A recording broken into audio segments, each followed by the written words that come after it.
Lectures on Art. By Washington Allston. Preliminary Note. Ideas. As the word idea will frequently occur, and will be found also to hold an important relation to our present subject, we shall endeavor, in limine, to possess our readers of the particular sense in which we understand and apply it. An idea, then, according to our apprehension, is the highest or most perfect form in which anything, whether of the physical, the intellectual, or the spiritual, may exist to the mind. By form, we do not mean figure or image, though these may be included in relation to the physical, but that condition, or state, in which such objects become cognizable to the mind, or, in other words, become objects of consciousness. Ideas are of two kinds, which we shall distinguish by the terms primary and secondary, the first being the manifestation of objective realities, the second, that of the reflex product, so to speak, of the mental constitution. In both cases, they may be said to be self-affirmed, that is, they carry in themselves their own evidence, being therefore not only independent of the reflective faculties, but constituting the only unchangeable ground of truth, to which those faculties may ultimately refer. Yet have these ideas no living energy in themselves. They are but the forms, as we have said, through or in which a higher power manifests to the consciousness the supreme truth of all things real, in respect to the first class, and in respect to the second, the imaginative truths of the mental products, or mental combinations. Of the nature and mode of operation of the power to which we refer, we know, and can know, nothing. It is one of those secrets of our being which He who made us has kept to Himself.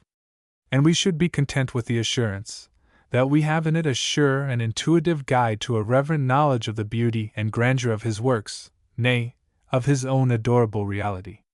And who shall gainsay it, should we add, that this mysterious power is essentially immanent in that breath of life, by which man becomes a living soul? In the following remarks we shall confine ourselves to the first class of ideas, namely, the real, leaving the second to be noticed hereafter. As to number, ideas are limited only by the number of kinds, without direct relation to degrees. Every object, therefore, having in itself a distinctive essential, has also its distinct idea, while two or more objects of the same kind, however differing in degree, must consequently refer only to one and the same. For instance, though 100 animals should differ in size, strength, or color, yet, if none of these peculiarities are essential to the species, they would all refer to the same supreme idea. The same law applies equally, and with the same limitation, to the essential differences in the intellectual, the moral, and the spiritual. All ideas, however, have but a potential existence until they are called into the consciousness by some real object, the required condition of the object being a predetermined correspondence, or correlation. Every such object we term an assimilant.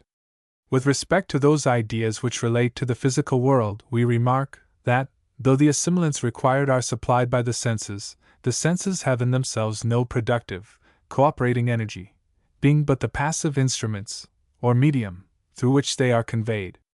That the senses, in this relation, are merely passive, admits of no question, from the obvious difference between the idea and the objects. The senses can do no more than transmit the external and its actual forms, leaving the images in the mind exactly as they found them, whereas the intuitive power rejects, or assimilates, indefinitely, until they are resolved into the proper perfect form. Now the power which prescribes that form must, of necessity, be antecedent to the presentation of the objects which it thus assimilates, as it could not else give consistence and unity to what was before separate or fragmentary. And every one who has ever realized an idea of the class in which alone we compare the assimilants with the ideal form, be he poet, painter, or philosopher, well knows the wide difference between the materials and their result. When an idea is thus realized and made objective, it affirms its own truth, nor can any process of the understanding shake its foundation. Nay, it is to the mind an essential, imperative truth, then emerging, as it were, from the dark potential into the light of reality. If this be so, the inference is plain, that the relation between the actual and the ideal is one of necessity, and therefore, also, is the predetermined correspondence between the prescribed form of an idea and its assimilant, for how otherwise could the former become recipient of that which was repugnant or indifferent, when the presence of the latter constitutes the very condition by which it is manifested, or can be known to exist? By actual, here, we do not mean the exclusively physical, but whatever, in the strictest sense, can be called an object, as forming the opposite to a mere subject of the mind. It would appear, then, that what we call ourself must have a dual reality, that is, in the mind and in the senses, since either alone could possibly explain the phenomena of the other. Consequently, in the existence of either we have clearly implied the reality of both. And hence must follow the still more important truth, that, in the conscious presence of any spiritual idea, we have the surest proof of a spiritual object. Nor is this the less certain, though we perceive not the assimilant. Nay, a spiritual assimilant cannot be perceived, but to use the words of St. Paul, is spiritually discerned. That is, by a sense, so to speak, of our own spirit. But to illustrate by example, we could not, for instance, have the ideas of good and evil without their objective realities, nor of right and wrong, in any intelligible form, without the moral law to which they refer, which law we call the conscience, nor could we have the idea of a moral law without a moral lawgiver, and if moral, then intelligent, and if intelligent, then personal. In a word, we could not now have, as we know we have, the idea of conscience, without an objective, personal God. Such ideas may well be called revelations, since, without any perceived assimilant, we find them equally affirmed with those ideas which relate to the purely physical. But here it may be asked, how are we to distinguish an idea from a mere notion? We answer, by its self-affirmation. For an ideal truth, having its own evidence in itself, can neither be proved nor disproved by anything out of itself.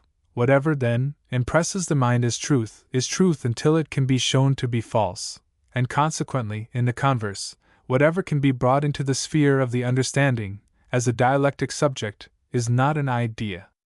It will be observed, however, that we do not say an idea may not be denied, but to deny is not to disprove. Many things are denied in direct contradiction to fact, for the mind can command, and in no measured degree, the power of self-blinding, so that it cannot see what is actually before it. This is a psychological fact, which may be attested by thousands, who can well remember the time when they had once clearly discerned what has now vanished from their minds. Nor does the actual cessation of these primeval forms, or the after-presence of their fragmentary, nay, disfigured relics, disprove their reality, or their original integrity, as we could not else call them up in their proper forms at any future time, to the re-acknowledging their truth, a resuscitation and result, so to speak, which many have experienced. In conclusion, though it be but one and the same power that prescribes the form and determines the truth of all ideas, there is yet an essential difference between the two classes of ideas to which we have referred, for it may well be doubted whether any primary idea can ever be fully realized by a finite mind, at least in the present state. Take, for instance, the idea of beauty. In its highest form, as presented to the consciousness, we still find it referring to something beyond and above itself, as if it were but an approximation to a still higher form. The truth of this, we think, will be particularly felt by the artist, whether poet or painter, whose mind may be supposed, from his natural bias, to be more peculiarly capable of its highest development. And what true artist was ever satisfied with any idea of beauty of which he is conscious? From this approximated form, however, he doubtless derives a high degree of pleasure, nay, one of the purest of which his nature is capable. Yet still is the pleasure modified, if we may so express it, by an undefined yearning for what he feels can never be realized. And wherefore this craving, but for the archetype of that which called it forth? When we say not satisfied, we do not mean discontented, but simply not in full fruition. And it is better that it should be so, since one of the happiest elements of our nature is that which continually impels it towards the indefinite and unattainable. So far as we know, the like limits may be set to every other primary idea, as if the Creator had reserved to himself alone the possible contemplation of the archetypes of his universe. With regard to the other class, that of secondary ideas, which we have called the reflex product of the mind, their distinguishing characteristic is, that they not only admit of a perfect realization, but also of outward manifestation, so as to be communicated to others. All works of imagination, so-called, present examples of this. Hence they may also be termed imitative or imaginative. For, though they draw their assimilants from the actual world, and are likewise regulated by the unknown power before mentioned, yet are they but the forms of what, as a whole, have no actual existence. They are nevertheless true to the mind, and are made so by the same power which affirms their possibility. This species of truth we shall hereafter have occasion to distinguish as poetic truth.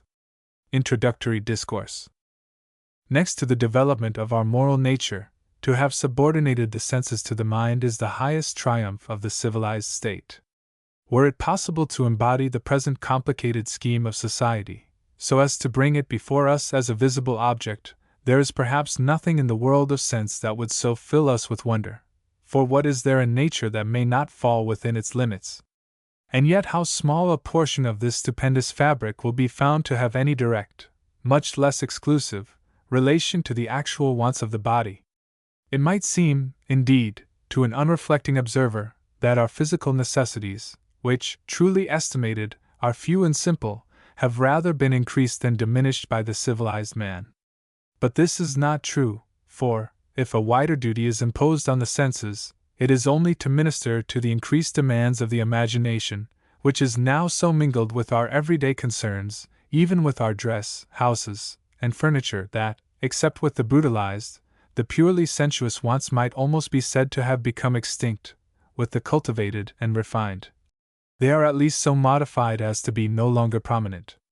But this refilling on the physical, like everything else, has had its opponents. It is declaimed against as artificial. If by artificial is meant unnatural, we cannot so consider it, but hold, on the contrary, that the whole multiform scheme of the civilized state is not only in accordance with our nature, but an essential condition to the proper development of the human being. It is presupposed by the very wants of his mind, nor could it otherwise have been, any more than could have been the cabin of the beaver, or the curious hive of the bee, without their pre-existing instincts. It is therefore in the highest sense natural, as growing out of the inherent desires of the mind. But we would not be misunderstood.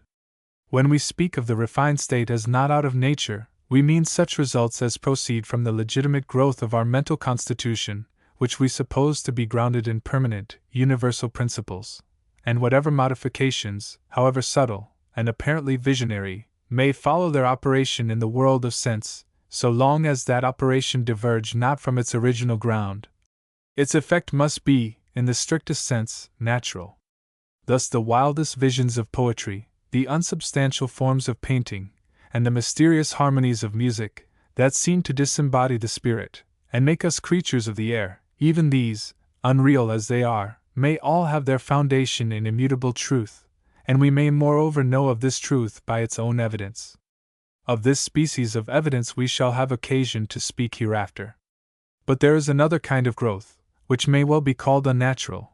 We mean, of those diseased appetites, whose effects are seen in the distorted forms of the conventional, having no ground but in weariness of the true, and it cannot be denied that this morbid growth has its full share, inwardly and outwardly, both of space and importance.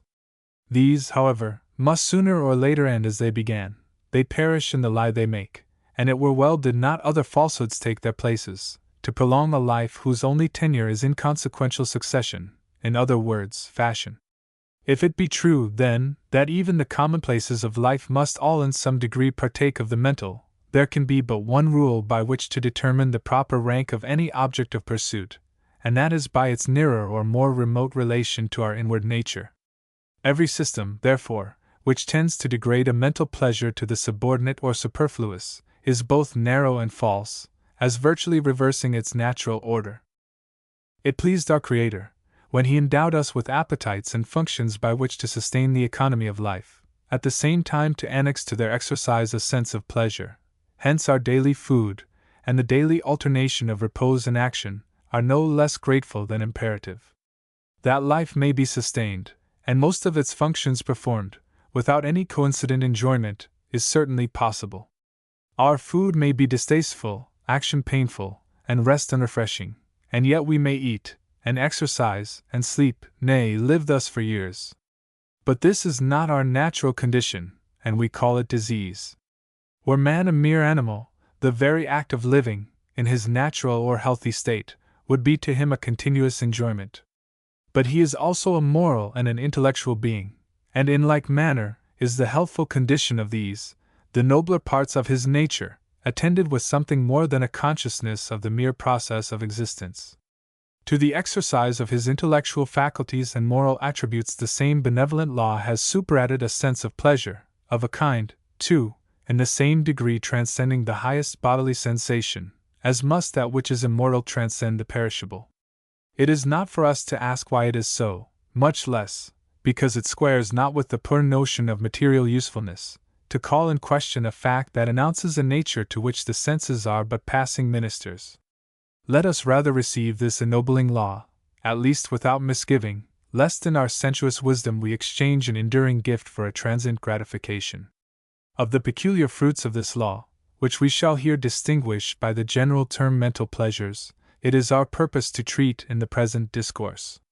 It is with no assumed diffidence that we venture on this subject, for, though we shall offer nothing not believed to be true, we are but too sensible how small a portion of truth it is in our power to present. But were it far greater, and the present writer of a much higher order of intellect, there would still be sufficient cause for humility in view of those impassable bounds that have ever met every self-questioning of the mind.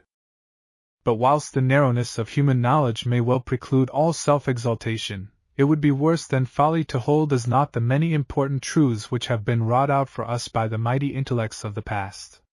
If they have left us nothing for vainglory, they have left us at least enough to be grateful for.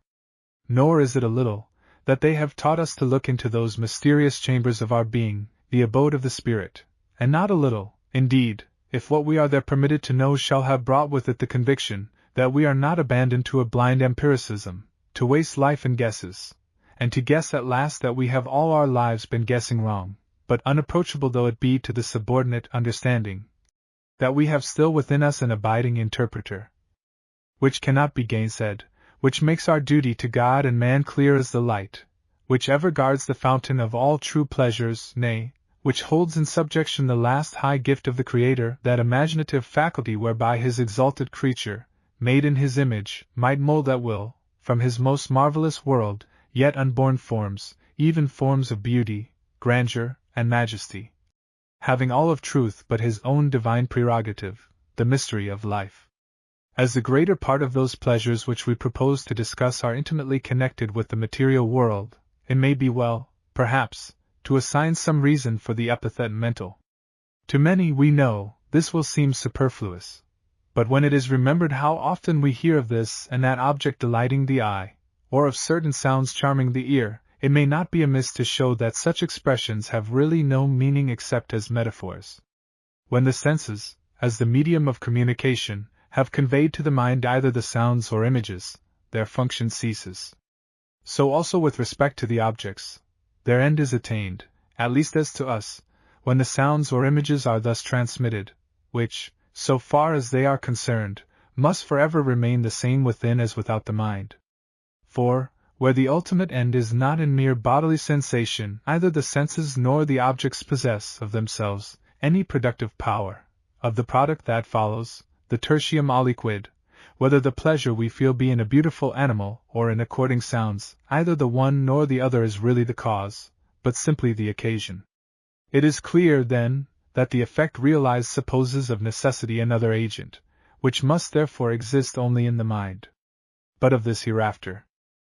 If the cause of any emotion, which we seem to derive from an outward object, were inherent exclusively in the object itself, there could be no failure in any instance, except where the organs of sense were either diseased or imperfect. But it is a matter of fact that they often do fail where there is no disease or organic defect. Many of us, perhaps, can call to mind certain individuals, whose sense of hearing is as acute as our own, who yet can by no possibility be made to recognize the slightest relation between the according notes of the simplest melody, and though they can as readily as others distinguish the individual sounds, even to the degrees of flatness and sharpness, the harmonic agreement is to them as mere noise. Let us suppose ourselves present at a concert, in company with one such person and another who possesses what is called musical sensibility. How are they affected, for instance, by a piece of Mozart's? In the sense of hearing they are equal. Look at them. In the one we perceive perplexity, annoyance, perhaps pain. He hears nothing but a confused medley of sounds. In the other, the whole being is wrapped in ecstasy, the unutterable pleasure gushes from his eyes, he cannot articulate his emotion. In the words of one who felt and embodied the subtle mystery in immortal verse, his very soul seems lapped in Elysium. Now, could this difference be possible, were the sole cause, strictly speaking, in mere matter?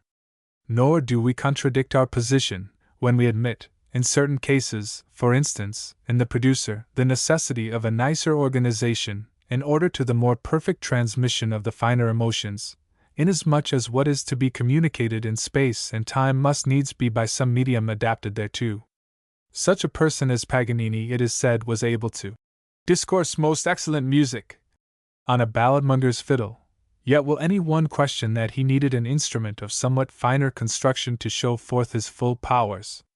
Nay, we might add that he needed no less than the most delicate Cremona, some instrument, as it were, articulated into humanity, to have inhaled and respired those attenuated strains, which, those who heard them think it hardly extravagant to say, seemed almost to embody silence.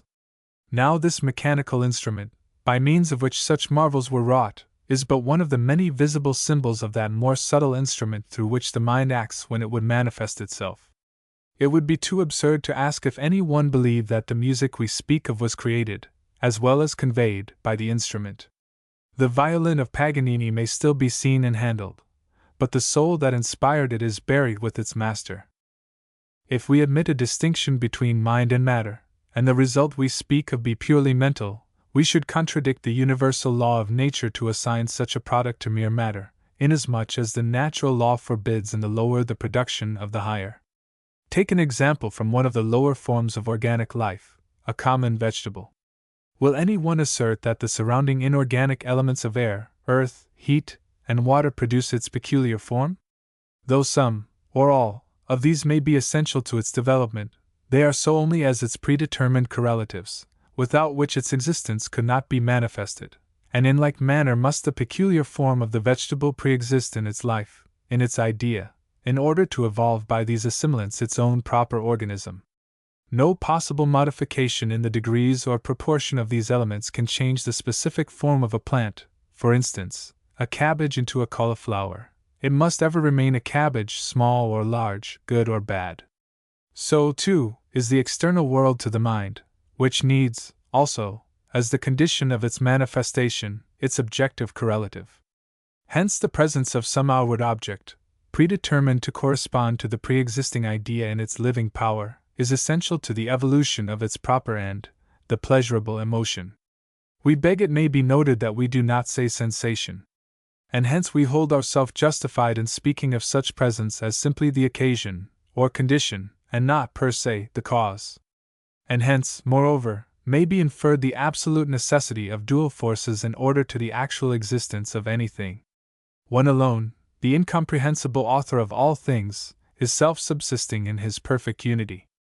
We shall now endeavor to establish the following proposition, namely, that the pleasures in question have their true source in one intuitive universal principle or living power, and that the three ideas of beauty, truth, and holiness, which we assume to represent the perfect in the physical, intellectual, and moral worlds, are but the several realized phases of this sovereign principle, which we shall call harmony. Our first step, then, is to possess ourselves of the essential or distinctive characteristic of these pleasurable emotions. Apparently, there is nothing more simple. And yet we are acquainted with no single term that shall fully express it. But what every one has more or less felt may certainly be made intelligible in a more extended form, and we should think, by any one in the slightest degree competent to self-examination. Let a person, then, be appealed to, and let him put the question as to what passes within him when possessed by these emotions, and the spontaneous feeling will answer for us that what we call self has no part in them.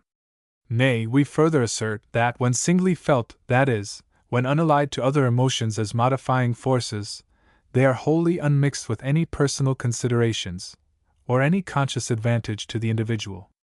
Nor is this assigning too high a character to the feelings in question because awakened in so many instances by the purely physical, since their true origin may clearly be traced to a common source with those profounder emotions which we are wont to ascribe to the intellectual and moral. Besides, it should be borne in mind that no physical object can be otherwise to the mind than a mere occasion, its inward product, or mental effect, being from another power. The proper view, therefore, is, not that such alliance can ever degrade the higher agent, but that its more humble and material assimilant is thus elevated by it. So that nothing in nature should be counted mean, which can thus be exalted, but rather be honored, since no object can become so assimilated except by its predetermined correlation to our better nature. Neither is it the privilege of the exclusive few, the refined and cultivated, to feel them deeply. If we look beyond ourselves, even to the promiscuous multitude, the instance will be rare, if existing at all, where some transient touch of these purer feelings has not raised the individual to, at least, a momentary exemption from the common thraldom of self. And we greatly err if their universality is not solely limited by those shades of the prison house, which, in the words of the poet, too often close upon the growing boy. Nay, so far as we have observed, we cannot admit it as a question whether any person through a whole life has always been wholly insensible, we will not say, though well we might, to the good and true, but to beauty, at least, to some one kind, or degree, of the beautiful.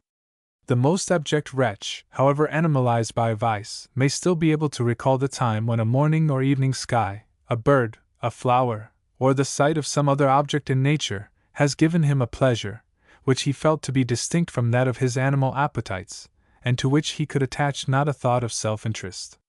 And though crime and misery may close the heart for years, and seal it up forever to every redeeming thought, they cannot so shut out from the memory these gleams of innocence. Even the brutified spirit, the castaway of his kind, has been made to blush at this enduring light, for it tells him of a truth, which might else have never been remembered, that he has once been a man. And here may occur a question, which might well be left to the ultra-advocates of the cui bono, whether a simple flower may not sometimes be of higher use than a labor-saving machine. As to the objects whose effect on the mind is here discussed, it is needless to specify them. They are, in general, all such as are known to affect us in the manner described. The catalogue will vary both in number and kind with different persons, according to the degree of force or development in the overruling principle. We proceed, then, to reply to such objections as will doubtless be urged against the characteristic assumed. And first, as regards the beautiful, we shall probably be met by the received notion that we experience in beauty one of the most powerful incentives to passion, while examples without number will be brought in array to prove it also the wonder-working cause of almost fabulous transformations, as giving energy to the indolent, patience to the quick, perseverance to the fickle, even courage to the timid, and vice versa, as unmanning the hero, nay, urging the honorable to falsehood, treason, and murder, in a word, through the mastered, bewildered, sophisticated self, as indifferently raising and sinking the fascinated object to the heights and depths of pleasure and misery, of virtue and vice. Now, if the beauty here referred to is of the human being, we do not gainsay it, but this is beauty in its mixed mode, not in its high, passionless form, its singleness and purity. It is not beauty as it descended from heaven, in the cloud, the rainbow, the flower, the bird, or in the concord of sweet sounds, that seem to carry back the soul to whence it came. Could we look, indeed, at the human form in its simple, unallied physical structure, on that, for instance, of a beautiful woman, and forget, or rather not feel, that it is other than a form, there could be but one feeling, that nothing visible was ever so framed to banish from the soul every ignoble thought, and imbue it, as it were, with primeval innocence. We are quite aware that the doctrine assumed in our main proposition with regard to beauty, as holding exclusive relation to the physical, is not very likely to forestall favor. We therefore beg for it only such candid attention as, for the reasons advanced, it may appear to deserve. That such effects as have just been objected could not be from beauty alone, in its pure and single form, but rather from its coincidence with some real or supposed moral or intellectual quality, or with the animal appetites, seems to us clear, as, were it otherwise, we might infer the same from a beautiful infant, the very thought of which is revolting to common sense. In such conjunction, indeed, it cannot but have a certain influence, but so modified as often to become a mere accessory, subordinated to the animal or moral object, and for the attainment of an end not its own, in proof of which, we find it almost uniformly partaking the penalty imposed on its incidental associates, should ever their desires result in illusion, namely, in the aversion that follows. But the result of beauty can never be such. When it seems otherwise, the effect, we think, can readily be traced to other causes, as we shall presently endeavor to show. It cannot be a matter of controversy whether beauty is limited to the human form. The daily experience of the most ordinary man would answer no. He finds it in the woods, the fields, in plants and animals, nay, in 1,000 objects, as he looks upon nature, nor, though indefinitely diversified, does he hesitate to assign to each the same epithet. And why? Because the feelings awakened by all are similar in kind, though varying, doubtless, by many degrees in intenseness. Now suppose he is asked of what personal advantage is all this beauty to him. Verily, he would be puzzled to answer. It gives him pleasure, perhaps great pleasure. And this is all he could say. But why should the effect be different, except in degree, from the beauty of a human being? We have already the answer in this concluding term. For what is a human being but one who unites in himself a physical, intellectual, and moral nature, which cannot in one become even an object of thought without at least some obscure shadowings of its natural allies? How, then, can we separate that which has an exclusive relation to his physical form, without some perception of the moral and intellectual with which it is joined? But how do we know that beauty is limited to such exclusive relation? This brings us to the great problem, so simple and easy of solution in all other cases, yet so intricate and apparently inexplicable in man. In other things, it would be felt absurd to make it a question, whether referring to form, color, or sound. A single instance will suffice. Let us suppose, then, an unfamiliar object, whose habits, disposition, and so forth, are wholly unknown, for instance, a bird of paradise, to be seen for the first time by 20 persons, and they all instantly call it beautiful. Could there be any doubt that the pleasure it produced in each was of the same kind? Or would any one of them ascribe his pleasure to anything but its form and plumage? Concerning natural objects, and those inferior animals which are not under the influence of domestic associations, there is little or no difference among men. If they differ, it is only in degree, according to their sensibility. Men do not dispute about a rose. And why? Because there is nothing beside the physical to interfere with the impression it was predetermined to make, and the idea of beauty is realized instantly. So, also, with respect to other objects of an opposite character, they can speak without deliberating, and call them plain, homely, ugly, and so on, thus instinctively expressing even their degree of remoteness from the condition of beauty.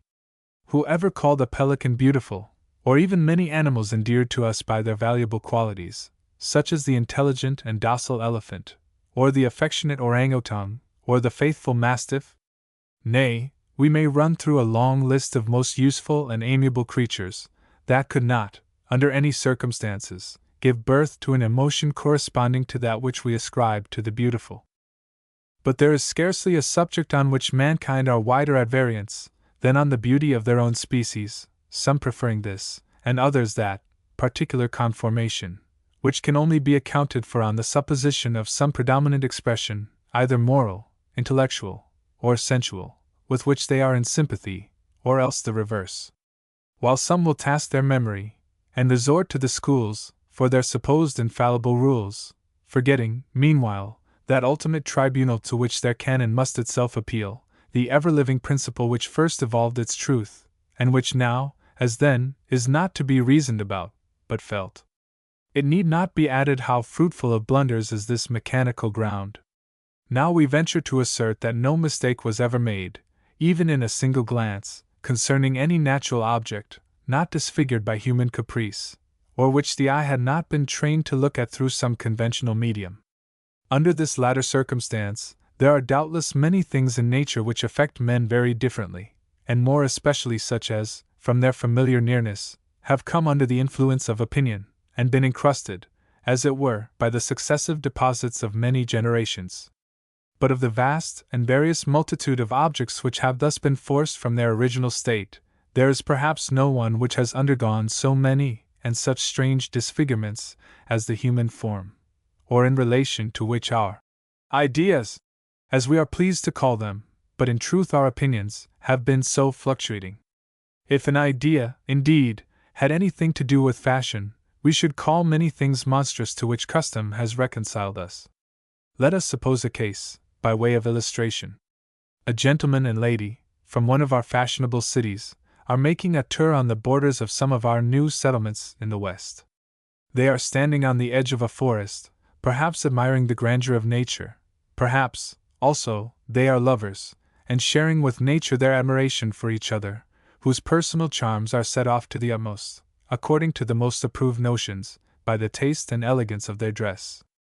Then suppose an Indian hunter, who had never seen one of our civilized world, or heard of our costume, coming suddenly upon them, their faces being turned from him.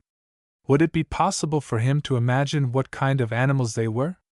We think not, and least of all, that he would suppose them to be of his own species. This is no improbable case, and we very much fear, should it ever occur, that the unrefined savage would go home with an impression not very flattering either to the milliner or the tailor. That, under such disguises, we should consider human beauty as a kind of enigma, or a thing to dispute about, is not surprising, nor even that we should often differ from ourselves, when so much of the outward man is thus made to depend on the shifting humors of some paramount Petronius of the shears. But admitting it to be an easy matter to divest the form, or, what is still more important, our own minds, of everything conventional, there is the still greater obstacle to any true effect from the person alone, in that moral admixture, already mentioned, which, more or less, must color the most of our impressions from every individual.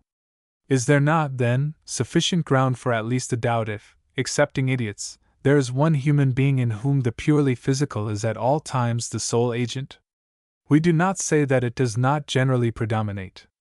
But in a compound being like man, it seems next to impossible that the nature within should not at times, in some degree, transpire through the most rigid texture of the outward form. We may not, indeed, always read aright the character thus obscurely indexed, or even be able to guess at it, one way or the other, still, it will affect us, nay, most so, perhaps, when most indefinite. Every man is, to a certain extent, a physiognomist.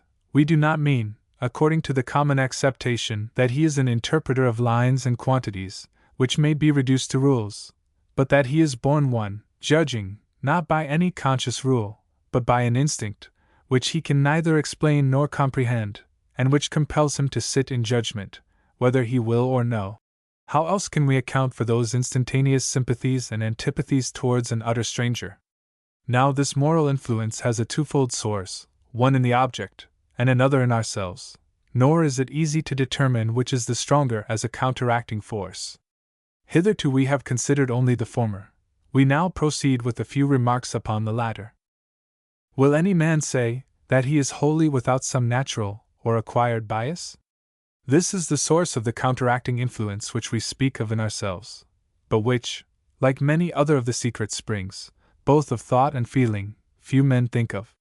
It is nevertheless one which, on this particular subject, is scarcely ever inactive, and according to the bias will be our impressions, whether we be intellectual or sensual, coldly speculative or ardently imaginative. We do not mean that it is always called forth by everything we approach. We speak only of its usual activity between man and man, for there seems to be a mysterious something in our nature that, in spite of our wishes, will rarely allow of an absolute indifference towards any of the species. Some effect, however slight, even as that of the air which we unconsciously inhale and again respire, must follow, whether directly from the object or reacting from ourselves.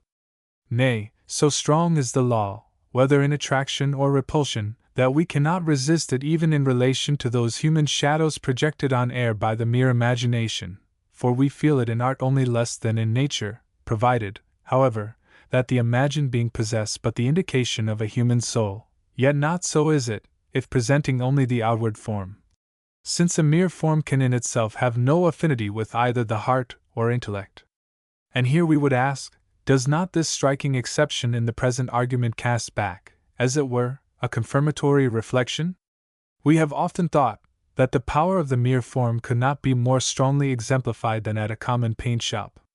Among the annual importations from the various marts of Europe, how many beautiful faces, without an atom of meaning, attract the passengers, stopping high and low, people of all descriptions, and actually giving pleasure, if not to everyone, at least to the majority, and very justly, for they have beauty, and nothing else. But let another artist, some man of genius, copy the same faces, and add character, breathe into them souls. From that moment the passers-by would see as if with other eyes. The affections and the imagination then become the spectators, and according to the quickness or dullness, the vulgarity or refinement, of these, would be the impression. Thus a coarse mind may feel the beauty in the hard, soulless forms of Van der Werf, yet turn away with apathy from the sanctified loveliness of a Madonna by Raphael. But to return to the individual bias, which is continually inclining to, or repelling, what is more common, especially with women, than a high admiration of a plain person, if connected with wit, or a pleasing address? Can we have a stronger case in point than that of the celebrated Wilkes, one of the ugliest, yet one of the most admired men of his time? Even his own sex, blinded no doubt by their sympathetic bias, could see no fault in him, either in mind or person, for, when it was objected to the latter that he squinted confoundedly, the reply was, "No, sir, not more than a gentleman ought to squint." Of the tendency to particular pursuits, to art, science, or any particular course of life, we do not speak. The bias we allude to is in the more personal disposition of the man, in that which gives a tone to his internal character, nor is it material of what proportions compounded, of the affections, or the intellect, or the senses, whether of some only, or the whole. That these form the ground of every man's bias is no less certain than the fact that there is scarcely any secret which men are in the habit of guarding with such sedulous care. Nay, it would seem as if every one were impelled to it by some superstitious instinct, that every one might have it to say to himself, "There is one thing in me which is all my own." Be this as it may, there are few things more hazardous than to pronounce with confidence on any man's bias. Indeed, most men would be puzzled to name it to themselves, but its existence in them is not the less a fact, because the form assumed may be so mixed and complicated as to be utterly undefinable. It is enough, however, that every one feels, and is more or less led by it, whether definite or not. This being the case, how is it possible that it should not in some degree affect our feelings towards every one we meet, that it should not leave some speck of leaven on each impression, which shall impregnate it with something that we admire and love, or else with that which we hate and despise? And what is the most beautiful, or the most ungainly form before a sorcerer like this, who can endow a fair simpleton with the rarest intellect, or transform, by a glance, the intellectual, noble-hearted dwarf to an angel of light? These, of course, are extreme cases. But if true in these, as we have reason to believe, how formidable the power! But though, as before observed, we may not read this secret with precision, it is sometimes possible to make a shrewd guess at the prevailing tendency in certain individuals. Perhaps the most obvious cases are among the sanguine and imaginative, and the guess would be that a beautiful person would presently be enriched with all possible virtues, while the colder speculatist would only see in it, not what it possessed, but the mind that it wanted. Now it would be curious to imagine, and the case is not impossible, how the eyes of each might be opened, with the probable consequence, how each might feel when his eyes were opened, and the object was seen as it really is. Some untoward circumstance comes unawares on the perfect creature, a burst of temper knits the brow, inflames the eye, inflates the nostril, gnashes the teeth, and converts the angel into a storming fury. What then becomes of the visionary virtues? They have passed into air, and taken with them, also, what was the fair creature's right, her very beauty. Yet a different change takes place with the dry man of intellect. The mindless object has taken shame of her ignorance. She begins to cultivate her powers, which are gradually developed until they expand and brighten. They inform her features, so that no one can look upon them without seeing the evidence of no common intellect. The dry man, at last, is struck with their superior intelligence, and what more surprises him is the grace and beauty, which, for the first time, they revealed to his eyes. The learned dust which had so long buried his heart is quickly brushed away, and he weds the embodied mind. What third change may follow, it is not to our purpose to foresee. Has human beauty, then, no power? When united with virtue and intellect, we might almost answer, all power. It is the embodied harmony of the true poet, his visible muse, the guardian angel of his better nature, the inspiring sibyl of his best affections, drawing him to her with a purifying charm, from the selfishness of the world, from poverty and neglect, from the low and base, nay, from his own frailty or vices, for he cannot approach her with unhallowed thoughts, whom the unlettered and ignorant look up to with awe, as to one of a race above them, before whom the wisest and best bow down without abasement, and would bow in idolatry but for a higher reverence. No! There is no power like this of mortal birth. But against the antagonist moral, the human beauty of itself has no power, no self-sustaining life. While it panders to evil desires, then, indeed, there are few things may parallel its fearful might. But the unholy alliance must at last have an end. Look at it then, when the beautiful serpent has cast her slough. Let us turn to it for a moment, and behold it in league with elegant accomplishments and a subtle intellect. How complete its triumph! If ever the soul may be said to be intoxicated, it is then, when it feels the full power of a beautiful, bad woman. The fabled enchantments of the East are less strange and wonder-working than the marvelous changes which her spell has wrought. For a time every thought seems bound to her will, the eternal eye of the conscience closes before her, the everlasting truths of right and wrong sleep at her bidding, nay, things most gross and abhorred become suddenly invested with a seeming purity, till the whole mind is hers, and the bewildered victim, drunk with her charms, calls evil good. Then, what may follow? Read the annals of crime. It will tell us what follows the broken spell, broken by the first degrading theft, the first stroke of the dagger, or the first drop of poison. The felon's eye turns upon the beautiful sorceress with loathing and abhorrence. An asp, a toad, is not more hateful. The story of Millwood has many counterparts. But although beauty cannot sustain itself permanently against what is morally bad, and has no direct power of producing good, it yet may, and often does, when unobstructed, through its unimpassioned purity, predispose to the good, except, perhaps, in natures grossly depraved, inasmuch as all affinities to the pure are so many reproaches to the vitiated mind, unless convertible to some selfish end. Witness the beautiful wife, wedded for what is misnamed love, yet becoming the scorn of a brutal husband, the more bitter, perhaps, if she be also good. But aside from those counteracting causes so often mentioned, it is as we have said, we are predisposed to feel kindly, and to think purely, of every beautiful object, until we have reason to think otherwise, and according to our own hearts will be our thoughts. We are aware of but one other objection which has not been noticed, and which might be made to the intuitive nature of the idea. How is it, we may be asked, that artists, who are supposed, from their early discipline, to have overcome all conventional bias, and also to have acquired the more difficult power of analyzing their models, so as to contemplate them in their separate elements, have so often varied as to their ideas of beauty? Whether artists have really the power thus ascribed to them, we shall not here inquire. It is no doubt, if possible, their business to acquire it. But admitting it as true, we deny the position, they do not change their ideas. They can have but one idea of beauty, inasmuch as that idea is but a specific phase of one immutable principle, if there be such a principle, as we shall hereafter endeavor to show. Nor can they have of it any essentially different, much less opposite, conceptions, but their apprehension of it may undergo many apparent changes, which, nevertheless, are but the various degrees that only mark a fuller conception, as their more extended acquaintance with the higher outward assimilants of beauty brings them, of course, nearer to a perfect realization of the pre-existing idea. By perfect, here, we mean only the nearest approximation by man. And we appeal to every artist, competent to answer, if it be not so. Does he ever descend from a higher assimilant to a lower? Suppose him to have been born in Italy. Would he go to Holland to realize his idea?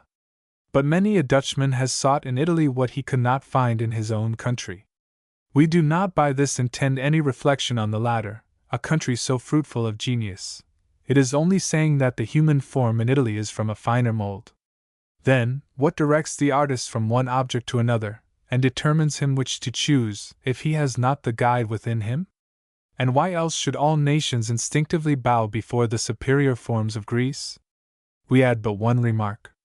Supposing the artist to be wholly freed from all modifying biases, such is seldom the case with those who criticize his work, especially those who would show their superiority by detecting faults, and who frequently condemn the painter simply for not expressing what he never aimed at. As to some, they are never content if they do not find beauty, whatever the subject, though it may neutralize the character, if not render it ridiculous. Were Raphael, who seldom sought the purely beautiful, to be judged by the want of it, he would fall below Guido. But his object was much higher, in the intellect and the affections. It was the human being in his endless inflections of thought and passion, in which there is little probability he will ever be approached.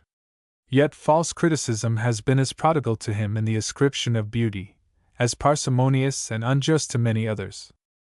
In conclusion, may there not be, in the difficulty we have thus endeavored to solve, a probable significance of the responsible, as well as distinct, position which the human being holds in the world of life? Are there no shadowings, in that reciprocal influence between soul and soul, of some mysterious chain which links together the human family in its two extremes, giving to the very lowest an indefeasible claim on the highest, so that we cannot be independent if we would, or indifferent even to the very meanest, without violation of an imperative law of our nature?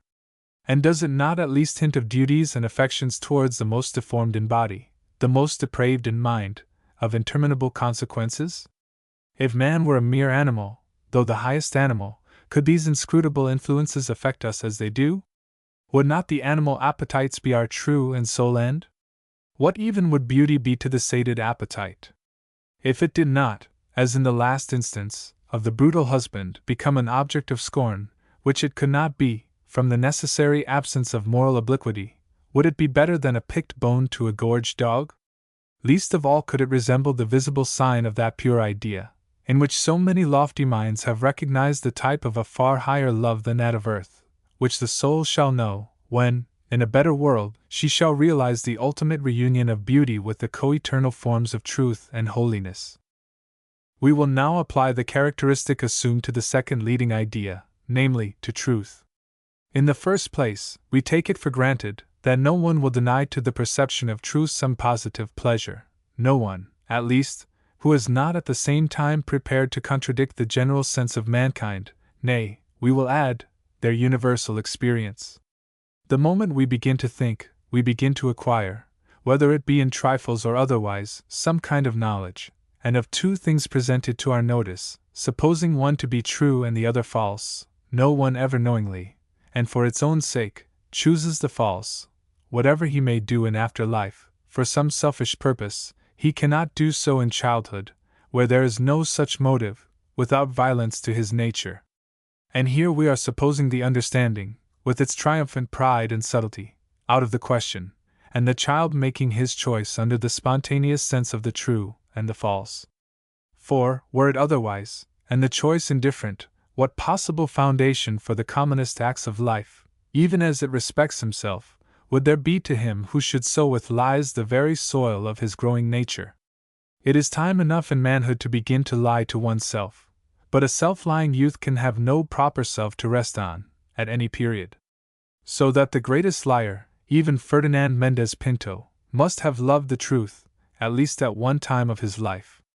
We say loved, for a voluntary choice implies of necessity some degree of pleasure in the choosing, however faint the emotion or insignificant the object. It is, therefore, caeteris paribus, not only necessary, but natural, to find pleasure in truth.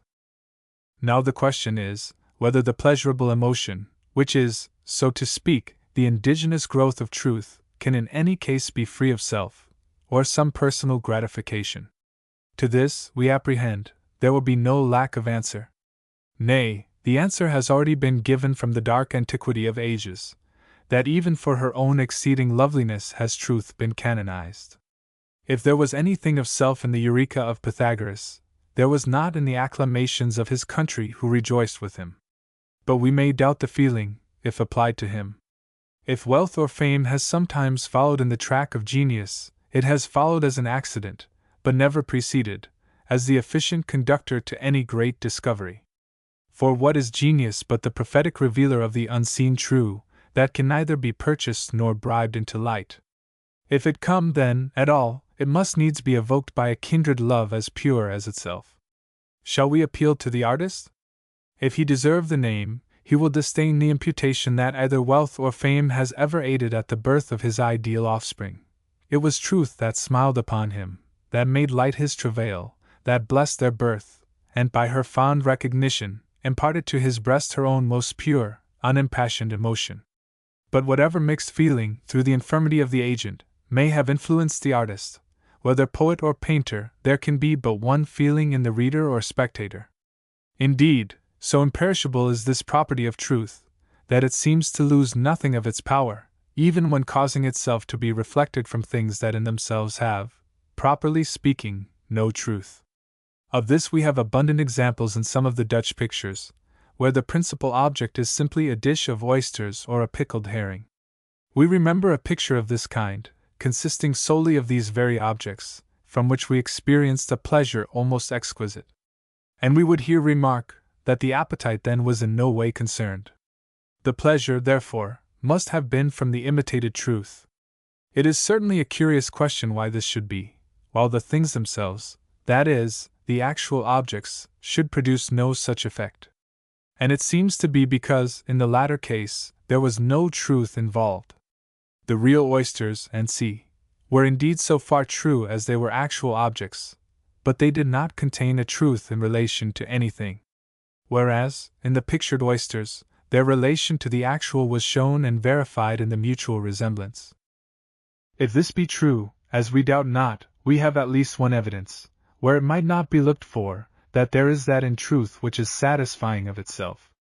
But a stronger testimony may still be found where, from all a priori reasoning, we might expect, if not positive pain, at least no pleasure, and that is, where we find it united with human suffering, as in the deep scenes of tragedy. Now it cannot be doubted that some of our most refined pleasures are often derived from this source, and from scenes that in nature we could not look upon. And why is this, but for the reason assigned in the preceding instance of a still life picture? The only difference being, that the latter is addressed to the senses, and the former to the heart and intellect, which difference, however, well accounts for their vast disparity of effect. But may not these tragic pleasures have their source in sympathy alone? We answer no, for who ever felt it in watching the progress of actual villainy, or the betrayal of innocence, or in being an eyewitness of murder? Now, though we revolt at these and the like atrocities in actual life, it would be both new and false to assert that they have no attraction in art. Nor do we believe that this acknowledged interest can well be traced to any other source than the one assumed, namely, to the truth of relation. And in this capacity does truth stand to the imagination, which is the proper medium through which the artist, whether poet or painter, projects his scenes.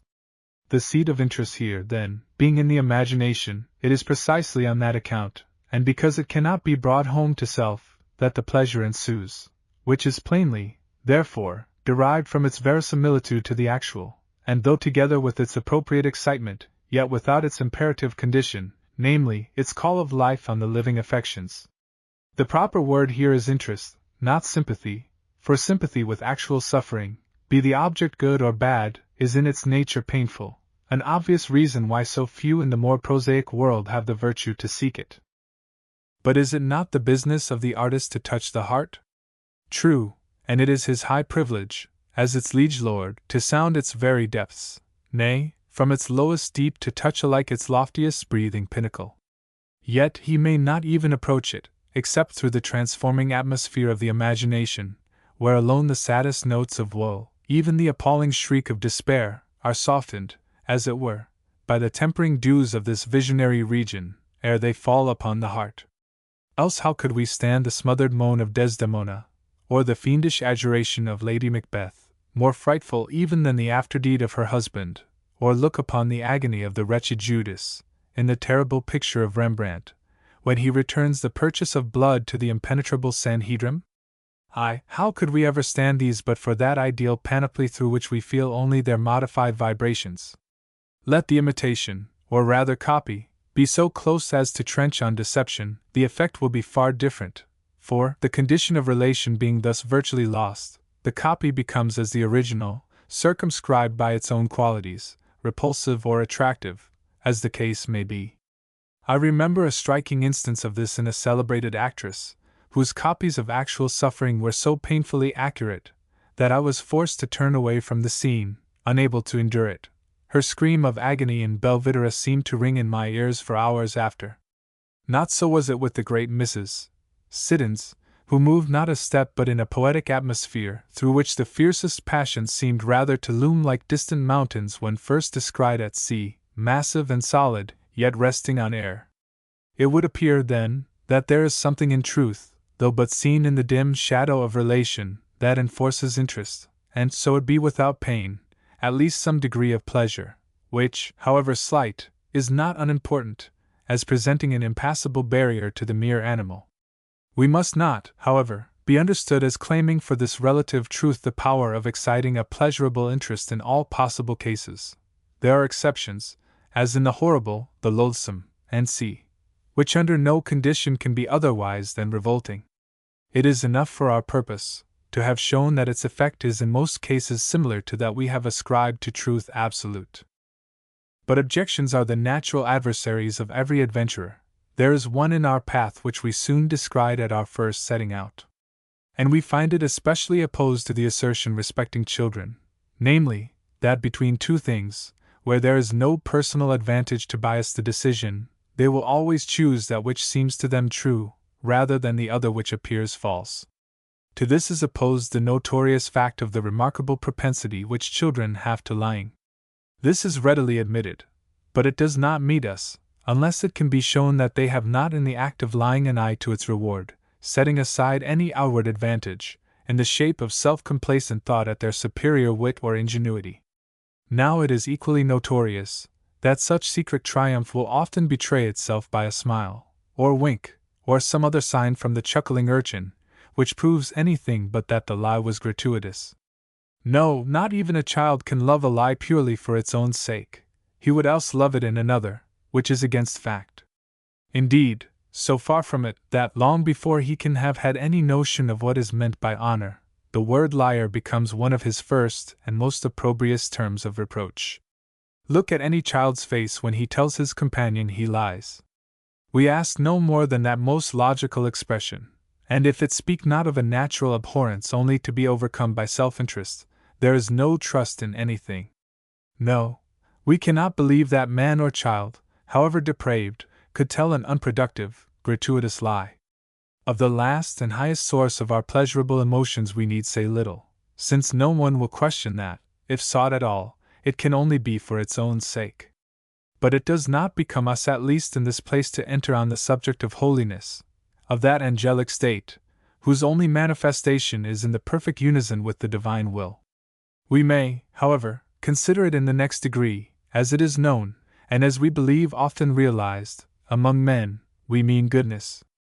We presume it is superfluous to define a good act, for every one knows, or ought to know, that no act is good in its true sense, which has any, the least, reference to the agent's self. Nor is it necessary to adduce examples, our object being rather to show that the recognition of goodness, and we beg that the word be especially noted, must result, of necessity, in such an emotion as shall partake of its own character, that is, be entirely devoid of self-interest. This will no doubt appear to many a startling position. But let it be observed that we have not said it will always be recognized. There are many reasons why it should not be, and is not. We all know how easy it is to turn away from what gives us no pleasure. A long course of vice, together with the consciousness that goodness has departed from ourselves, may make it painful to look upon it. Nay, the contemplation of it may become, on this account, so painful as to amount to agony. But that goodness can be hated for its own sake we do not believe, except by a devil, or some irredeemable incarnation of evil, if such there be on this side the grave. But it is objected that bad men have sometimes a pleasure in evil from which they neither derive nor hope for any personal advantage, that is, simply because it is evil. But we deny the fact. We deny that an unmixed pleasure, which is purely abstracted from all reference to self, is in the power of evil. Should any man assert this even of himself, he is not to be believed. He lies to his own heart, and this he may do without being conscious of it. But how can this be? Nothing more easy, by a simple dislocation of words, by the aid of that false nomenclature which began with the first fratricide, and has continued to accumulate through successive ages, till it reached its consummation, for every possible sin, in the French Revolution. Indeed, there are few things more easy. It is only to transfer to the evil the name of its opposite. Some of us, perhaps, may have witnessed the savage exultation of some hardened wretch, when the accidental spectator of an atrocious act. But is such exultation pleasure? Is it at all akin to what is recognized as pleasure even by this hardened wretch? Yet so he may call it. But could we look into his heart? Should we not rather pause for a time, from mere ignorance of the true vernacular of sin? What he feels may thus be a mystery to all but the reprobate, but it is not pleasure either in the deed or the doer, for, as the law of good is harmony, so is discord that of evil, and as sympathy to harmony, so is revulsion to discord. And where is hatred deepest and deadliest? Among the wicked. Yet they often hate the good. True, but not goodness, not the good man's virtues, these they envy, and hate him for possessing them. But more commonly the object of dislike is first stripped of his virtues by detraction. The detractor then supplies their place by the needful vices, perhaps with his own. Then, indeed, he is ripe for hatred. When a sinful act is made personal, it is another affair. It then becomes a part of the man, and he may then worship it with the idolatry of a devil. But there is a vast gulf between his own idol and that of another. To prevent misapprehension, we would here observe that we do not affirm of either good or evil any irresistible power of enforcing love or exciting abhorrence, having evidence to the contrary in the multitudes about us. All we affirm is, that, when contemplated abstractly, they cannot be viewed otherwise. Nor is the fact of their inefficiency in many cases difficult of solution, when it is remembered that the very condition to their true effect is the complete absence of self, that they must clearly be viewed ab extra, a hard, not to say impracticable, condition to the very depraved, for it may well be doubted if to such minds any act or object having a moral nature can be presented without some personal relation. It is not therefore surprising that, where the condition is so precluded, there should be, not only no proper response to the law of good or evil, but such frequent misapprehension of their true character.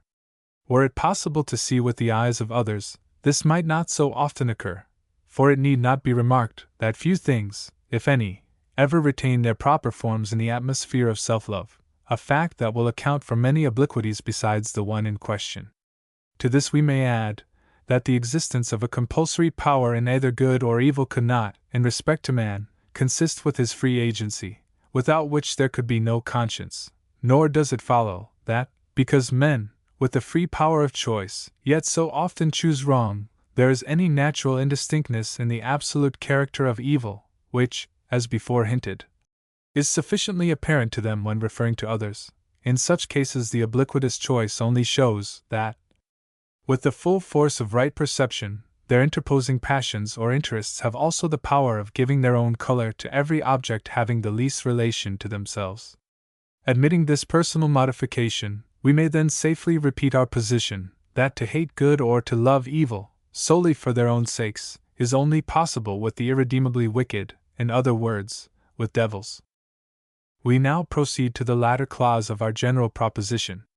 And here it may be asked, on what ground we assume one intuitive universal principle as the true source of all those emotions which have just been discussed. To this we reply, on the ground of their common agreement. As we shall here use the words effect and emotion as convertible terms, we wish it to be understood that, when we apply the epithet common or same to effect, we do so only in relation to kind, and for the sake of brevity, instead of saying the same class of effects, implying also in the word kind the existence of many degrees, but no other difference. For instance, if a beautiful flower and a noble act shall be found to excite a kindred emotion, however slight from the one or deep from the other, they come in effect under the same category. And this we are forced to admit, however heterogeneous, since a common ground is necessarily predicated of a common result. How else, for instance, can we account for a scene in nature, a bird, an animal, a human form, affecting us each in a similar way? There is certainly no similitude in the objects that compose a landscape, and the form of an animal and man. They have no resemblance either in shape, or texture, or color, in roughness, smoothness, or any other known quality, while their several effects are so near akin that we do not stop to measure even the wide degrees by which they are marked, but class them in a breath by some common term. It is very plain that this singular property of assimilating to one what is so widely unlike cannot proceed from any similar conformation, or quality, or attribute of mere being, that is, of anything essential to distinctive existence. There must needs, then, be some common ground for their common effect. For if they agree not in themselves one with the other, it follows of necessity that the ground of their agreement must be in relation to something within our own minds, since only there is this common effect known as a fact. We are now brought to the important question, where and what is this reconciling ground? Certainly not in sensation, for that could only reflect their distinctive differences. Neither can it be in the reflective faculties, since the effect in question, being co-instantaneous, is wholly independent of any process of reasoning, for we do not feel it because we understand, but only because we are conscious of its presence. Nay, it is because we either do nor can understand it, being therefore a matter aloof from all the powers of reasoning, that its character is such as has been asserted, and, as such, universal. Where, then, shall we search for this mysterious ground but in the mind, since only there, as before observed, is this common effect known as a fact? And where in the mind but in some inherent principle, which is both intuitive and universal, since, in a greater or less degree, all men feel it without knowing why. But since an inward principle can, of necessity, have only a potential existence, until called into action by some outward object, it is also clear that any similar effect, which shall then be recognized through it, from any number of differing and distinct objects, can only arise from some mutual relation between a something in the objects and in the principle supposed, as their joint result and proper product. And since it would appear that we cannot avoid the admission of some such principle, having a reciprocal relation to certain outward objects, to account for these kindred emotions from so many distinct and heterogeneous sources, it remains only that we give it a name, which has already been anticipated in the term harmony. The next question here is, in what consists this peculiar relation? We have seen that it cannot be in anything that is essential to any condition of mere being or existence. It must therefore consist in some undiscoverable condition indifferently applicable to the physical, intellectual, and moral, yet only applicable in each to certain kinds. And this is all that we do or can know of it. But of this we may be as certain as that we live and breathe. It is true that, for particular purposes, we may analyze certain combinations of sounds and colors and forms, so as to ascertain their relative quantities or collocation, and these facts, of which we shall hereafter have occasion to speak, may be of importance both in art and science. Still, when thus obtained, they will be no more than mere facts, on which we can predicate nothing but that, when they are imitated, that is, when similar combinations of quantities, are repeated in a work of art, they will produce the same effect. But why they should is a mystery which the reflective faculties do not solve, and never can, because it refers to a living power that is above the understanding. In the human figure, for instance, we can give no reason why 8 heads to the stature please us better than 6, or why 3 or 12 heads seem to us monstrous. If we say, in the latter case, because the head of the one is too small and of the other too large, we give no reason, we only state the fact of their disagreeable effect on us.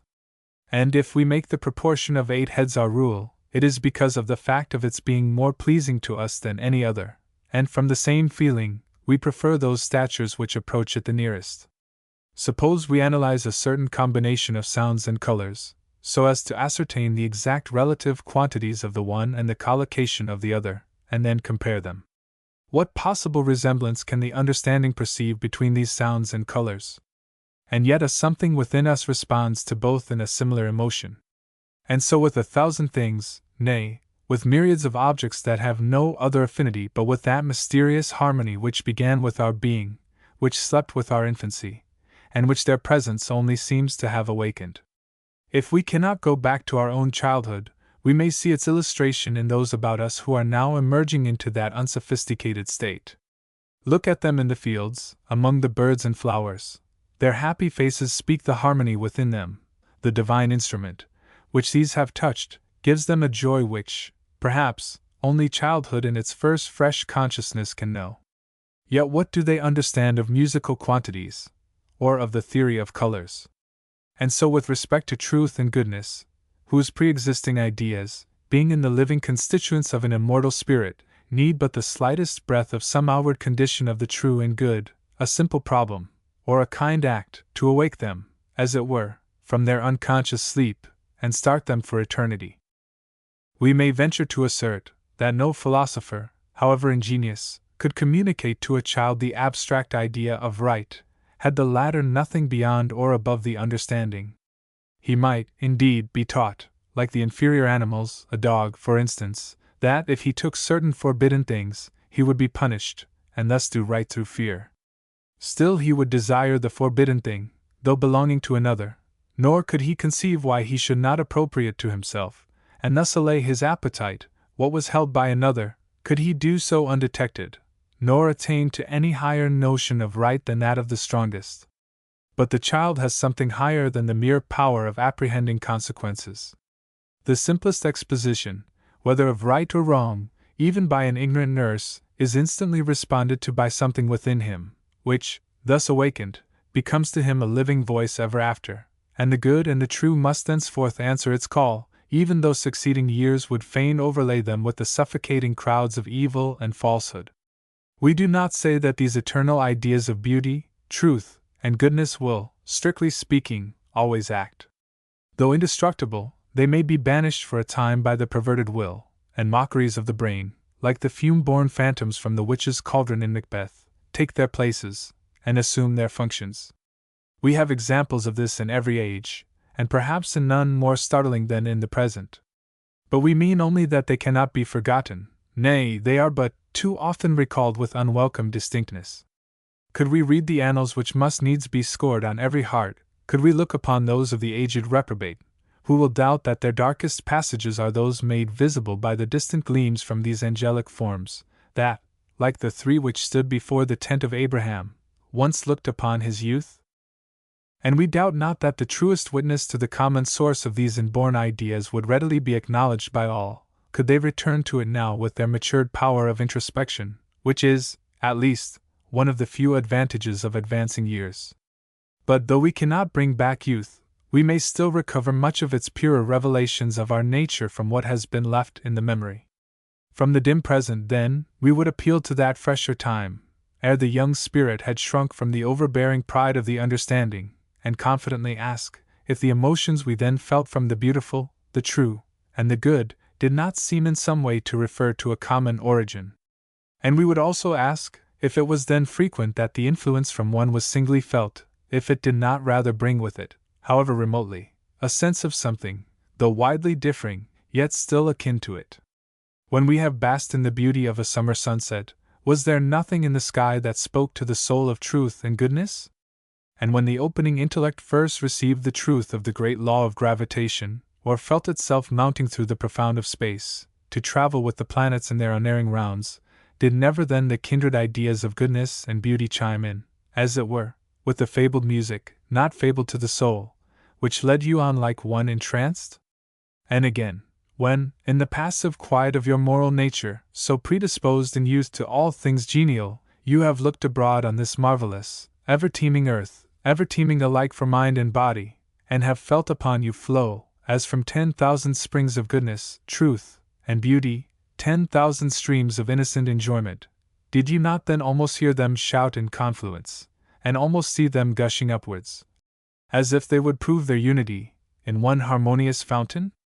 But though the preceding be admitted as all true in respect to certain, gifted, individuals, it may yet be denied that it is equally true with respect to all, in other words, that the principle assumed is an inherent constituent of the human being. To this we reply, that universality does not necessarily imply equality. The universality of a principle does not imply everywhere equal energy or activity, or even the same mode of manifestation, any more than do the essential faculties of the understanding. Of this we have an analogous illustration in the faculty of memory, which is almost indefinitely differenced in different men, both in degree and mode. In some, its greatest power is shown in the retention of thoughts, but not of words, that is, not of the original words in which they were presented. Others possess it in a very remarkable degree as to forms, places, and and but imperfectly for other things. Others, again, never forget names, dates, or figures, yet cannot repeat a conversation the day after it took place, while some few have the doubtful happiness of forgetting nothing. We might go on with a long list of the various modes and degrees in which this faculty, so essential to the human being, is everywhere manifested.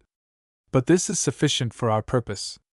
In like manner is the principle of harmony manifested, in one person as it relates to form, in another to sound, so, too, may it vary as to the degrees of truth and goodness.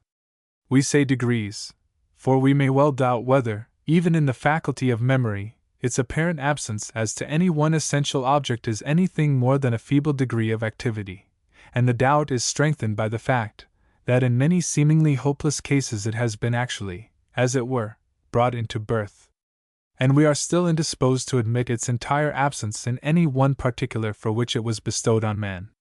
An imperfect development, especially as relating to the intellectual and moral, we know to depend, in no slight measure, on the will of the subject.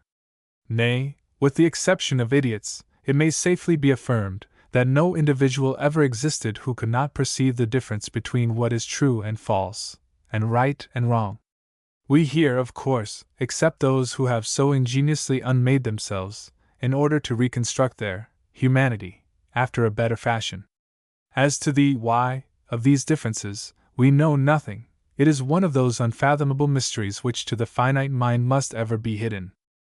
Though it has been our purpose, throughout this discourse, to direct our inquiries mainly to the essential elements of the subject, it may not be amiss here to take a brief notice of their collateral product in those mixed modes from which we derive so large a portion of our mental gratification. We allude to the various combinations of the several ideas, which have just been examined, with each other as well as with their opposites. To this prolific source may be traced much of that many-colored interest which we take in their various forms as presented by the imagination, in everything, indeed, which is true, or even partially true, to the great principle of harmony, both in nature and in art. It is to these mixed modes more especially that we owe all that mysterious interest which gives the illusion of life to a work of fiction, and fills us with delight or melts with woe, whether in the happiness or the suffering of some imagined being, uniting goodness with beauty, or virtue with plainness, or uncommon purity and intellect even with deformity.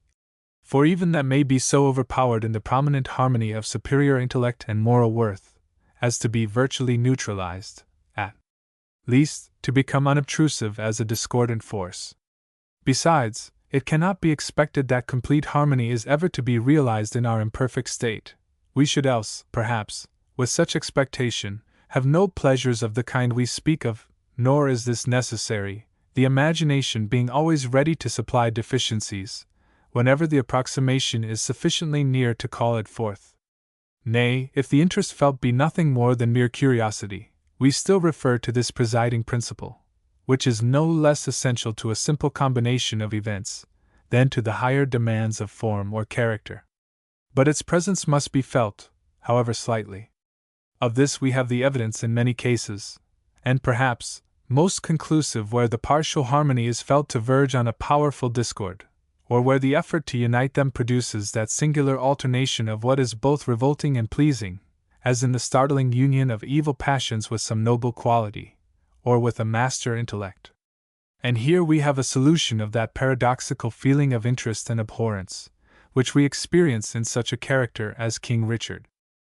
And may it not be that we are permitted this interest for a deeper purpose than we are wont to suppose, because sin is best seen in the light of virtue, and then most fearfully when she holds the torch to herself? Be this as it may, with pure, unintellectual, brutal evil it is very different. We cannot look upon it undismayed, we take no interest in it, nor can we. In Richard there is scarce a glimmer of his better nature, yet we do not despise him, for his intellect and courage command our respect. But the fiend Iago, who ever followed him through the weaving of his spider-like web, without perpetual recurrence to its venomous source, his devilish heart? Even the intellect he shows seems actually animalized, and we shudder at its subtlety, as at the cunning of a reptile. Whatever interest may have been imputed to him should be placed to the account of his hapless victim, to the first striving with distrust of a generous nature, to the vague sense of misery, then its gradual development, then the final overthrow of absolute faith, and last of all, to the throes of agony of the noble Moor, as he writhes and gasps in his accursed toils. To these mixed modes may be added another branch, which we shall term the class of imputed attributes. In this class are concerned all those natural objects with which we connect, not by individual association, but by a general law of the mind, certain moral or intellectual attributes, which are not, indeed, supposed to exist in the objects themselves, but which, by some unknown affinity, they awaken or occasion in us, and which we, in our turn, impute to them. However this be, there are multitudes of objects in the inanimate world, which we cannot contemplate without associating with them many of the characteristics which we ascribe to the human being, and the ideas so awakened we involuntarily express by the ascription of such significant epithets as stately, majestic, grand, and so on. It is so with us, when we call some tall forest stately, or qualify as majestic some broad and slowly winding river, or some vast, yet unbroken waterfall, or some solitary, gigantic pine, seeming to disdain the earth, and to hold of right its eternal communion with air, or when to the smooth and far-reaching expanse of our inland waters, with their bordering and receding mountains, as they seem to march from the shores, in the pomp of their dark draperies of wood and mist, we apply the terms grand and magnificent, and so onward to an endless succession of objects, imputing, as it were, our own nature, and lending our sympathies, till the headlong rush of some mighty cataract suddenly thunders upon us. But how is it then? In the twinkling of an eye, the outflowing sympathies ebb back upon the heart, the whole mind seems severed from earth, and the awful feeling to suspend the breath. There is nothing human to which we can liken it. And here begins another kind of emotion, which we call sublime. We are not aware that this particular class of objects has hitherto been noticed, at least as holding a distinct position. And if we may be allowed to supply the omission, we should assign to it the intermediate place between the beautiful and the sublime. Indeed, there seems to be no other station so peculiarly proper, inasmuch as they would thus form, in a consecutive series, a regular ascent from the sensible material to the invisible spiritual, hence naturally uniting into one harmonious whole every possible emotion of our higher nature. In the preceding discussion, we have considered the outward world only in its immediate relation to man, and the human being as the predetermined center to which it was designed to converge. As the subject, however, of what are called the sublime emotions, he holds a different position, for the center here is not himself, nor, indeed, can he approach it with inconceivable distance, yet still he is drawn to it, though baffled forever. Now the question is, where, and in what bias, is this mysterious attraction? It must needs be in something having a clear affinity with us, or we could not feel it. But the attraction is also both pure and pleasurable, and it has just been shown that we have in ourselves but one principle by which to recognize any corresponding emotion, namely, the principle of harmony. May we not then infer a similar principle without us, an infinite harmony, to which our own is attracted? And may we not further, if we may so speak without irreverence, suppose our own to have emanated thence when man became a living soul? And though this relation may not be consciously acknowledged in every instance, or even in one, by the mass of men, does it therefore follow that it does not exist? How many things act upon us of which we have no knowledge?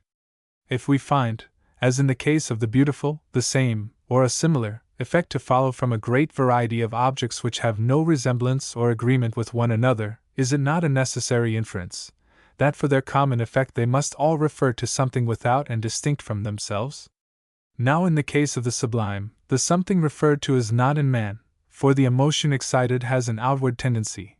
The mind cannot contain it, and the effort to follow it towards its mysterious object, if long continued, becomes, in the excess of interest, positively painful.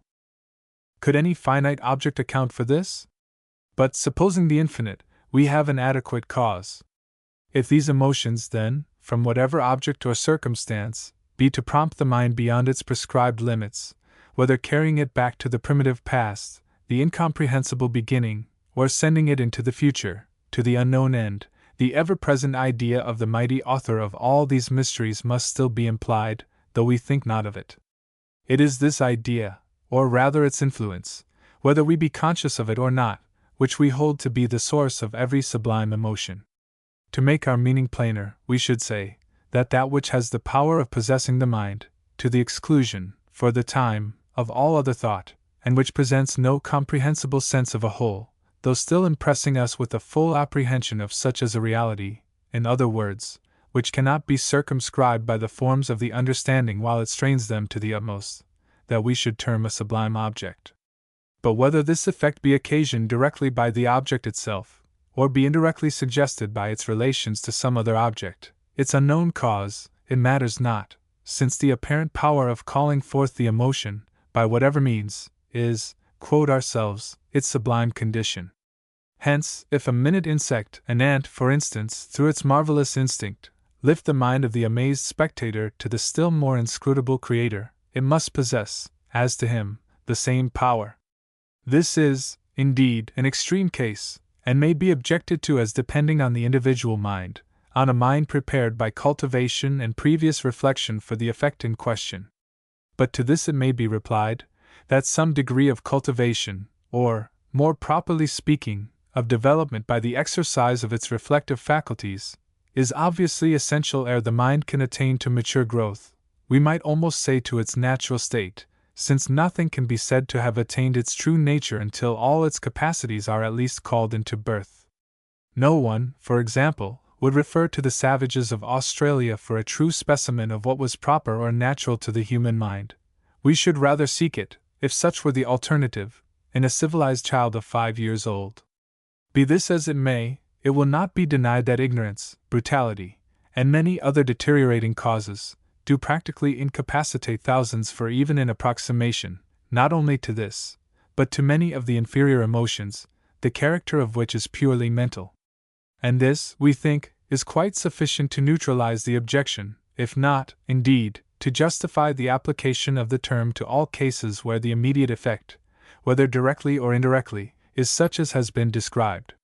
But to reduce this to a common-sense view, it is only saying, what no one will deny, that a man of education and refinement has not only more, but higher, pleasures of the mind than a mere clown. But though the position here advanced must necessarily exclude many objects which have hitherto, though, as we think, improperly, been classed with the sublime, it will still leave enough, and more than enough, for the utmost exercise of our limited powers, inasmuch as, in addition to the multitude of objects in the material world, not only the actions, passions, and thoughts of men, but whatever concerns the human being, that in any way by a hint merely leads the mind, though indirectly, to the infinite attributes, all come of right within the ground assumed. It will be borne in mind that the conscious presence of the infinite idea is not only not insisted on, but expressly admitted to be, in most cases, unthought of. It is also admitted that a sublime effect is often powerfully felt in many instances where this idea could not truly be predicated of the apparent object. In such cases, however, some kind of resemblance, or, at least, a seeming analogy to an infinite attribute, is nevertheless essential. It must appear to us, for the time, either limitless, indefinite, or in some other way beyond the grasp of the mind, and whatever an object may seem to be, it must needs in effect be to us even that which it seems. Nor does this transfer the emotion to a different source, for the infinite idea, or something analogous, being thus imputed, is in reality its true cause. It is still the unattainable, the ever-stimulating, yet ever-eluding, in the character of the sublime object, that gives to it both its term and its effect. And whence the conception of this mysterious character, but from its mysterious prototype, the idea of the infinite? Neither does it matter, as we have said, whether actual or supposed, for what the imagination cannot master will master the imagination. Take, for instance, but a single passion, and clothe it with this character, in the same instant it becomes sublime. So, too, with a single thought. In the Mosaic words so often quoted, "Let there be light, and there was light," we have the sublime of thought, of mere naked thought. But what could more awe the mind with the power of God? Of like nature is the conjecture of Newton, when he imagined stars so distant from the sun that their coeval light has not yet reached us. Let us endeavor for one moment to conceive of this. Does not the soul seem to dilate within us, and the body to shrink as to a grain of dust? "Woe is me! Unclean, unclean!" said the holy prophet, when the infinite holiness stood before him. Could a more terrible distance be measured than by these fearful words, between God and man? If it be objected to this view, that many cases occur, having the same conditions with those assumed in our general proposition, which are yet exclusively painful, unmitigated even by a transient moment of pleasure, in despair, for instance, as who can limit it? To this we reply, that no emotion having its soul, or circle of existence in the individual mind itself, can be to that mind other than a subject. A man in despair, or under any mode of extreme suffering of like nature, may, indeed, if all interfering sympathy have been removed by time or after description, be to another a sublime object, at least in one of those suggestive forms just noticed, but not to himself. The source of the sublime, as all along implied, is essentially ab extra. The human mind is not its center, nor can it be realized except by a contemplative act.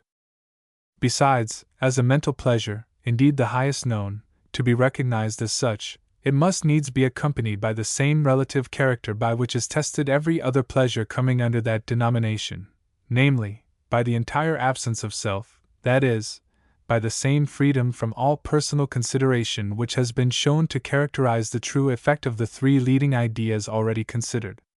But if to this also it be further objected, that in certain particular cases, as of personal danger, from which the sublime emotion has often been experienced, some personal consideration must necessarily be involved, as without a sense of security we could not enjoy it, we answer that, if it be meant only that the mind should be in such a state as to enable us to receive an unembarrassed impression, it seems to us superfluous, an obvious truism placed in opposition to an absurd impossibility. We needed not to be told that no pleasurable emotion is likely to occur while we are unmanned by fear. The same might be said, also, in respect to the beautiful, for who was ever alive to it under a paroxysm of terror, or pain of any kind? A terrified person is in anything but a fit state for such emotion.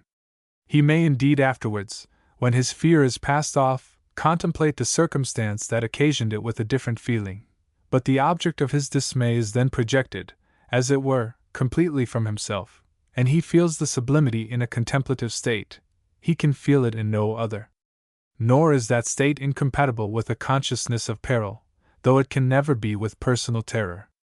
And if it is meant that we should have a positive, present conviction that we are in no danger, this we must deny, as we find it contradicted in innumerable instances. So far, indeed, is a sense of security from being essential to the condition of a sublime emotion, that the sense of danger, on the contrary, is one of its most exciting accompaniments. There is a fascination in danger which some persons either can nor would resist, which seems, as it were, to decentral them of self, as if the mysterious infinite were actually drawing them on by an invisible power. Was it mere scientific curiosity that cost the elder Pliny his life? Might it not have been rather this sublime fascination? But we have repeated examples of it in our own time. Many who will read this may have been in a storm at sea. Did they never feel its sublimity while they knew their danger? We will answer for ourselves, for we have been in one, when the dismasted vessels that surrounded us permitted no mistake as to our peril. It was strongly felt, but still stronger was the sublime emotion in the awful scene. The crater of Vesuvius is even now, perhaps for the 1000th time, reflecting from its lake of fire some ghastly face, with indrawn breath and hair bristling, bent, as by fate, over its sulphurous brink. Let us turn to Mont Blanc, that mighty pyramid of ice, in whose shadow might repose all the tombs of the pharaohs. It rises before the traveler like the accumulating mausoleum of Europe. Perhaps he looks upon it as his own before his natural time, yet he cannot away from it. A terrible charm hurries him over frightful chasms, whose blue depths seem like those of the ocean. He cuts his way up a polished precipice, shining like steel, as elusive to the touch. He creeps slowly and warily around and beneath huge cliffs of snow. Now he looks up, and sees their brows fretted by the percolating waters like a Gothic ceiling, and he fears even to whisper, lest an audible breath should awaken the avalanche. And thus he climbs and climbs, till the dizzy summit fills up his measure of fearful ecstasy. Now, though cases may occur where the emotion in question is attended with a sense of security, as in the reading or hearing the description of an earthquake, such as that of 1768 in Lisbon, while we are safely housed and by a comfortable fire, it does not therefore follow that this consciousness of safety is its essential condition. It is merely an accidental circumstance. It cannot, therefore, apply, either as a rule or an objection. Besides, even if supported by fact, we might well dismiss it on the ground of irrelevancy, since a sense of personal safety cannot be placed in opposition to and as inconsistent with a disinterested or unselfish state, which is that claimed for the emotion as its true condition. If there be not, then, a sounder objection, we may safely admit the characteristic in question, for the reception of which we have, on the other hand, the weight of experience, at least negatively, since, strictly speaking, we cannot experience the absence of anything. But though, according to our theory, there are many things now called sublime that would properly come under a different classification, such as many objects of art, many sentiments, and many actions, which are strictly human, as well in their end as in their origin, it is not to be inferred that the exclusion of any work of man is because of its apparent origin, but of its end, the end only being the determining point, as referring to its idea. Now, if the idea referred to be of the infinite, which is out of his nature, it cannot strictly be said to originate with man, that is, absolutely, but it is rather, as it were, a reflected form of it from the maker of his mind. If we are led to such an idea, then, by any work of imagination, a poem, a picture, a statue, or a building, it is as truly sublime as any natural object. This, it appears to us, is the sole mystery, without which neither sound, nor color, nor form, nor magnitude, is a true correlative to the unseen cause. And here, as with beauty, though the test of that be within us, is the modus operandi equally baffling to the scrutiny of the understanding. We feel ourselves, as it were, lifted from the earth, and look upon the outward objects that have so affected us, yet learn not how, and the mystery deepens as we compare them with other objects from which have followed the same effects, and find no resemblance. For instance, the roar of the ocean, and the intricate unity of a Gothic cathedral, whose beginning and end are alike intangible, while its climbing tower seems visibly even to rise to the idea which it strives to embody, these have nothing in common. Hardly two things could be named that are more unlike, yet in relation to man they have but one end, for who can hear the ocean when breathing in wrath, and limit it in his mind, though he think not of him who gives it voice? Or ascend that spire without feeling his faculties vanish, as it were with its vanishing point, into the abyss of space? If there be a difference in the effect from these and other objects, it is only in the intensity, the degree of impetus given, as between that from the sudden explosion of a volcano and from the slow and heavy movement of a rising thundercloud.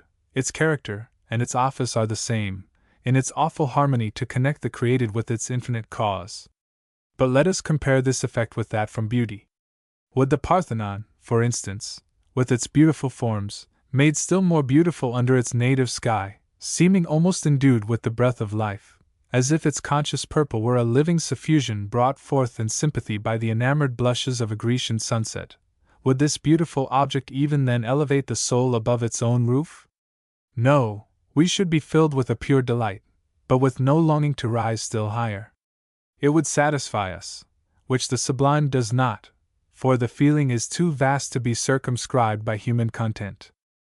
On the supernatural it is needless to enlarge, for, in whatever form the beings of the invisible world are supposed to visit us, they are immediately connected in the mind with the unknown infinite, whether the faith be in the heart or in the imagination, whether they bubble up from the earth, like the witches in Macbeth, taking shape at will, or self-dissolving into air, and no less marvelous, for knowing thoughts ere formed in man.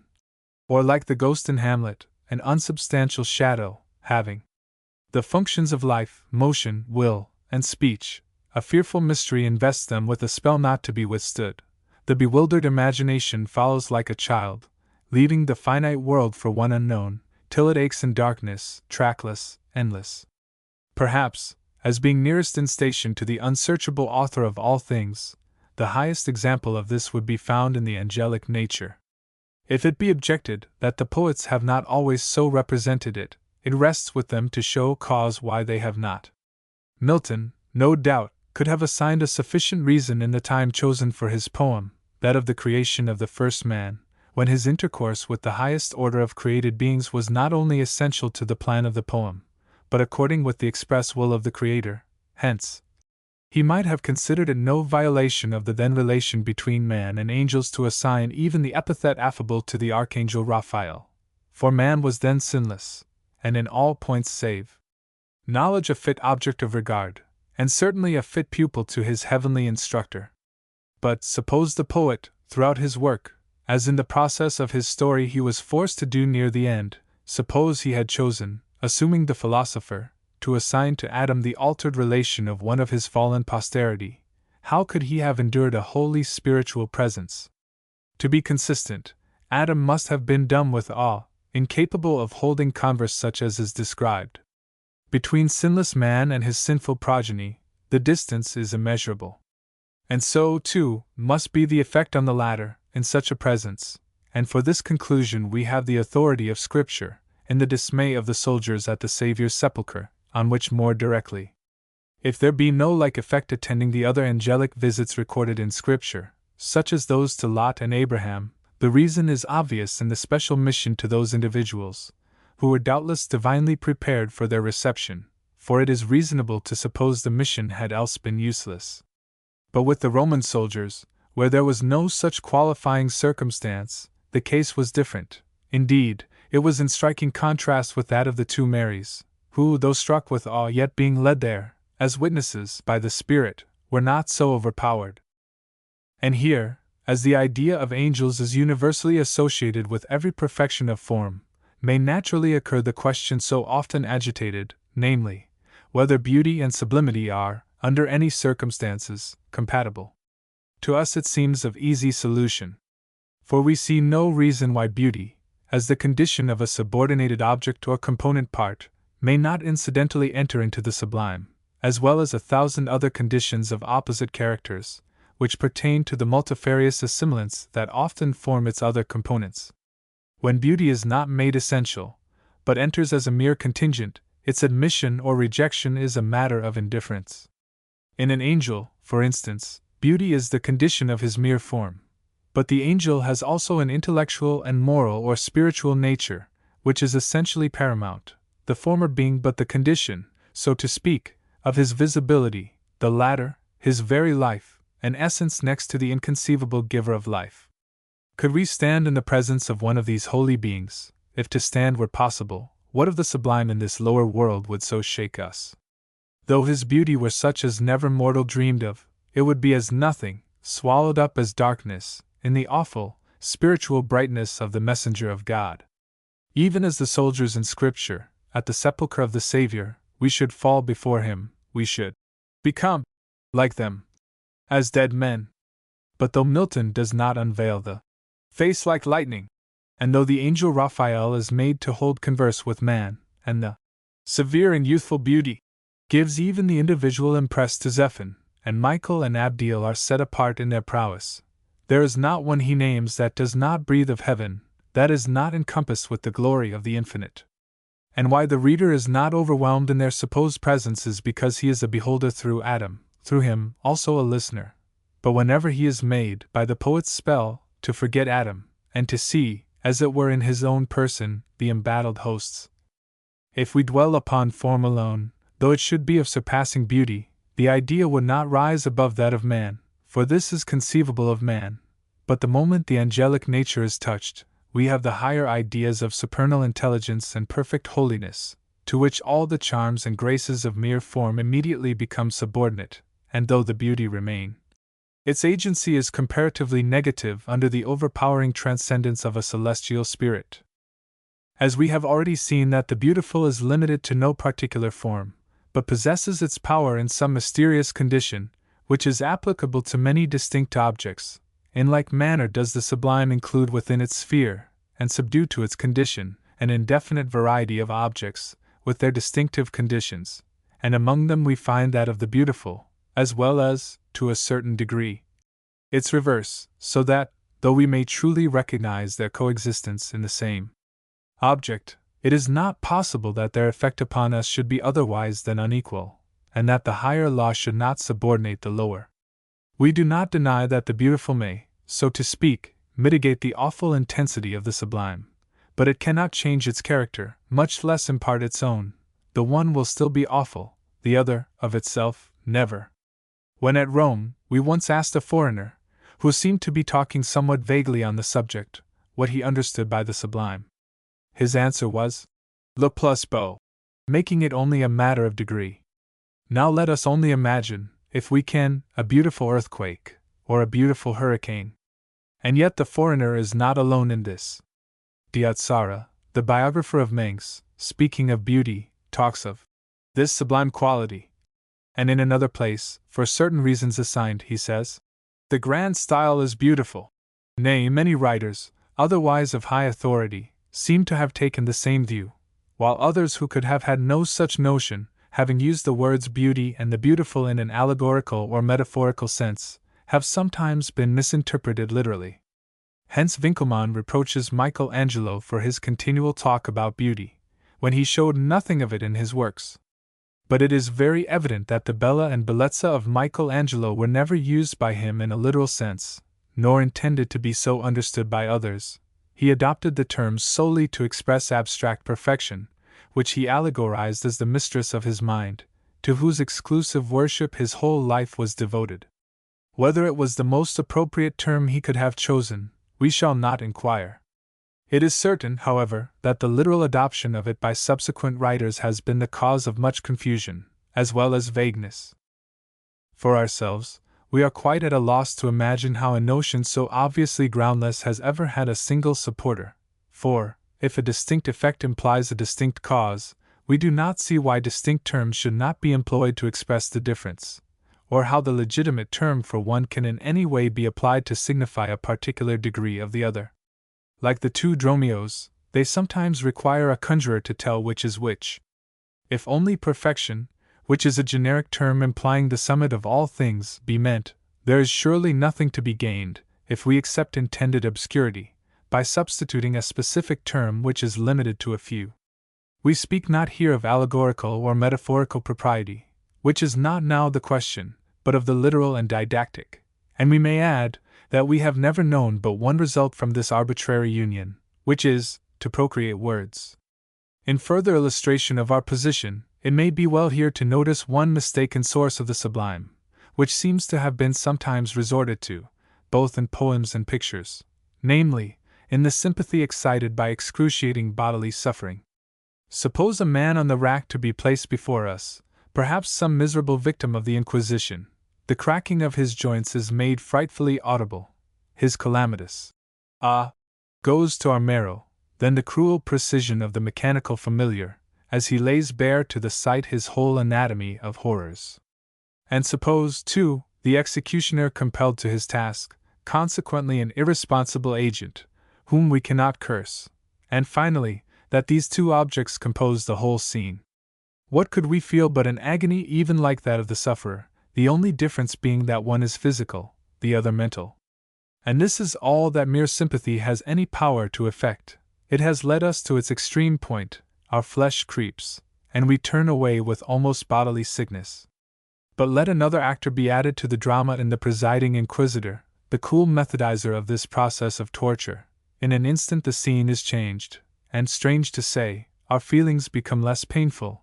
Nay, we feel a momentary interest. From an instant revulsion of our moral nature, we are lost in wonder at the excess of human wickedness, and the hateful wonder, as if partaking of the infinite, now distends the faculties to their utmost tension, for who can set bounds to passion?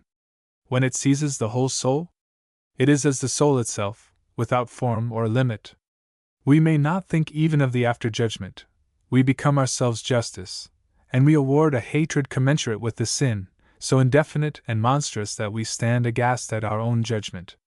Why this extreme tension of the mind, when thus outwardly occasioned, should create in us an interest, we know not, but such is the fact, and we are not only content to endure it for a time, but even crave it, and give to the feeling the epithet sublime.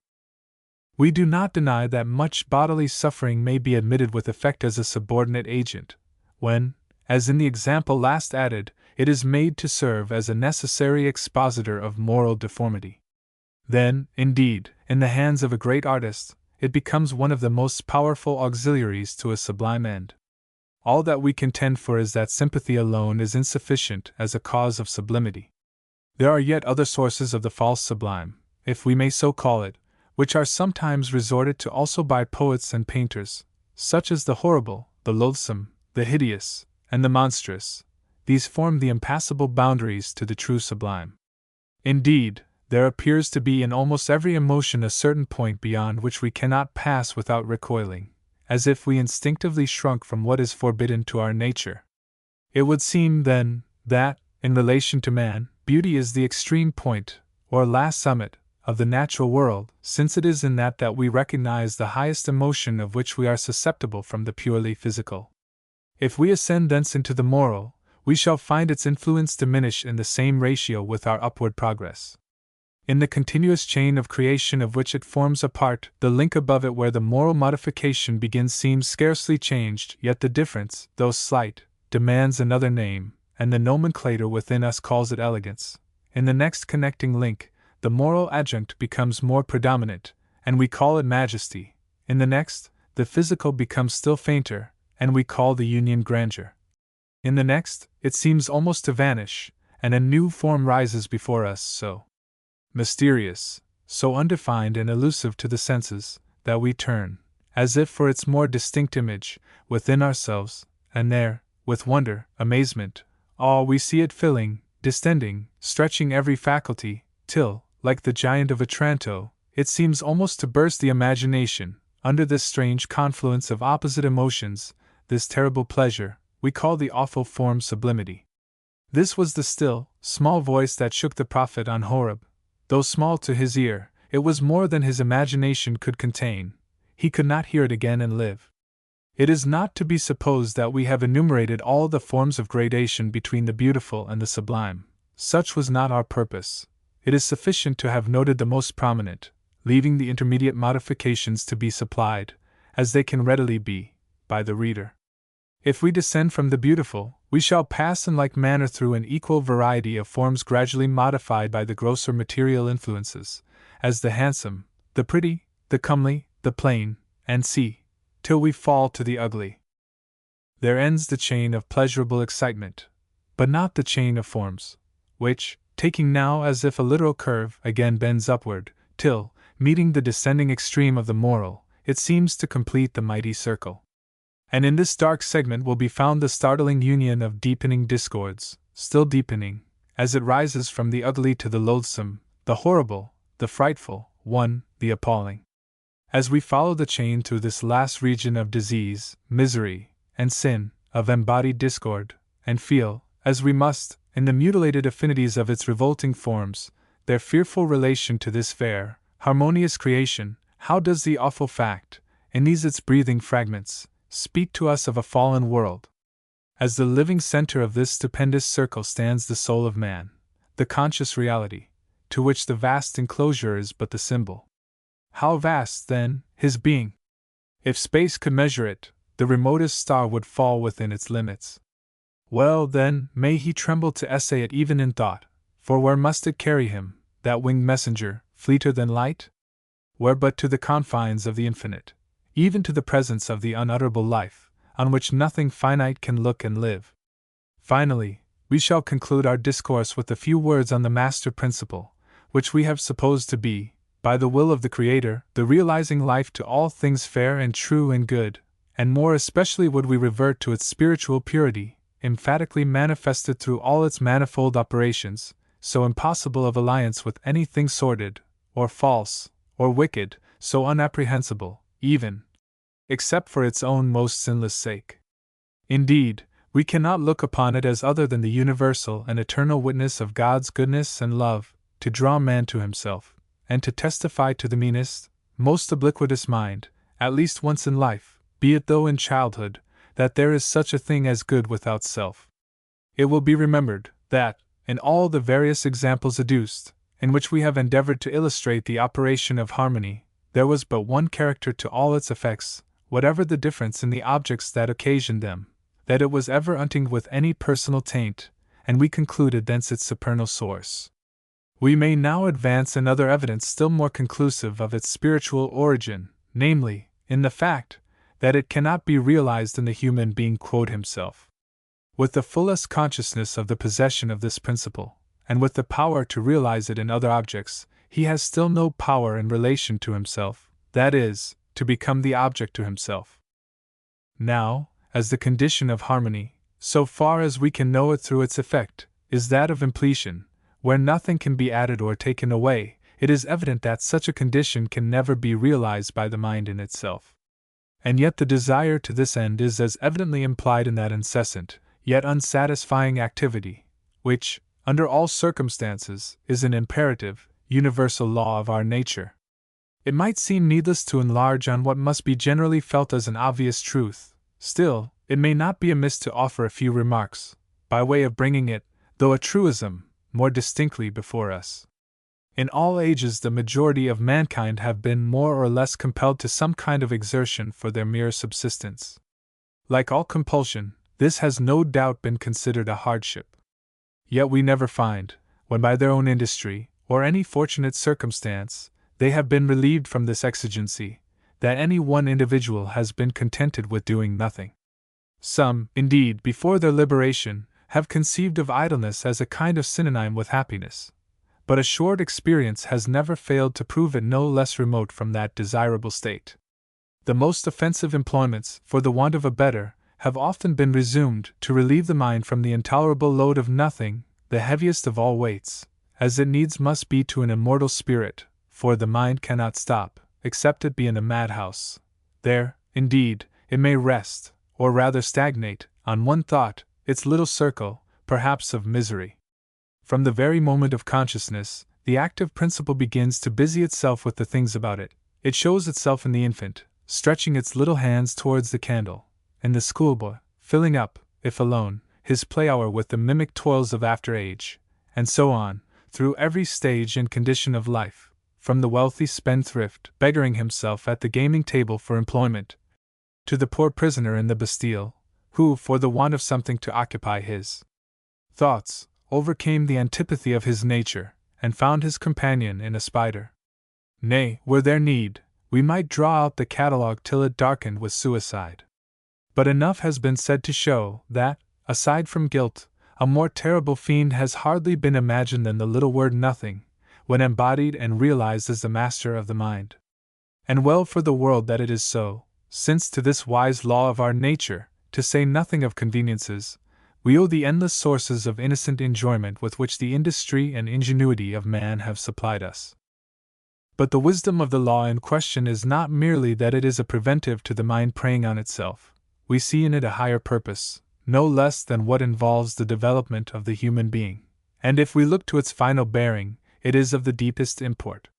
It might seem at first a paradox, that, the natural condition of the mind being averse to inactivity, it should still have so strong a desire for rest, but a little reflection will show that this involves no real contradiction.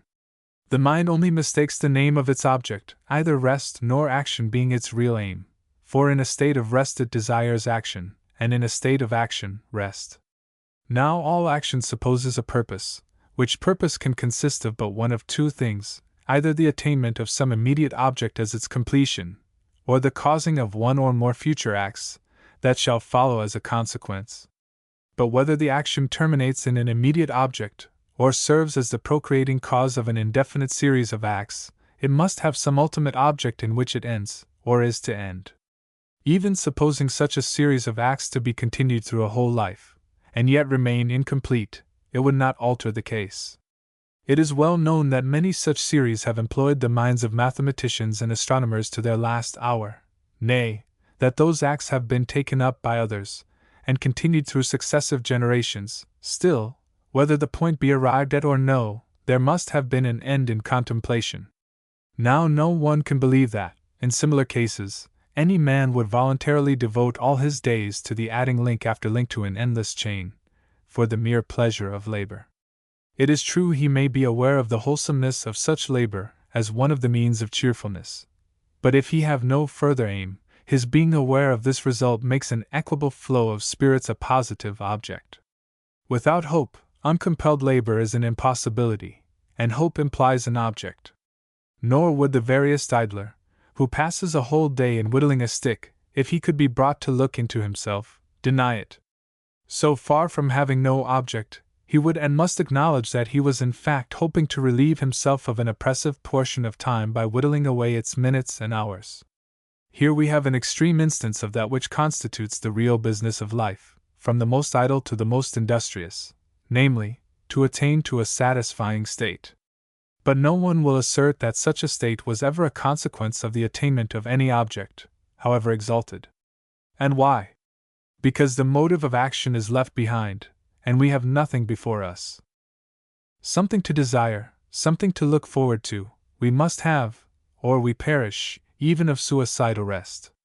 If we find it not here in the world about us, it must be sought for in another, to which, as we conceive, that secret ruler of the soul, the inscrutable, ever-present spirit of harmony, forever points. Nor is it essential that the thought of harmony should even cross the mind, for a want may be felt without any distinct consciousness of the form of that which is desired. And, for the most part, it is only in this negative way that its influence is acknowledged. But this is sufficient to account for the universal longing, whether definite or indefinite, and the consequent universal disappointment.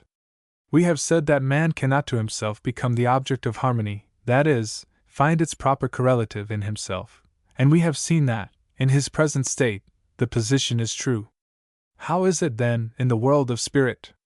Who can answer? And yet, perhaps, if without irreverence we might hazard the conjecture, as a finite creature, having no center in himself on which to revolve, may it not be that his true correlative will there be revealed, if, indeed, it be not before, to the disembodied man, in the being that made him? And may it not also follow, that the principle we speak of will cease to be potential, and flow out, as it were, and harmonize with the eternal form of hope, even that hope whose living end is in the unapproachable infinite? Let us suppose this form of hope to be taken away from an immortal being who has no self-satisfying power within him. What would be his condition? A conscious, interminable vacuum, were such a thing possible, would but faintly image it. Hope, then, though in its nature unrealizable, is not a mere notion, for so long as it continues hope, it is to the mind an object and an object to be realized. So, where its form is eternal, it cannot but be to it an ever-during object. Hence we may conceive of a never-ending approximation to what can never be realized. From this it would appear that, while we cannot to ourselves become the object of harmony, it is nevertheless certain, from the universal desire so to realize it, that we cannot suppress the continual impulse of this paramount principle, which, therefore, as it seems to us, must have a double purpose: first, by its outward manifestation, which we all recognize, to confirm its reality, and secondly, to convince the mind that its true object is not merely out of, but above, itself, and only to be found in the infinite Creator. Art. In treating on art, which, in its highest sense, and more especially in relation to painting and sculpture, is the subject proposed for our present examination, the first question that occurs is, in what consists its peculiar character? Or rather, what are the characteristics that distinguish it from nature, which it professes to imitate? To this we reply, that art is characterized, first, by originality. Secondly, by what we shall call human or poetic truth, which is the verifying principle by which we recognize the first. Thirdly, by invention, the product of the imagination, as grounded on the first, and verified by the second. And, fourthly, by unity, the synthesis of all. As the first step to the right understanding of any discourse is a clear apprehension of the terms used, we add that by originality we mean anything, admitted by the mind as true, which is peculiar to the author, and which distinguishes his production from that of all others; by human or poetic truth, that which may be said to exist exclusively in and for the mind, and as contradistinguished from the truth of things in the natural or external world; by invention, any unpracticed mode of presenting a subject, whether by the combination of entire objects already known, or by the union and modification of known but fragmentary parts into new and consistent forms; and lastly, by unity, such an agreement and interdependence of all the parts, as shall constitute a whole. It will be our attempt to show that, by the presence or absence of any one of these characteristics, we shall be able to affirm or deny in respect to the pretension of any object as a work of art, and also that we shall find within ourselves the corresponding law, or by whatever word we choose to designate it, by which each will be recognized, that is, in the degree proportion to the development, or active force, of the law so judging. Supposing the reader to have gone along with us in what has been said of the universal, in our preliminary discourse, and as assenting to the position that any faculty, law, or principle, which can be shown to be essential to any one mind, must necessarily be also predicated of every other sound mind, even where the particular faculty or law is so feebly developed as apparently to amount to its absence, in which case it is inferred potentially, we shall now assume, on the same grounds, that the originating cause, notwithstanding its apparent absence in the majority of men, is an essential reality in the condition of the human being, its potential existence in all being of necessity affirmed from its existence in one. Assuming, then, its reality, or rather leaving it to be evidenced from its known effects, we proceed to inquire in what consists this originating power. And first, as to its most simple form. If it be true, as we hope to set forth more at large in a future discourse, that no two minds were ever found to be identical, there must then in every individual mind be something which is not in any other. And if this unknown something is also found to give its peculiar hue, so to speak, to every impression from outward objects, it seems but a natural inference, that, whatever it be, it must possess a pervading force over the entire mind, at least, in relation to what is external. But though this may truly be affirmed of man generally, from its evidence in any one person, we shall be far from the fact, should we therefore affirm, that, otherwise than potentially, the power of outwardly manifesting it is also universal. We know that it is not, and our daily experience proves that the power of reproducing or giving out the individualized impressions is widely different in different men. With some it is so feeble as apparently never to act, and so far as our subject is concerned, it may practically be said not to exist, of which we have abundant examples in other mental phenomena, where an imperfect activity often renders the existence of some essential faculty a virtual nullity. When it acts in the higher degrees so as to make another see or feel as the individual saw or felt, this, in relation to art, is what we mean, in its strictest sense, by originality.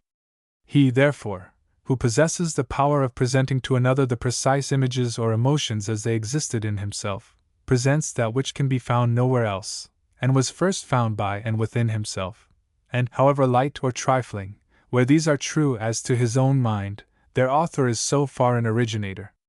But let us take an example, and suppose two portraits, simple heads, without accessories, that is, with blank backgrounds, such as we often see, where no attempt is made at composition, and both by artists of equal talent, employing the same materials, and conducting their work according to the same technical process.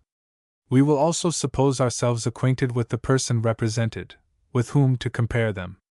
Who, that has ever made a similar comparison, will expect to find them identical? On the contrary, though in all respects equal, in execution, likeness, and we shall still perceive a certain exclusive something that will instantly distinguish the one from the other, and both from the original. And yet they shall both seem to us true. But they will be true to us also in a double sense, namely, as to the living original and as to the individuality of the different painters. Where such is the result, both artists must originate, inasmuch as they both outwardly realize the individual image of their distinctive minds. Nor can the truth they present be ascribed to the technic process, which we have supposed the same with each, as, on such a supposition, with their equal skill, the result must have been identical. No, by whatever it is that one man's mental impression, or his mode of thought, is made to differ from another's, it is that something, which our imaginary artists have here transferred to their pencil, that makes them different, yet both original. Now, whether the medium through which the impressions, conceptions, or emotions of the mind are thus externally realized be that of colors, words, or anything else, this mysterious though certain principle is, as we believe, the true and only source of all originality.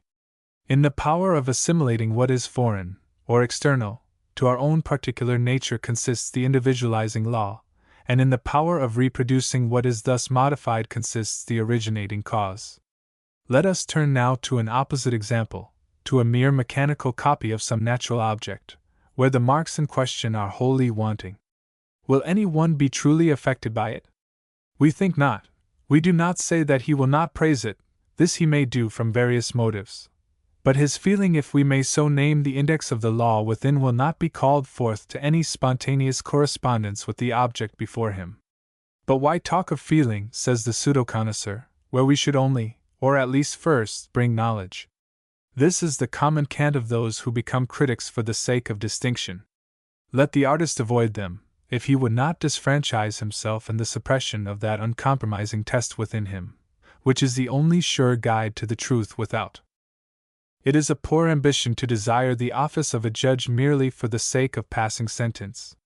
But such an ambition is not likely to possess a person of true sensibility.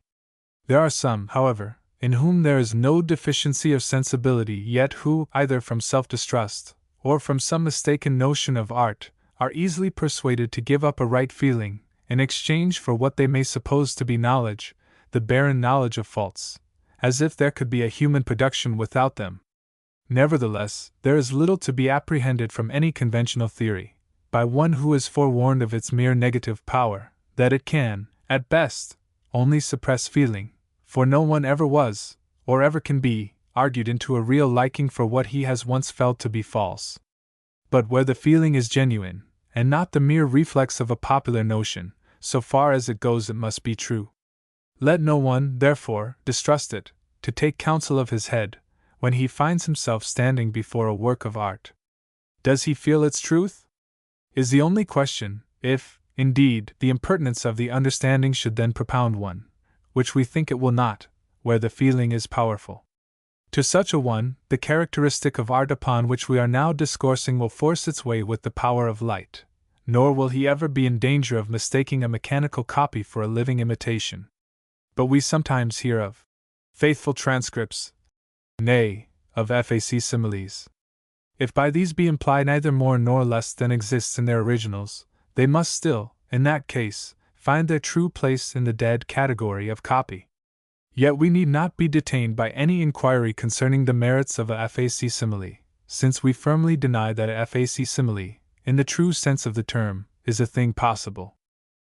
That an absolute identity between any natural object and its represented image is a thing impossible, will hardly be questioned by any one who thinks, and will give the subject a moment's reflection, and the difficulty lies in the nature of things, the one being the work of the Creator, and the other of the creature. We shall therefore assume as a fact the eternal and insuperable difference between art and nature.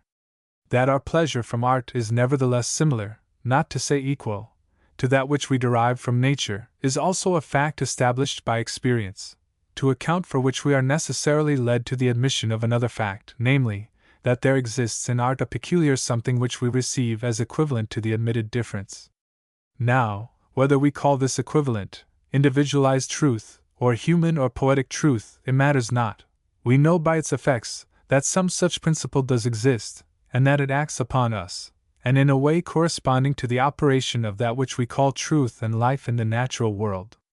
Of the various laws growing out of this principle, which take the name of rules when applied to art, we shall have occasion to speak in a future discourse. At present we shall confine ourselves to the inquiry, how far the difference alluded to may be safely allowed in any work professing to be an imitation of nature.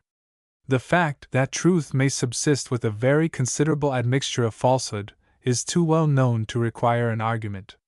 However reprehensible such an admixture may be in morals, it becomes in art, from the limited nature of our powers, a matter of necessity. For the same reason, even the realizing of a thought, or that which is properly and exclusively human, must ever be imperfect. If truth, then, form but the greater proportion, it is quite as much as we may reasonably look for in a work of art. But why, it may be asked, where the false predominates, do we still derive pleasure? Simply because of the truth that remains. If it be further demanded, what is the minimum of truth in order to a pleasurable effect? We reply, so much only as will cause us to feel that the truth exists. It is this feeling alone that determines, not only the true, but the degrees of truth, and consequently the degrees of pleasure. When no such feeling is awakened, and supposing no deficiency in the recipient, he may safely, from its absence, pronounce the work false, nor could any ingenious theory of the understanding convince him to the contrary. He may, indeed, as some are wont to do, make a random guess, and call the work true, but he can never so feel it by any effort of reasoning. But may not men differ as to their impressions of truth?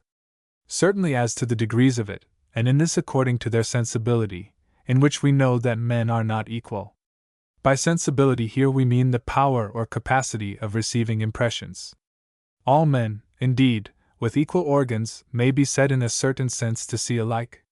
But will the same natural object, conveyed through these organs, leave the same impression? The fact is otherwise. What, then, causes the difference, if it be not, as before observed, a peculiar something in the individual mind, that modifies the image? If so, there must of necessity be in every true work of art, if we may venture the expression, another, or distinctive, truth.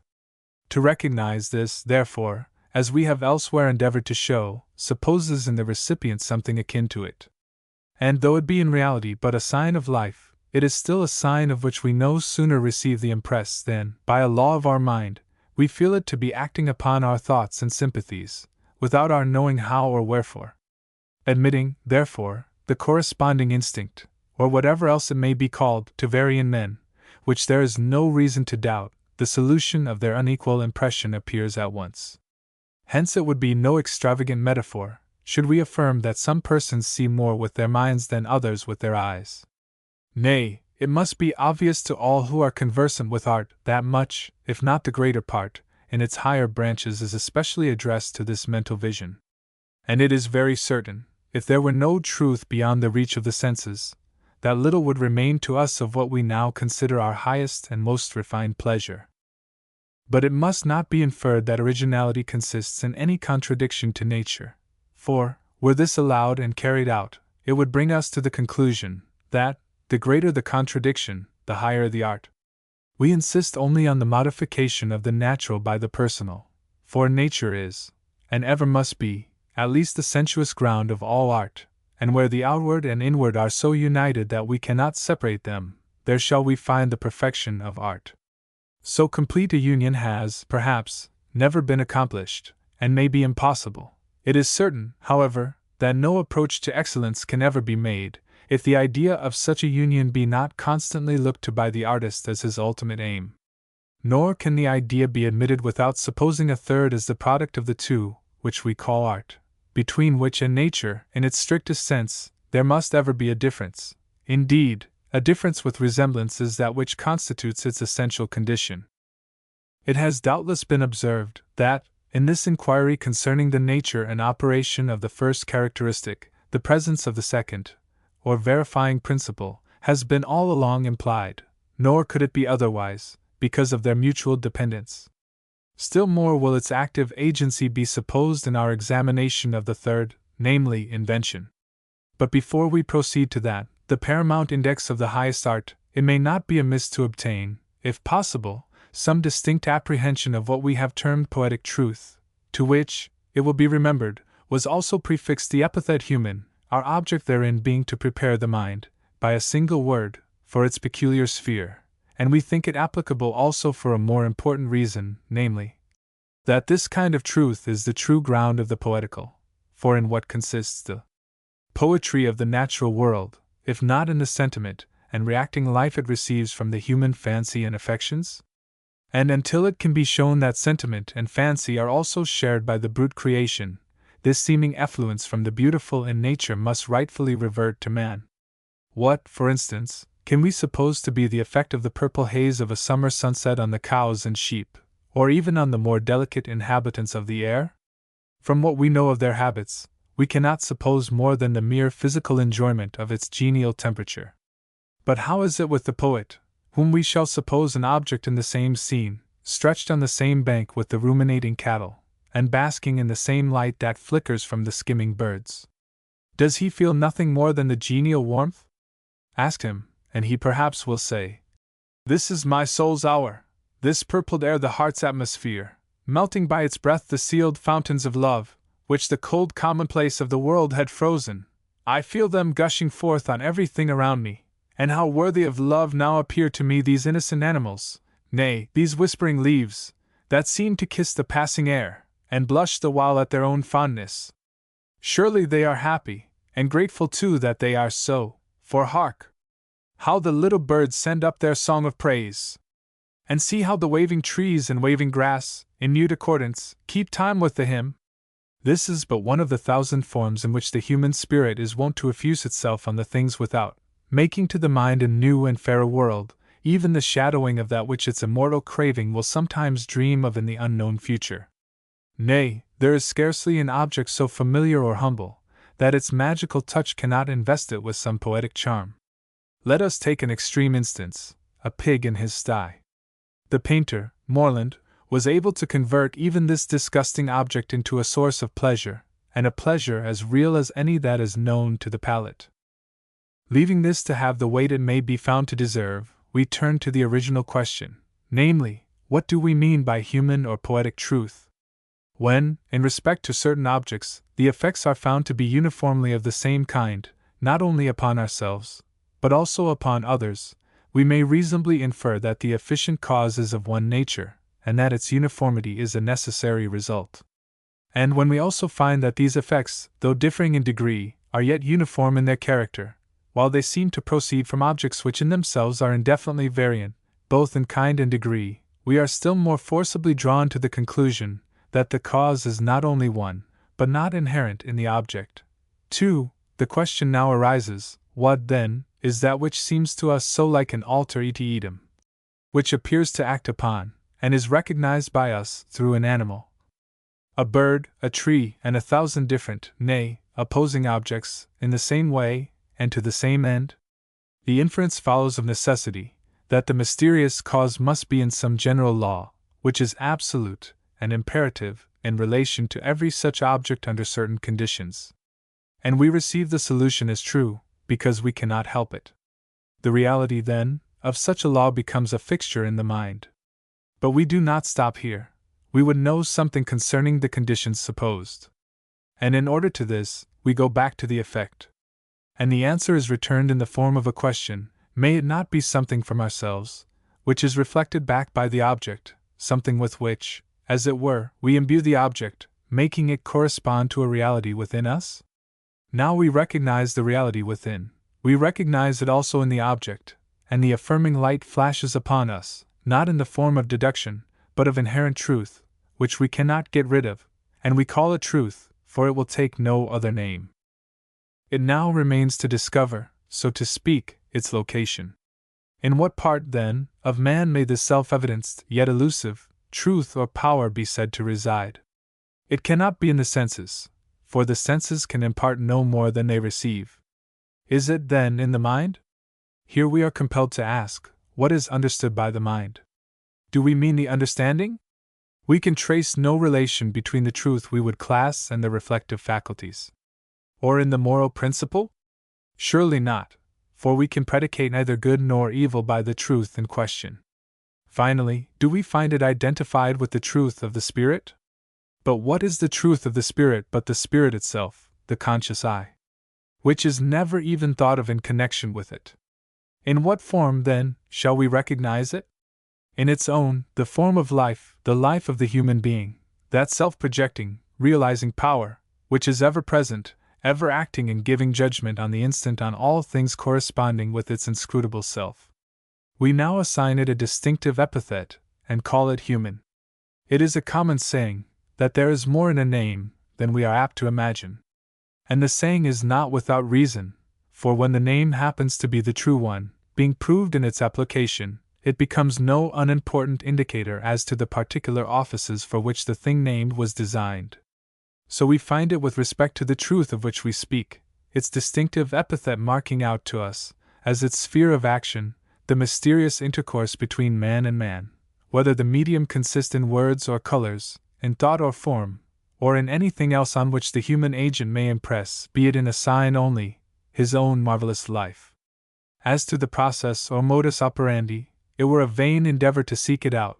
That divine secret must ever to man be in humbling darkness. It is enough for him to know that there is that within him which is ever answering to that without, as life to life, which must be life, and which must be true. We proceed now to the third characteristic.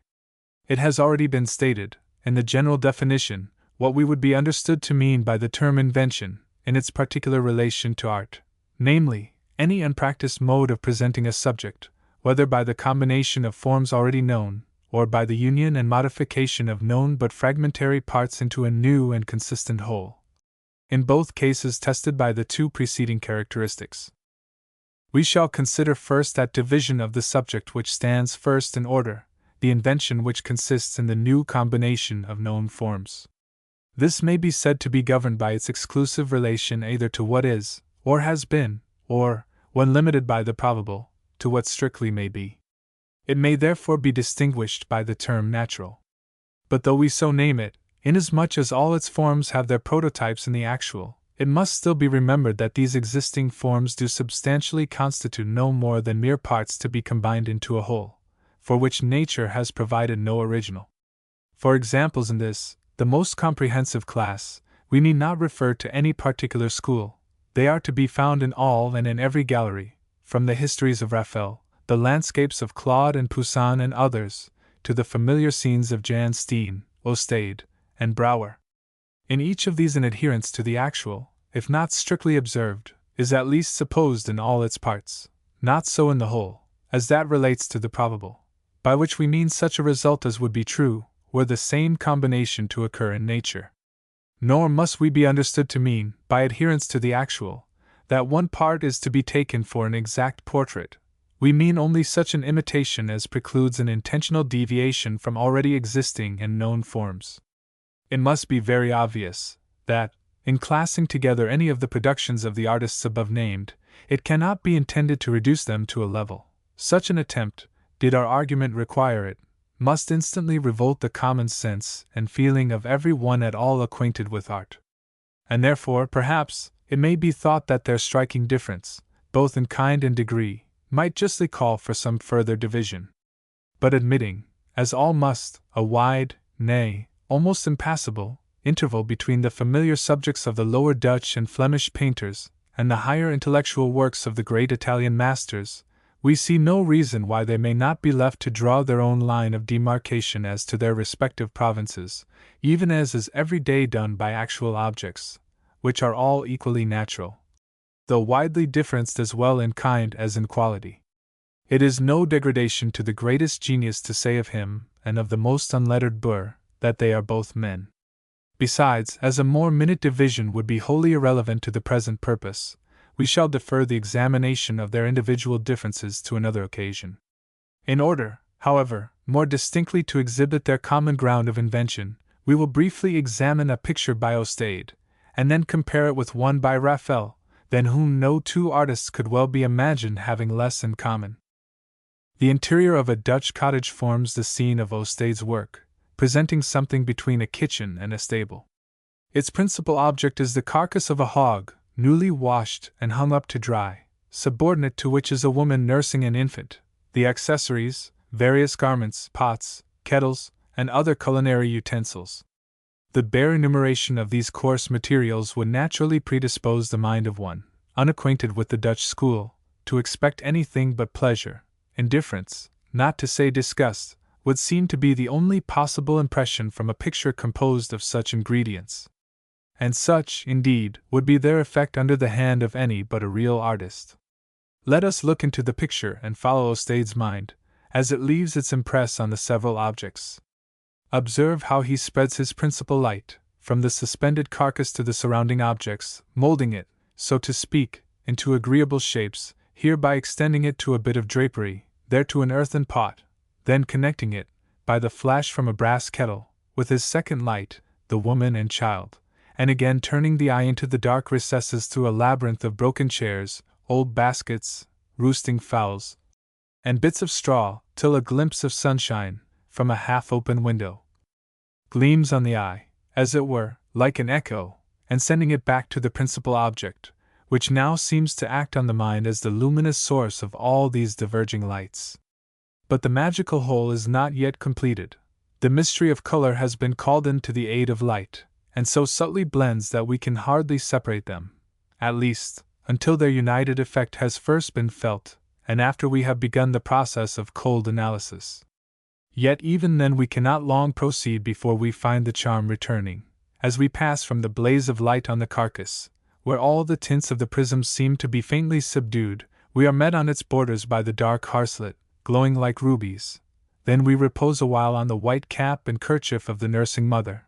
Then we are roused again by the flickering strife of the antagonist colors on a blue jacket and red petticoat. Then the strife is softened by the low yellow of a straw-bottomed chair, and thus with alternating excitement and repose do we travel through the picture, till the scientific explorer loses the analyst in the unresisting passiveness of a poetic dream. Now all this will no doubt appear to many, if not absurd, at least exaggerated, but not so to those who have ever felt the sorcery of color. They, we are sure, will be the last to question the character of the feeling because of the ingredients which work the spell, and if true to themselves, they must call it poetry. Nor will they consider it any disparagement to the all-accomplished Raphael to say of Ostade that he also was an artist. We turn now to a work of the great Italian, The Death of Ananias. The scene is laid in a plain apartment, which is wholly devoid of ornament, as became the hall of audience of the primitive Christians. The apostles, then 11 in number, have assembled to transact the temporal business of the church, and are standing together on a slightly elevated platform, about which, in various attitudes, some standing, others kneeling, is gathered a promiscuous assemblage of their new converts, male and female. This quiet assembly, for we still feel its quietness in the midst of the awful judgment, is suddenly roused by the sudden fall of one of their brethren. Some of them turn and see him struggling in the agonies of death. A moment before he was in the vigor of life, as his muscular limbs still bear evidence. But he had uttered a falsehood, and an instant after his frame is convulsed from head to foot. Nor do we doubt for a moment as to the awful cause. It is almost expressed in voice by those nearest to him, and though varied by their different temperaments, by terror, astonishment, and submissive faith, this voice has yet but one meaning. Ananias has lied to the Holy Ghost. The terrible words, as if audible to the mind, now direct us to him who pronounced his doom, and the singly raised finger of the apostle marks him the judge, yet not of himself, for either his attitude, air, nor expression has anything in unison with the impetuous Peter. He is now the simple, passive, yet awful instrument of the Almighty, while another on the right, with equal calmness, though with more severity, by his elevated arm, as beckoning to judgment, anticipates the fate of the entering Sapphira. Yet all is not done, lest a question remain. The apostle on the left confirms the judgment. No one can mistake what passes within him. Like one transfixed in adoration, his uplifted eyes seem to ray out his soul, as if in recognition of the divine tribunal. But the overpowering thought of omnipotence is now tempered by the human sympathy of his companion, whose open hands, connecting the past with the present, seem almost to articulate, "Alas, my brother!" By this exquisite turn, we are next brought to John, the gentle almoner of the church, who is dealing out their portions to the needy brethren.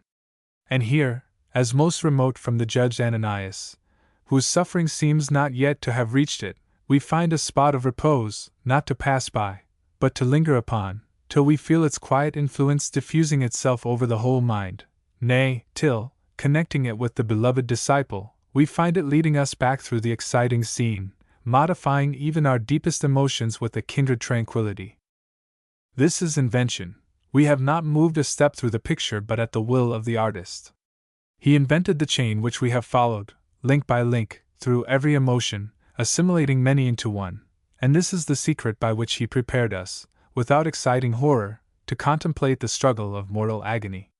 This too is art, and the highest art, when thus the awful power, without losing its character, is tempered, as it were, to our mysterious desires. In the work of Ostade, we see the same inventive power, no less effective, though acting through the medium of the humblest materials. We have now exhibited two pictures, and by two painters who may be said to stand at opposite poles. And yet, widely apart as are their apparent stations, they are nevertheless tenants of the same ground, namely, actual nature, the only difference being that one is the sovereign of the purely physical, the other of the moral and intellectual, while their common medium is the Catholic ground of the imagination. We do not fear either skeptical demur or direct contradiction, when we assert that the imagination is as much the medium of the homely Ostade, as of the refined Raphael. For what is that which has just wrapped us as in a spell when we entered his humble cottage, which, as we wandered through it, invested the coarsest object with a strange charm? Was it the truth of these objects that we there acknowledged? In part, certainly, but not simply the truth that belongs to their originals. It was the truth of his own individual mind superadded to that of nature, nay, clothed upon besides by his imagination, imbuing it with all the poetic hues which float in the opposite regions of night and day, and which only a poet can mingle and make visible in one pervading atmosphere. To all this our own minds, our own imaginations, respond, and we pronounce it true to both. We have no other rule, and well may the artists of every age and country thank the great lawgiver that there is no other. The despised feeling which the schools have scouted is yet the mother of that science of which they vainly boast. But of this we may have more to say in another place. We shall now ascend from the probable to the possible, to that branch of invention whose proper office is from the known but fragmentary to realize the unknown, in other words, to embody the possible, having its sphere of action in the world of ideas. To this class, therefore, may properly be assigned the term ideal. And here, as being its most important scene, it will be necessary to take a more particular view of the verifying principle, the agent, so to speak, that gives reality to the inward, when outwardly manifested. Now, whether we call this human or poetic truth, or inward life, it matters not. We know by its effects, as we have already said, and we now repeat, that some such principle does exist, and that it acts upon us, and in a way analogous to the operation of that which we call truth and life in the world about us. And that the cause of this analogy is a real affinity between the two powers seems to us confirmed, not only positively by this acknowledged fact, but also negatively by the absence of the effect above mentioned in all those productions of the mind which we pronounce unnatural. It is therefore in effect, or quote ourselves, both truth and life, addressed, if we may use the expression, to that inscrutable instinct of the imagination which conducts us to the knowledge of all invisible realities. A distinct apprehension of the reality and of the office of this important principle, we cannot but think, will enable us to ascertain with some degree of precision, at least so far as relates to art, the true limits of the possible, the sphere, as premised, of ideal invention. As to what some have called our creative powers, we take it for granted that no correct thinker has ever applied such expressions literally. Strictly speaking, we can make nothing, we can only construct. But how vast a theater is here laid open to the constructive powers of the finite creature, where the physical eye is permitted to travel for millions and millions of miles, while that of the mind may, swifter than light, follow out the journey, from star to star, till it falls back on itself with the humbling conviction that the measureless journey is then but begun. It is needless to dwell on the immeasurable mass of materials which a world like this may supply to the artist. The very thought of its vastness darkens into wonder.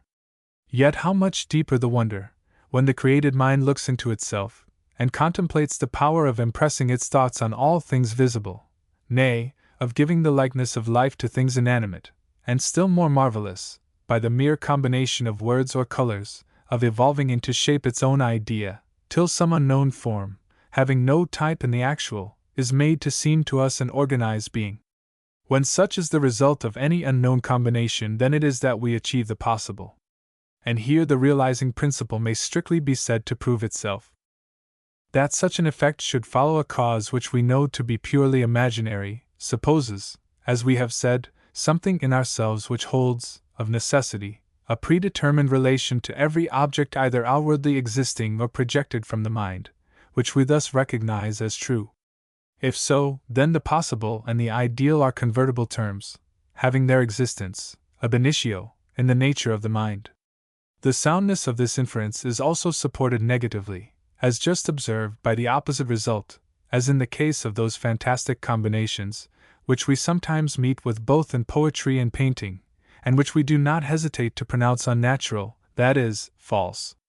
And here we would not be understood as implying the pre-existence of all possible forms, as so many patterns, but only of that constructive power which imparts its own truth to the unseen real, and, under certain conditions, reflects the image or semblance of its truth on all things imagined, and which must be assumed in order to account for the phenomena presented in the frequent coincident effect between the real and the feigned. Nor does the absence of consciousness in particular individuals, as to this power in themselves, fairly affect its universality, at least potentially, since by the same rule there would be equal ground for denying the existence of any faculty of the mind which is of slow or gradual development. All that we may reasonably infer in such cases is, that the whole mind is not yet revealed to itself. In some of the greatest artists, the inventive powers have been of late development, as in Claude and the sculptor Falconet. And can any one believe that, while the latter was hewing his master's marble, and the former making pastry, either of them was conscious of the sublime ideas which afterwards took form for the admiration of the world?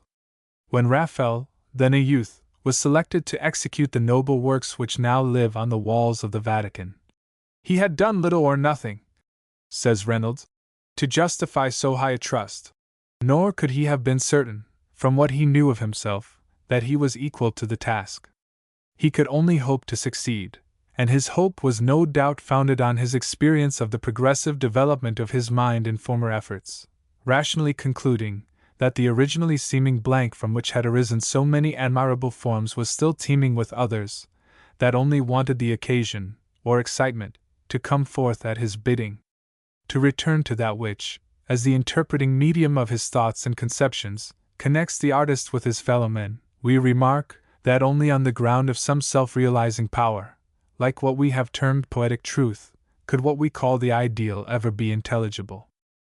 That some such power is inherent and fundamental in our nature, though differenced in individuals by more or less activity, seems more especially confirmed in this latter branch of the subject, where the phenomena presented are exclusively of the possible.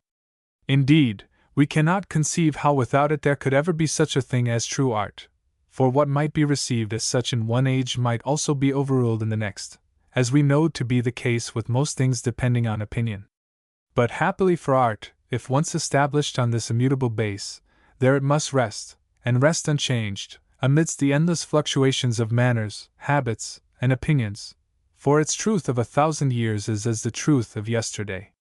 Hence the beings described by Homer, Shakespeare, and Milton are as true to us now as the recent characters of Scott. Nor is it the least characteristic of this important truth that the only thing needed for its full reception is simply its presence, being its own evidence. How otherwise could such a being as Caliban ever be true to us? We have never seen his race, nay, we knew not that such a creature could exist, until he started upon us from the mind of Shakespeare. Yet who ever stopped to ask if he were a real being? His existence to the mind is instantly felt, not as a matter of faith, but of fact, and a fact, too, which the imagination cannot get rid of if it would, but which must ever remain there, verifying itself, from the first to the last moment of consciousness. From whatever point we view this singular creature, his reality is felt. His very language, his habits, his feelings, whenever they recur to us, are all issues from a living thing, acting upon us, nay, forcing the mind, in some instances, even to speculate on his nature, till it finds itself classing him in the chain of being as the intermediate link between man and the brute. And this we do, not by an ingenious effort, but almost by involuntary induction, for we perceive speech and intellect, and yet without a soul. What but an intellectual brute could have uttered the imprecations of Caliban? They would not be natural in man, whether savage or civilized. Hear him, in his wrath against Prospero and Miranda. A wicked dew as ere my mother brushed with raven's feather from unwholesome fen, light on you both. The wild malignity of this curse, fierce as it is, yet wants the moral venom, the devilish leaven, of a consenting spirit. It is all but human. To this we may add a similar example, from our own art, in the Puck, or Robin Goodfellow, of Sir Joshua Reynolds. Who can look at this exquisite little creature, seated on its toadstool cushion, and not acknowledge its prerogative of life, that mysterious influence which in spite of the stubborn understanding masters the mind, sending it back to days long past, when care was but a dream, and its most serious business a childish frolic? But we no longer think of childhood as the past, still less as an abstraction. We see it embodied before us, in all its mirth and fun and glee, and the grave man becomes again a child, to feel as a child, and to follow the little enchanter through all his wiles and never-ending labyrinth of pranks. What can be real, if that is not which so takes us out of our present selves, that the weight of years falls from us as a garment, that the freshness of life seems to begin anew, and the heart and the fancy, resuming their first joyous consciousness, to launch again into this moving world, as on a sunny sea, whose pliant waves yield to the touch, yet, sparkling and buoyant, carry them onward in their merry gambols? Where all the purposes of reality are answered, if there be no philosophy in admitting, we see no wisdom in disputing it.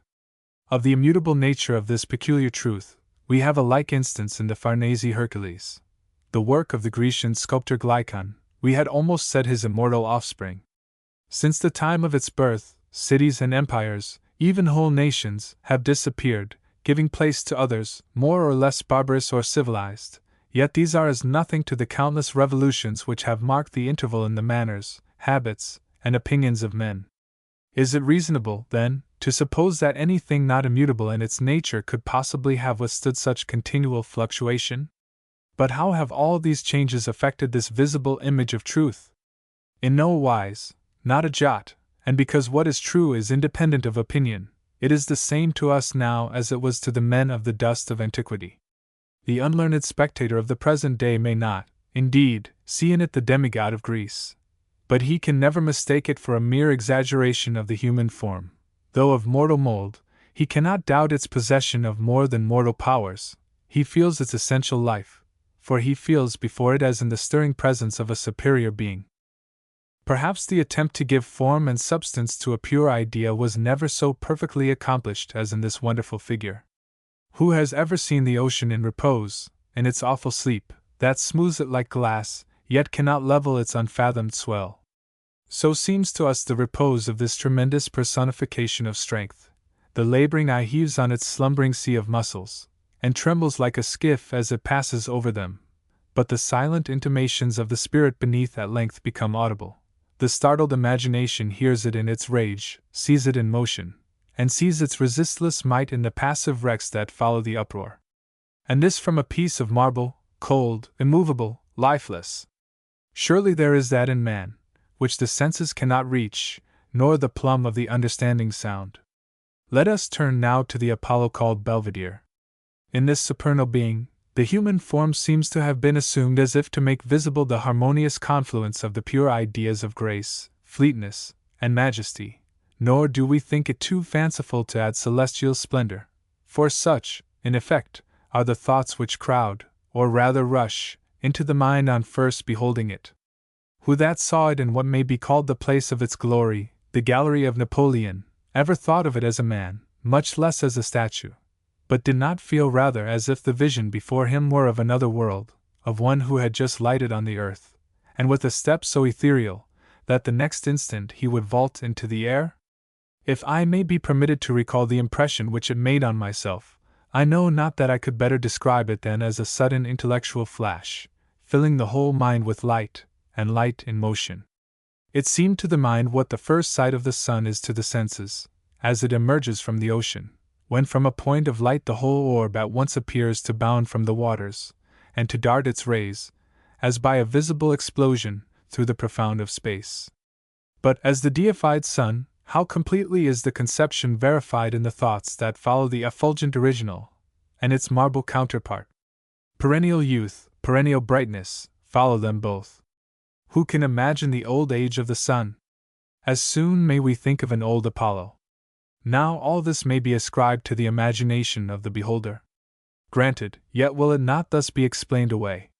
For that is the very faculty addressed by every work of genius, whose nature is suggestive, and only when it excites to or awakens congenial thoughts and emotions, filling the imagination with corresponding images, does it attain its proper end. The false and the commonplace can never do this. It were easy to multiply similar examples. The bare mention of a single name in modern art might conjure up a host. The name of Michelangelo, the mighty sovereign of the ideal, than whom no one ever trod so near, yet so securely, the dizzy brink of the impossible. Of unity, the fourth and last characteristic, we shall say but little, for we know in truth little or nothing of the law which governs it. Indeed, all that we know but amounts to this, that, wherever existing, it presents to the mind the idea of a whole, which is itself a mystery. For what answer can we give to the question, what is a whole? If we reply, that which has neither more nor less than it ought to have, we do not advance a step towards a definite notion, for the rule, if there be one, is yet undiscovered, by which to measure either the too much or the too little. Nevertheless, incomprehensible as it certainly is, it is what the mind will not dispense with in a work of art. Nay, it will not concede even a right to the name to any production where this is wanting. Nor is it a sound objection that we also receive pleasure from many things which seem to us fragmentary, for instance, from actual views in nature, as we shall hope to show in another place. It is sufficient at present that, in relation to art, the law of the imagination demands a whole, in order to which not a single part must be felt to be wanting, all must be there, however imperfectly rendered. Nay, such is the craving of this active faculty, that, be they but mere hints, it will often fill them out to the desired end, the only condition being, that the part hinted be founded in truth. It is well known to artists that a sketch, consisting of little more than hints, will frequently produce the desired effect, and by the same means, the hints being true so far as expressed, and without an hiatus. But let the artist attempt to finish his sketch, that is, to fill out the parts, and suppose him deficient in the necessary skill, the consequence must be, that the true hints, becoming transformed to elaborate falsehoods, will be all at variance, while the revolted imagination turns away with disgust. Nor is this a thing of rare occurrence. Indeed, he is a most fortunate artist, who has never had to deplore a well-hinted whole thus reduced to fragments. These are facts, from which we may learn that with less than a whole, either already wrought, or so indicated that the excited imagination can of itself complete it, no genuine response will ever be given to any production of man. And we learn from it also this twofold truth: first, that the idea of a whole contains in itself a pre-existing law, and secondly, that art, the peculiar product of the imagination, is one of its true and predetermined ends. As to its practical application, it were fruitless to speculate. It applies itself, even as truth, both in action and reaction, verifying itself, and our minds submit, as if it had said, "There is nothing wanting." So, in the converse, its dictum is absolute when it announces a deficiency. To return to the objection that we often receive pleasure from many things in nature which seem to us fragmentary, we observe that nothing in nature can be fragmentary, except in the seeming, and then, too, to the understanding only, to the feelings never. For a grain of sand, no less than a planet, being an essential part of that mighty whole which we call the universe, cannot be separated from the idea of the world without a positive act of the reflective faculties, an act of volition. But, until then, even a grain of sand cannot cease to imply it. To the mere understanding, indeed, even the greatest extent of actual objects which the finite creature can possibly imagine must ever fall short of the vast works of the Creator. Yet we nevertheless can, and do, apprehend the existence of the universe. Now we would ask here, whether the influence of a real, and the epithet here is not unimportant, whether the influence of a real whole is at no time felt without an act of consciousness, that is, without thinking of a whole. Is this impossible? Is it altogether out of experience? We have already shown, as we think, that no unmodified copy of actual objects, whether single or multifarious, ever satisfies the imagination, which imperatively demands a something more, or at least different. And yet we often find that the very objects from which these copies are made do satisfy us. How and why is this? A question more easily put than answered. We may suggest, however, what appears to us a clue that in abler hands may possibly lead to its solution, namely the fact that, among the innumerable emotions of a pleasurable kind derived from the actual, there is not one, perhaps, which is strictly confined to the objects before us, and which we do not, either directly or indirectly, refer to something beyond and not present. Now, have we at all times a distinct consciousness of the things referred to? Are they not rather more often vague, and only indicated in some undefined feeling? Nay, is its source more intelligible where the feeling is more definite, when taking the form of a sense of harmony, as from something that diffuses, yet deepens, unbroken in its progress through endless variations, the melody as it were of the pleasurable object? Who has never felt, under certain circumstances, an expansion of the heart, an elevation of mind, nay, a striving of the whole being to pass its limited bounds, for which he could find no adequate solution in the objects around him, the apparent cause? Or who can account for every mood that thralls him, at times like one entranced in a dream by airs from paradise, at other times steeped in darkness, when the spirit of discord seems to marshal his every thought, one against another? Whether it be that the living principle, which permeates all things throughout the physical world, cannot be touched in a single point without conducting to its center, its source, and confluence, thus giving by a part, though obscurely and indefinitely, a sense of the whole, we know not. But this we may venture to assert, and on no improbable ground, that a ray of light is not more continuously linked in its luminous particles than our moral being with the whole moral universe. If this be so, may it not give us, in a faint shadowing at least, some intimation of the many real, though unknown relations, which everywhere surround and bear upon us? In the deeper emotions we have, sometimes, what seems to us a fearful proof of it. But let us look at it negatively, and suppose a case where this chain is broken, of a human being who is thus cut off from all possible sympathies, and shut up, as it were, in the hopeless solitude of his own mind. What is this horrible avulsion, this impenetrable self-imprisonment, but the appalling state of despair? And what if we should see it realized in some forsaken outcast, and hear his forlorn cry, "Alone! Alone!" while to his living spirit that single word is all that is left him to fill the blank of space? In such a state, the very proudest autocrat would yearn for the sympathy of the veriest wretch. It would seem, then, since this living cement which is diffused through nature, binding all things in one, so that no part can be contemplated that does not, of necessity, even though unconsciously to us, act on the mind with reference to the whole, since this, as we find, cannot be transferred to any copy of the actual, it must needs follow, if we would imitate nature in its true effects, that recourse must be had to another, though similar principle, which shall so pervade our production as to satisfy the mind with an efficient equivalent. Now, in order to this there are two conditions required. First, the personal modification, already discussed, of every separate part, which may be considered as its proper life, and secondly, the uniting of the parts by such an interdependence that they shall appear to us as essential, one to another, and all to each. When this is done, the result is a whole. But how do we obtain this mutual dependence? We refer the questioner to the law of harmony, that mysterious power, which is only apprehended by its imperative effect. But be the above as it may, we know it to be a fact that, whilst nothing in nature ever affects us as fragmentary, no unmodified copy of her by man is ever felt by us as otherwise. We have thus, and, we trust, on no fanciful ground endeavored to establish the real and distinctive character of art. And if our argument be admitted, it will be found to have brought us to the following conclusions. First, that the true ground of all originality lies in the individualizing law, that is, in that modifying power, which causes the difference between man and man as to their mental impressions. Secondly, that only in a true reproduction consists its evidence. Thirdly, that in the involuntary response from other minds lies the truth of the evidence.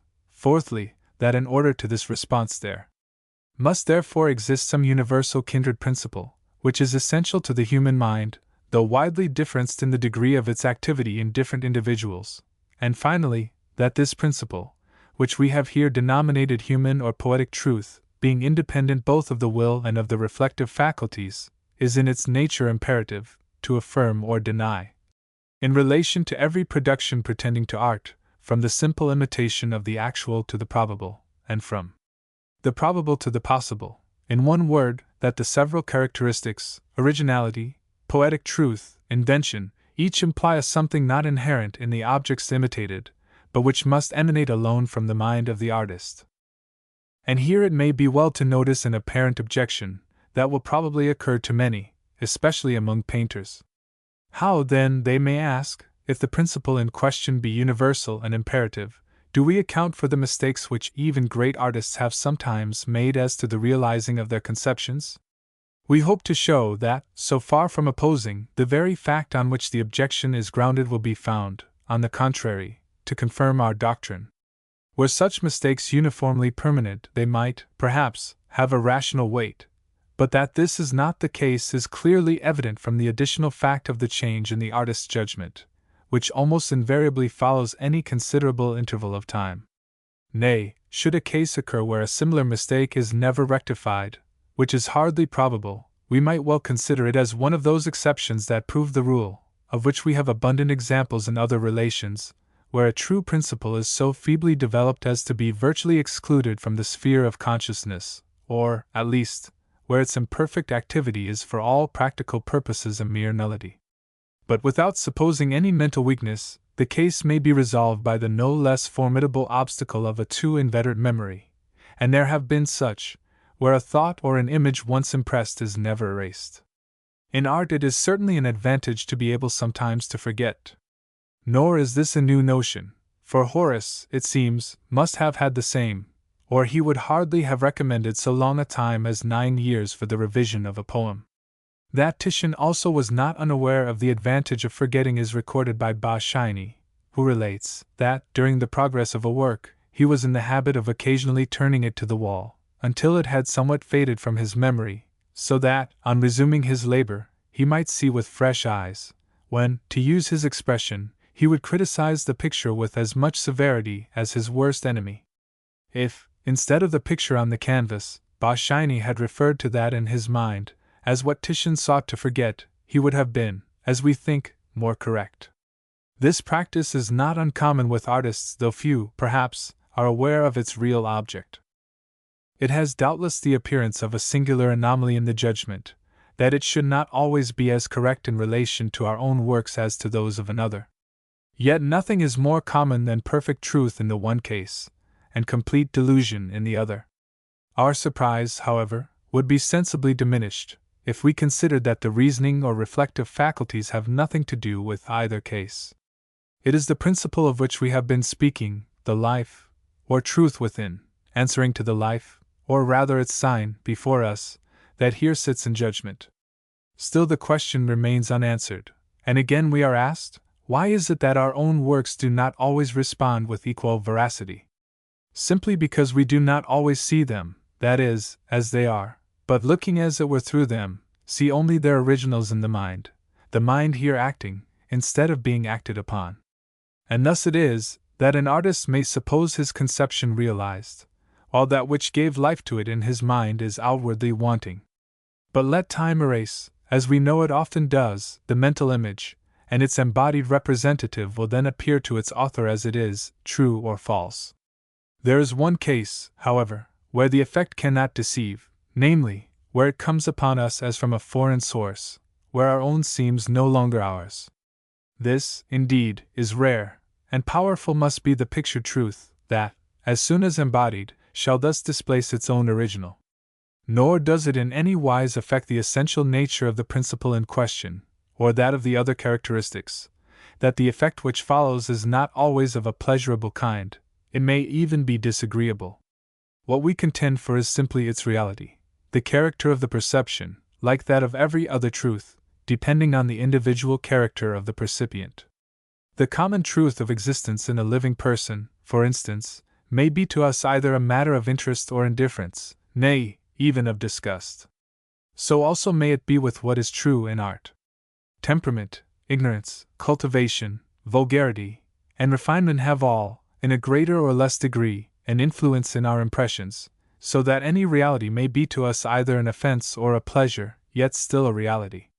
In art, as in nature, the true is imperative, and must be felt, even where a timid, a proud, or a selfish motive refuses to acknowledge it.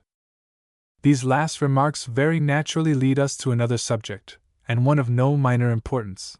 We mean the education of an artist. On this, however, we shall at present add but a few words. We use the word education in its widest sense, as involving not only the growth and expansion of the intellect, but a corresponding development of the moral being, for the wisdom of the intellect is of little worth, if it be not in harmony with the higher spiritual truth. Nor will a moderate, incidental cultivation suffice to him who would become a great artist. He must sound no less than the full depths of his being ere he is fitted for his calling, a calling in its very condition lofty, demanding an agent by whom, from the actual, living world, is to be wrought an imagined consistent world of art, not fantastic, or objectless, but having a purpose, and that purpose, in all its figments, a distinct relation to man's nature, and all that pertains to it. From the humblest emotion to the highest aspiration, the circle that bounds it being that only which bounds his spirit, even the confines of that higher world, where ideal glimpses of angelic forms are sometimes permitted to his sublimated vision. Art may, in truth, be called the human world, for it is so far the work of man, that his beneficent Creator has especially endowed him with the powers to construct it, and if so, surely not for his mere amusement, but as a part, small though it be, of that mighty plan which the infinite wisdom has ordained for the evolution of the human spirit, whereby is intended, not alone the enlargement of his sphere of pleasure, but of his higher capacities of adoration, as if, in the gift, he had said, "Unto man, thou shalt know me by the powers I have given thee." The calling of an artist, then, is one of no common responsibility, and it well becomes him to consider at the threshold, whether he shall assume it for high and noble purposes, or for the low and licentious form. The subject proposed for the following discourse is the human form, a subject, perhaps, of all others connected with art, the most obscured by vague theories. It is one, at least, of such acknowledged difficulty as to constrain the writer to confess that he enters upon it with more distrust than hope of success. Should he succeed, however, in disencumbering this perplexed theme of some of its useless dogmas, it will be quite as much as he has allowed himself to expect. The object, therefore, of the present attempt will be to show, first, that the notion of one or more standard forms, which shall in all cases serve as exemplars, is essentially false, and of impracticable application for any true purpose of art. Secondly, that the only approach to science, which the subject admits, is in a few general rules relating to stature, and these, too, serving rather as convenient expedients than exact guides, inasmuch as, in most cases, they allow of indefinite variations.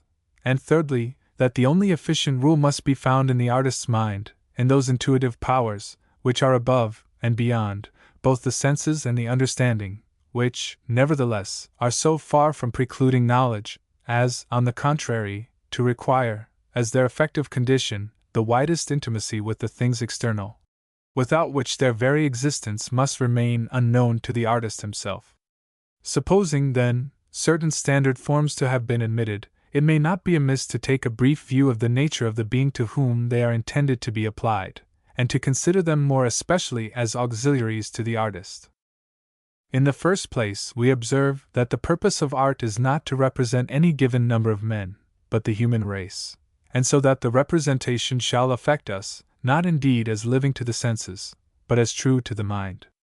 In order to this, there must be all in the imitation, though it be but hinted, which the mind will recognize as true to the human being.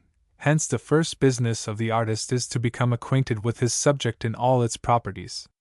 He then naturally inquires, what is its general characteristic, and his own consciousness informs him that, besides an animal nature, there is also a moral intelligence, and that they together form the man.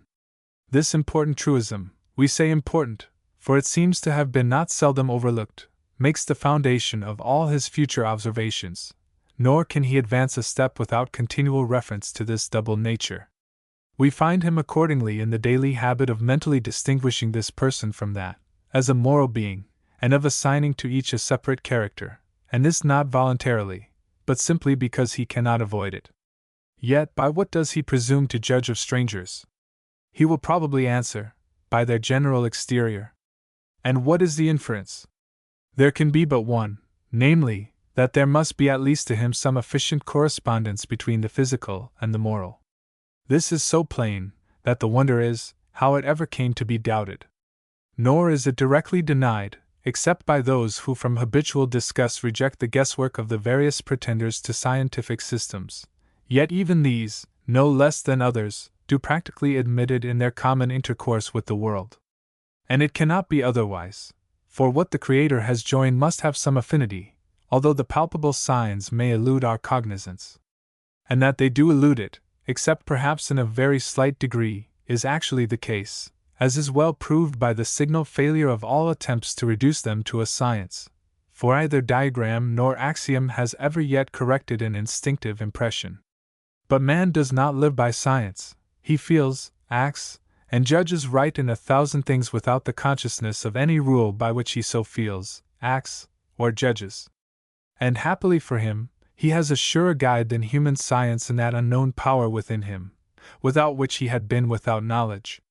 But of this we shall have occasion to speak again in another part of our discourse. Though the medium through which the soul acts be, as we have said, elusive to the senses, in so far as to be irreducible to any distinct form, it is not therefore the less real, as every one may verify by his own experience, and though seemingly invisible, it must nevertheless, constituted as we are, act through the physical, and a physical medium expressly constructed for its peculiar action. Nay, it does this continually, without our confounding for a moment the soul with its instrument. Who can look into the human eye, and doubt of an influence not of the body? The form and color leave but a momentary impression, or, if we remember them, it is only as we remember the glass through which we have read the dark problems of the sky. But in this mysterious organ we see not even the signs of its mystery. We see, in truth, nothing, for what is there has neither form, nor symbol, nor anything reducible to a sensuous distinctness, and yet who can look into it, and not be conscious of a real though invisible presence? In the eye of a brute, we see only a part of the animal. It gives us little beyond the palpable outward. At most, it is but the focal point of its fierce, or gentle, affectionate, or timorous character, the character of the species, but in man, either gentleness nor fierceness can be more than as relative conditions, the outward moods of his unseen spirit, while the spirit itself, that daily and hourly sends forth its good and evil, to take shape from the body, still sits in darkness. Yet have we that which can surely reach it, even our own spirit. By this it is that we can enter into another soul, sound its very depths, and bring up his dark thoughts, nay, place them before him till he starts at himself. And more, it is by this we know that even the tangible, audible, visible world is not more real than a spiritual intercourse. And yet without the physical organ who can hold it? We can never indeed understand, but we may not doubt, that which has its power of proof in a single act of consciousness. Nay, we may add that we cannot even conceive of a soul without a correlative form, though it be in the abstract, and vice versa. For, among the many impossibilities, it is not the least to look upon a living human form as a thing. In its pictured copies, as already shown in a former discourse, it may be a thing, and a beautiful thing.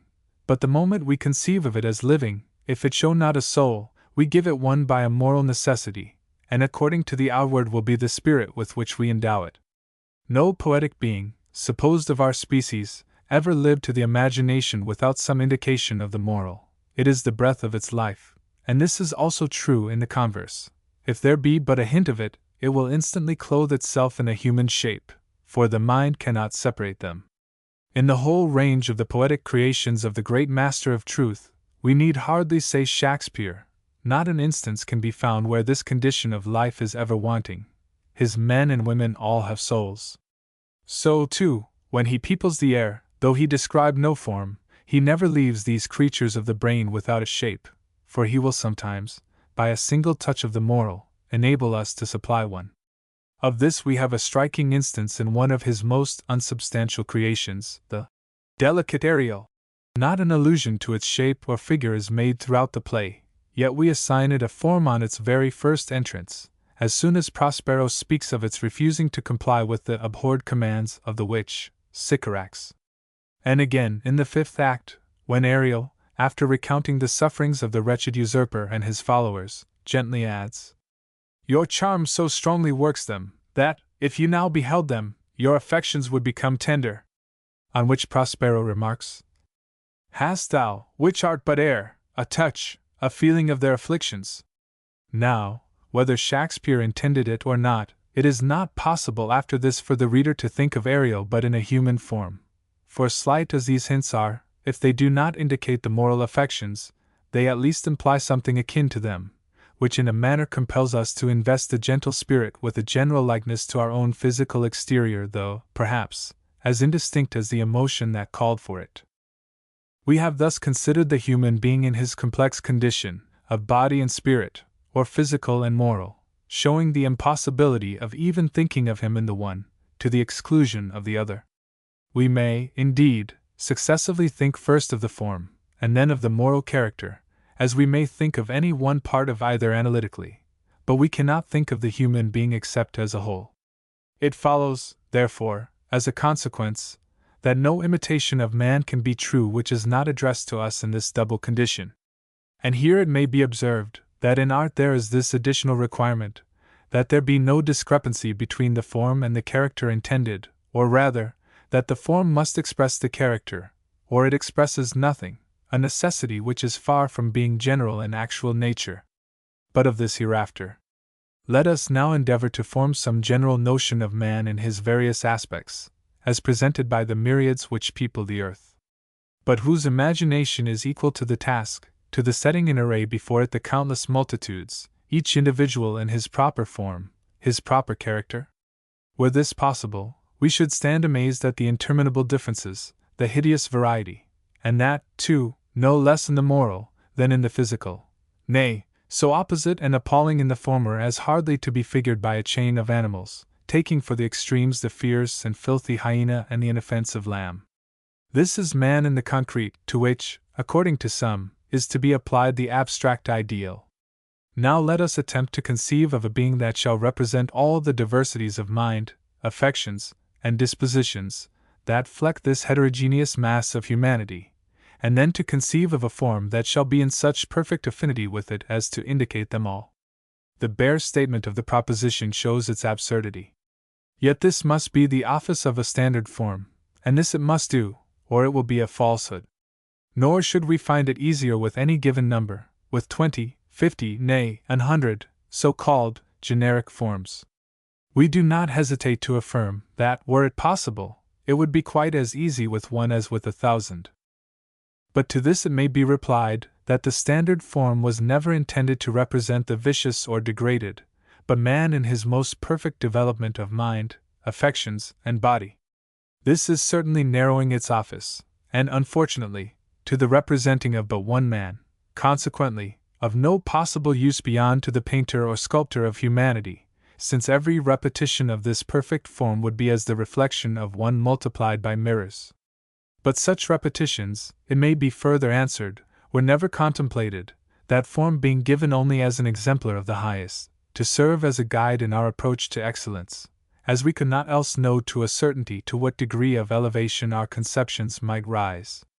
Still, in that case its use would be limited to a single object, that is, to itself, its own perfectness. It would not aid the artist in the intermediate ascent to it, unless it contained within itself all the gradations of human character, which no one will pretend. But let us see how far it is possible to realize the idea of a perfect human form. We have already seen that the mere physical structure is not man, but only a part, the idea of man including also an internal moral being. The external, then, in an actually disjoined state, cannot, strictly speaking, be the human form, but only a diagram of it. It is, in fact, but a partial condition, becoming human only when united with the internal moral, which, in proof of the union, it must of necessity indicate. If we would have a true idea of it, therefore, it must be as a whole, Consequently, the perfect physical exterior must have, as an essential part, the perfect moral. Now come two important questions.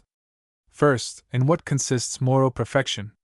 We use the word moral here, from a want in our language, in its most comprehensive sense, as including the spiritual and the intellectual. With respect to that part of our moral being which pertains to the affections, in all their high relations to God and man, we have, it is true, a sure and holy guide. In a Christian land, the humblest individual may answer as readily as the most profound scholar, and express its perfection in the single word, holiness. But what will be the reply in regard to the intellect? For what is a perfect intellect? Is it the dialectic, the speculative, or the imaginative? Or rather, would it not include them all? We proceed next to the physical. What, then, constitutes its perfection? Here, it might seem, there can be no difficulty, and the reply will probably be in naming all the excellent qualities in our animal nature, such as strength, agility, fleetness, with every other that can be thought of. The bare enumeration of these few qualities may serve to show the nature of the task, yet a physically perfect form requires them all. None must be omitted. It would else be imperfect. Nay, they must not only be there, but all be developed in their highest degrees. We might here exclaim with Hamlet, though in a very different sense, "A combination and a form indeed!" And yet there is no other way to express physical perfection. But can it be so expressed? The reader must reply for himself. We will, however, suppose it possible. Still the task is incomplete without the adjustment of these to the perfect moral, and the highest known degrees of its several elements. To those who can imagine such a form as shall be the sure exponent of such a moral being, and such it must be, or it will be nothing, we leave the task of constructing this universal exemplar for multitudinous man.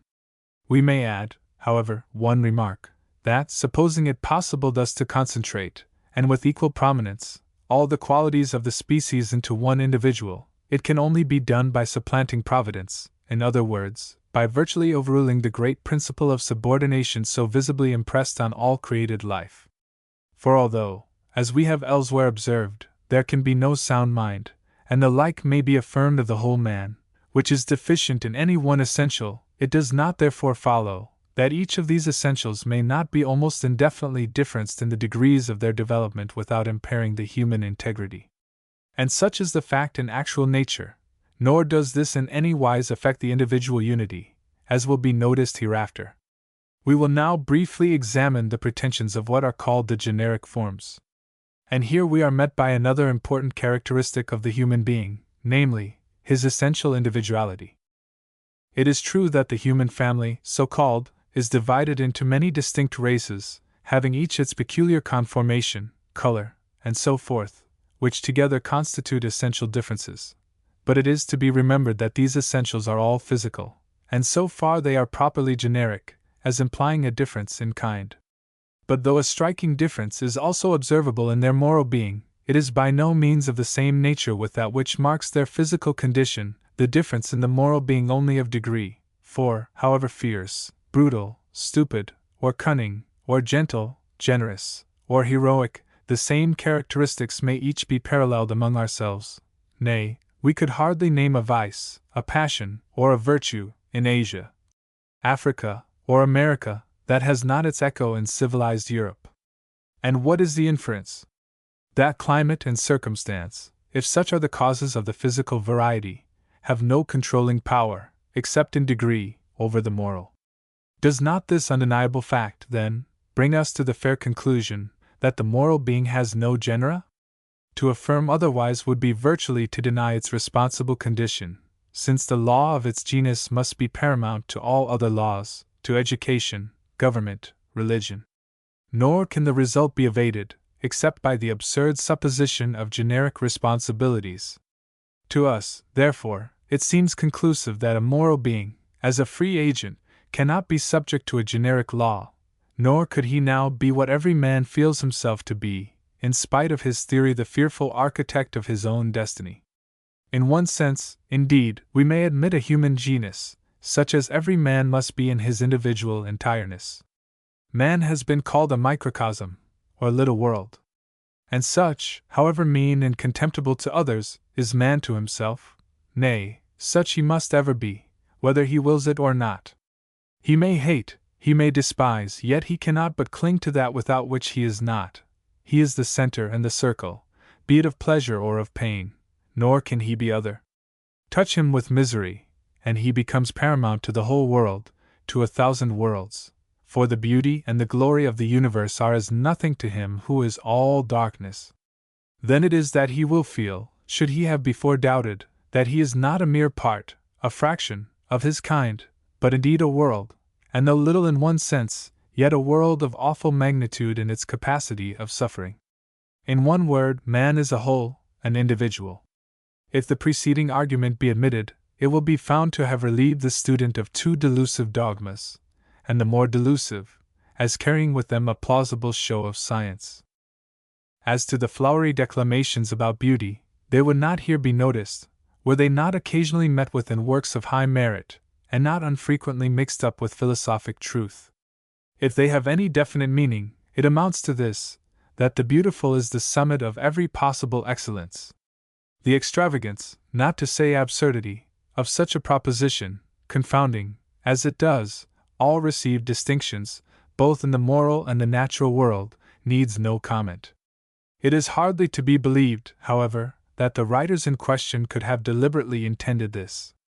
It is more probable that, in so expressing themselves, they were only giving vent to an enthusiastic feeling, which we all know is generally most vague when associated with admiration. It is not therefore strange that the ardent expression of it should partake of its vagueness.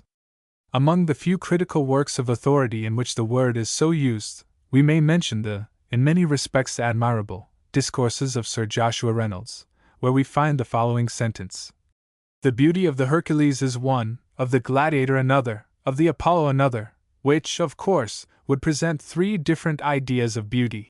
If this had been said of various animals, differing in kind, the term so applied might, perhaps, have been appropriate. But the same term is here applied to objects of the same kind, differing not essentially even in age.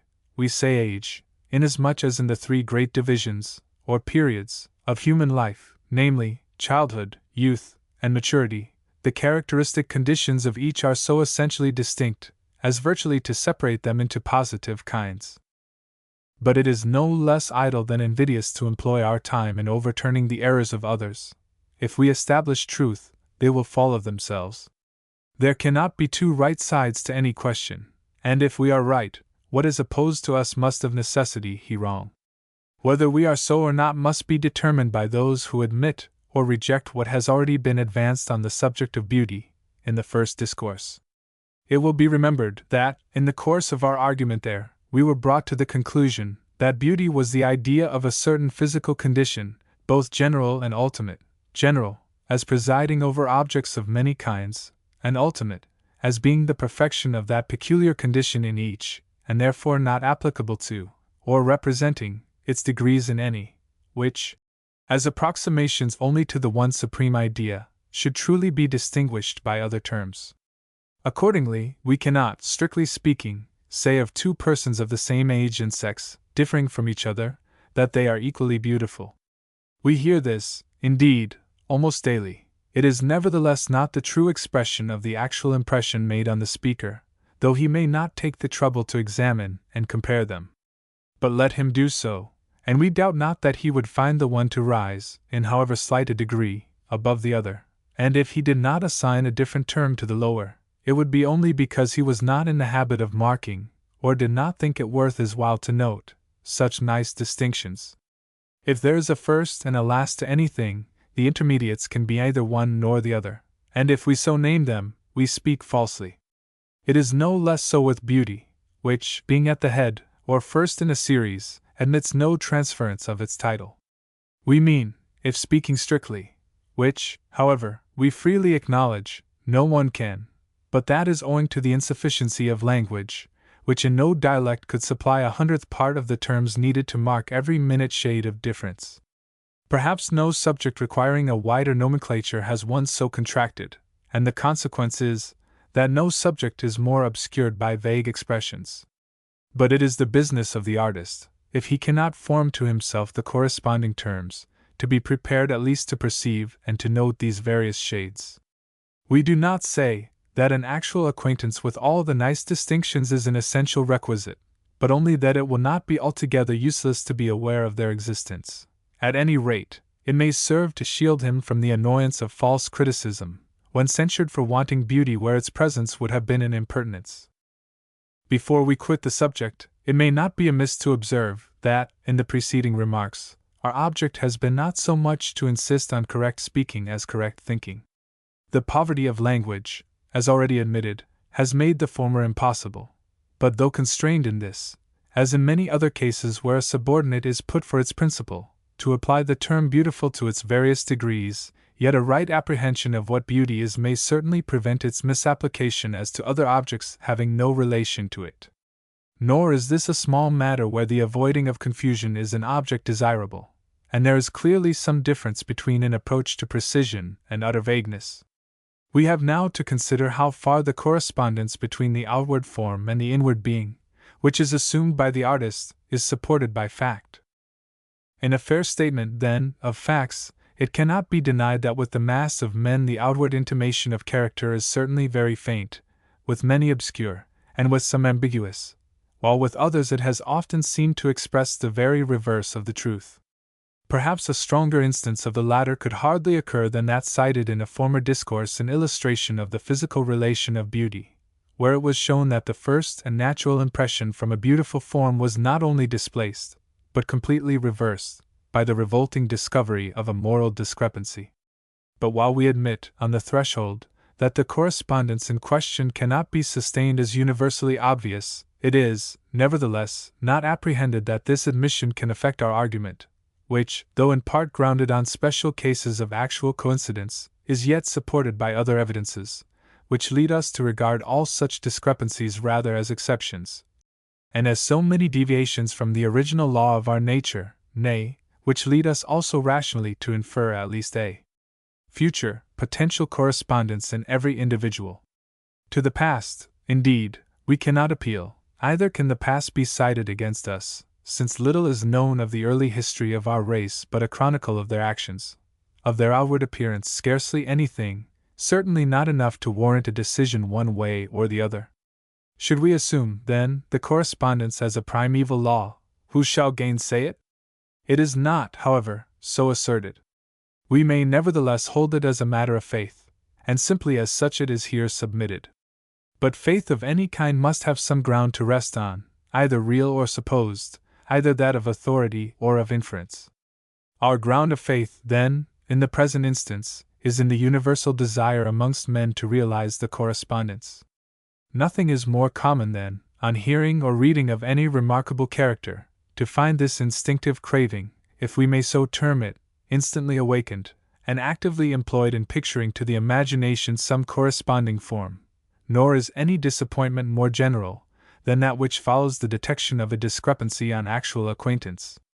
Indeed, we can hardly deem it rash, should we rest the validity of this universal desire on the common experience of any individual, taken at random, provided only that he has a particle of imagination. Nor is its action dependent on our caprice or will. Ask any person of ordinary cultivation, not to say refinement, how it is with him, when his imagination has not been forestalled by some definite fact, whether he has never found himself involuntarily associating the good with the beautiful, the energetic with the strong, the dignified with the ample, or the majestic with the lofty, the refined with the delicate, the modest with the comely, the base with the ugly, the brutal with the misshapen, the fierce with the coarse and muscular, and so on, there being scarcely a shade of character to which the imagination does not affix some corresponding form. In a still more striking form may we find the evidence of the law supposed, if we turn to the young, and especially to those of a poetic temperament, to the sanguine, the open, and confiding, the creatures of impulse, who reason best when trusting only to the spontaneous suggestions of feeling. What is more common than implicit faith in their youthful daydreams, a faith that lives, though dream after dream vanish into common air when the sorcerer fact touches their eyes? And whence this pernicious faith that will not die, but from a spring of life, that neither custom nor the dry understanding can destroy. Look at the same youth at a more advanced age, when the refining intellect has mixed with his affections, adding thought and sentiment to everything attractive, converting all things fair to things also of good report. Let us turn, at the same time, to one still more advanced, even so far as to have entered into the conventional valley of dry bones, one whom the world is preparing, by its daily practical lessons, to enlighten with unbelief. If we see them together, perhaps we shall hear the senior scoff at his younger companion as a poetic dreamer, as a hunter after phantoms that never were, nor could be, in nature. Then may follow a homily on the virtues of experience, as the only security against disappointment. But there are some hearts that never suffer the mind to grow old. And such we may suppose that of the dreamer.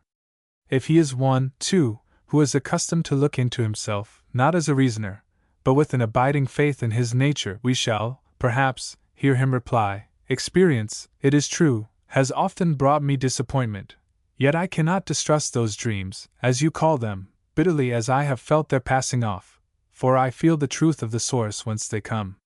They could not have been so responded to by my living nature, were they but phantoms. They could not have taken such forms of truth, but from a possible ground."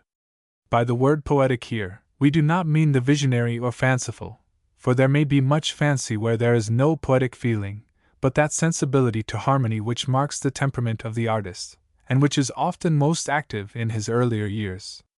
And we refer to such natures not only as being more peculiarly alive to all existing affinities, but as never satisfied with those merely which fall within their experience, ever striving, on the contrary, as if impelled by instinct, to supply the deficiency wherever it is felt.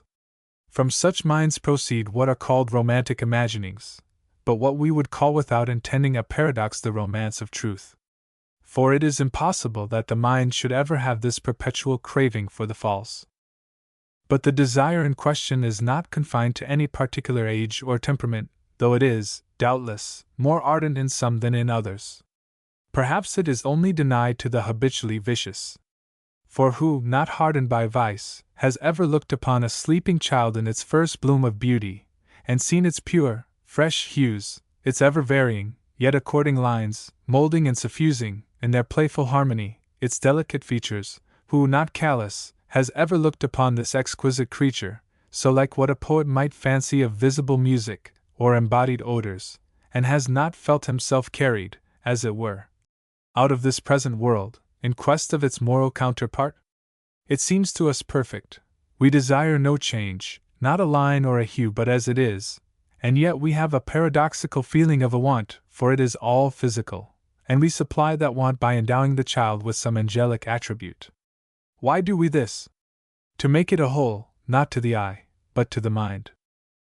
Nor is this general disposition to find a coincidence between a fair exterior and moral excellence altogether unsupported by facts of, at least, a partial realization. For though a perfect correspondence cannot be looked for in a state where all else is imperfect, he is most unfortunate who has never met with many, and very near, approximations to the desired union. But we have a still stronger assurance of their predetermined affinity in the peculiar activity of this desire where there is no such approximation. For example, when we meet with an instance of the higher virtues in an unattractive form, how natural the wish that that form were beautiful. So, too, on beholding a beautiful person, how common the wish that the mind it clothed were also good. What are these wishes but unconscious retrospects to our primitive nature? And why have we them, if they be not the workings of that universal law, which gathers to itself all scattered affinities, bodying them forth in the never-ending forms of harmony, in the flower, in the tree, in the bird, and the animal, if they be not the evidence of its continuous, though fruitless, effort to evolve too in man its last consummate work, by the perfect confluence of the body and the spirit? In this universal yearning, for it seems to us no less, to connect the physical with its appropriate moral, to say nothing of the mysterious intuition that points to the appropriate, is there not something like a clue to what was originally natural? And again, in the never-ceasing strivings of the two great elements of our being, each to supply the deficiencies of the other, have we not also an intimation of something that once was, that is now lost, and would be recovered? Surely there must be more in this than a mere concernment of art, if, indeed, there be not in art more of the prophetic than we are now aware of. To us it seems that this irrepressible desire to find the good in the beautiful, and the beautiful in the good, implies an end, both beyond and above the trifling present, pointing to deep and dark questions, to no less than where the mysteries which surround us will meet their solution.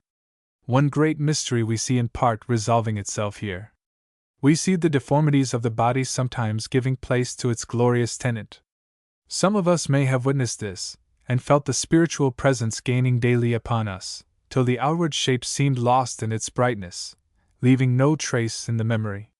Whether the position we have endeavored to establish be disputed or not, the absolute correspondence between the moral and the physical is, at any rate, the essential ground of the plastic arts, which could not else exist, since through form alone they have to convey, not only thought and emotion, but distinct and permanent character. For our own part, we cannot but consider their success in this as having settled the question. From the view here presented, what is the inference in relation to art? That man, as a compound being, cannot be represented without an indication as well of mind as of body, that by a natural law which we cannot resist, we do continually require that they be to us as mutual exponents, the one of the other, and finally, that, as a responsible being, and therefore a free agent, he cannot be truly represented, either to the memory or to the imagination, but as an individual. It would seem, also, from the indefinite varieties in men, though occasioned only by the mere difference of degrees in their common faculties and powers, that the coincidence of an equal development of all was never intended in nature, but that some one or more of them, becoming dominant, should distinguish the individual. It follows, therefore, if this be the case, that only through the phase of such predominance can the human being ever be contemplated. To the artist, then, it becomes the only safe ground, the starting point from whence to ascend to a true ideal, which is no other than a partial individual truth made whole in the mind, and thus, instead of one ideal, and that baseless, he may have 1,000, nay, as many as there are marked or apprehensible individuals.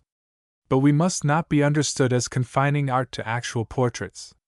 Within such limits there could not be art, certainly not art in its highest sense.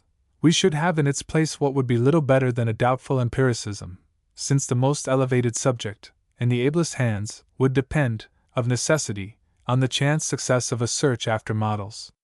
And supposing that we bring together only the rarest forms, still those forms, simply as circumscribed portraits, and therefore insulated parts, would instantly close every avenue to the imagination, for such is the law of the imagination, that it cannot admit, or, in other words, recognize as a whole, that which remains unmodified by some imaginative power, which alone can give unity to separate and distinct objects. Yet, as it regards man, all true art does, and must, find its proper object in the individual, as without individuality there could not be character, nor without character, the human being. But here it may be asked, in what manner, if we resort not to actual portrait, is the individual man to be expressed?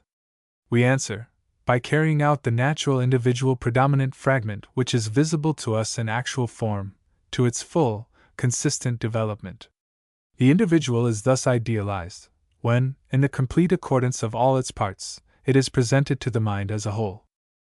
When we apply the term fragment to a human being, we do not mean in relation to his species, in regard to which we have already shown him to be a distinct whole, but in relation to the idea, to which his predominant characteristic suggests itself but as a partial manifestation, and made partial because counteracted by some inadequate exponent, or else modified by other, though minor, characteristics.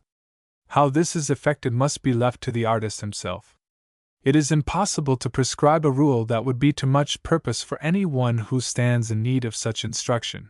If his own mind does not suggest the mode, it would not even be intelligible. Perhaps our meaning, however, may be made more obvious, if we illustrate it by example. We would refer, then, to the restoration of a statue, a thing often done with success, where, from a single fragment, the unknown form has been completely restored, and so remolded, that the parts added are in perfect unity with the suggestive fragment. Now the parts wanting having never been seen, this cannot be called a mere act of the memory. Nevertheless, it is not from nothing that man can produce even the semblance of anything. The materials of the artist are the work of him who created the artist himself, but over these, which his senses and mind are given him to observe and collect, he has a delegated power, for the purpose of combining and modifying, as unlimited as mysterious. It is by the agency of this intuitive and assimilating power, elsewhere spoken of, that he is able to separate the essential from the accidental, to proceed also from a part to the whole, thus educing, as it were, an ideal nature from the germs of the actual. Nor does the necessity of referring to nature preclude the imaginative, or any other class of art that rests its truth in the desires of the mind. In an especial manner must the personification of sentiment, of the abstract, which owe their interest to the common desire of rendering permanent, by embodying, that which has given us pleasure, take its starting point from the actual, from something which, by universal association or particular expression, shall recall the sentiment, thought, or time, and serve as their exponents. There being scarcely an object in nature which the spirit of man has not, as it were, impressed with sympathy, and linked with his being. Of this, perhaps, we could not have a more striking example than in the Aurora of Michelangelo, which, if not universal, is not so only because the faculty addressed is by no means common. For, as the peculiar characteristic of the imaginative is its suggestive power, the effect of this figure must of necessity differ in different minds. As in many other cases, there must needs be at least some degree of sympathy with the mind that imagined it, in order to any impression, and the degree in which that is made will always be in proportion to the congeniality between the agent and the recipient. Should it appear, then, to any one as a thing of no meaning, it is not therefore conclusive that the artist has failed. For, if there be but one in 1,000 to whose mind it recalls the deep stillness of night, gradually broken by the awakening stir of day, with its myriad forms of life emerging into motion, while their lengthened shadows, undistinguished from their objects, seem to people the earth with gigantic beings, then the dim, grey monotony of color transforming them to stone, yet leaving them in motion, till the whole scene becomes awful and mysterious as with moving statues, if there be but one in 10,000 who shall have thus imagined, as he stands before this embodied dawn, then is it, for every purpose of feeling through the excited imagination, as true and real as if instinct with life, and possessing the mind by its living will. Nor is the number so rare of those who have thus felt the suggestive sorcery of this sublime statue. But the mind so influenced must be one to respond to sublime emotions, since such was the emotion which inspired the artist. If susceptible only to the gay and beautiful, it will not answer. For this is not the aurora of gold and purple, of laughing flowers and jeweled dewdrops, but the dark enchantress, enthroned on rocks, or craggy mountains, and whose proper empire is the shadowy confines of light and darkness. How all this is done, we shall not attempt to explain. Perhaps the artist himself could not answer. As to the quo modo in every particular, we doubt if it were possible to satisfy another. He may tell us, indeed, that having imagined certain appearances and effects peculiar to the time, he endeavored to imbue, as it were, some human form with the sentiment they awakened, so that the embodied sentiment should associate itself in the spectator's mind with similar images, and further endeavored, that the form selected should, by its air, attitude, and gigantic proportions, also excite the ideas of vastness, solemnity, and repose, adding to this that indefinite expression, which, while it is felt to act, still leaves no trace of its indistinct action. So far, it is true, he may retrace the process, but of the informing life that quickened his fiction, thus presenting the presiding spirit of that ominous time, he knows nothing but that he felt it, and imparted it to the insensible marble.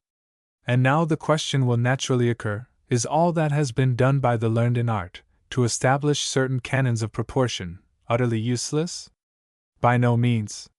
If rightly applied, and properly considered, as it seems to us they must have been by the great artists of antiquity, as expedient fictions, they undoubtedly deserve at least a careful examination.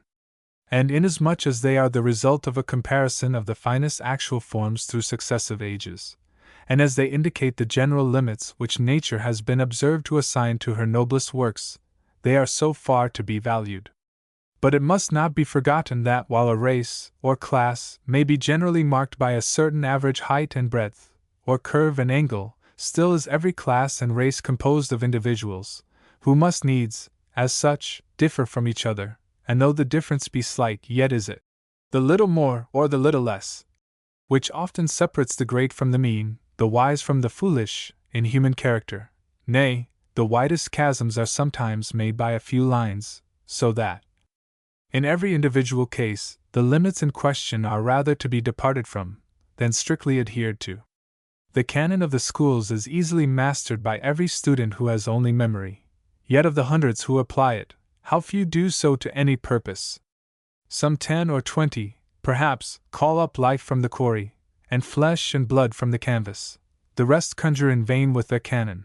They call up nothing but the dead measures. Whence the difference? The answer is obvious, in the different minds they each carry to their labors. But let us trace, with the artist, the beginning and progress of a successful work, a picture, for instance.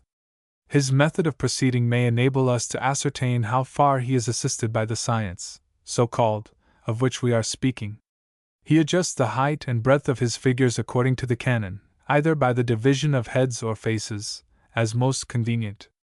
By these means, he gets the general divisions in the easiest and most expeditious way. But could he not obtain them without such aid? He would answer yes by the eye alone, but it would be a waste of time were he so to proceed, since he would have to do, and undo, perhaps 20 times, before he could erect this simple scaffolding, whereas, by applying these rules, whose general truth is already admitted, he accomplishes his object in a few minutes. Here we admit the use of the canon, and admire the facility with which it enables his hand, almost without the aid of a thought, thus to lay out his work. But here ends the science, and here begins what may seem to many the work of mutilation. A leg, an arm, a trunk, is increased, or diminished, line after line is erased, or retrenched, or extended, again and again, till not a trace remains of the original draft. If he is asked now by what he is guided in these innumerable changes, he can only answer, by the feeling within me. Nor can he better tell how he knows when he has hit the mark. The same feeling responds to its truth, and he repeats his attempts until that is satisfied. It would appear, then, that in the mind alone is to be found the true or ultimate rule, if, indeed, that can be called a rule which changes its measure with every change of character. It is therefore all important that every aid be sought which may in any way contribute to the due development of the mental powers, and no one will doubt the efficiency here of a good general education.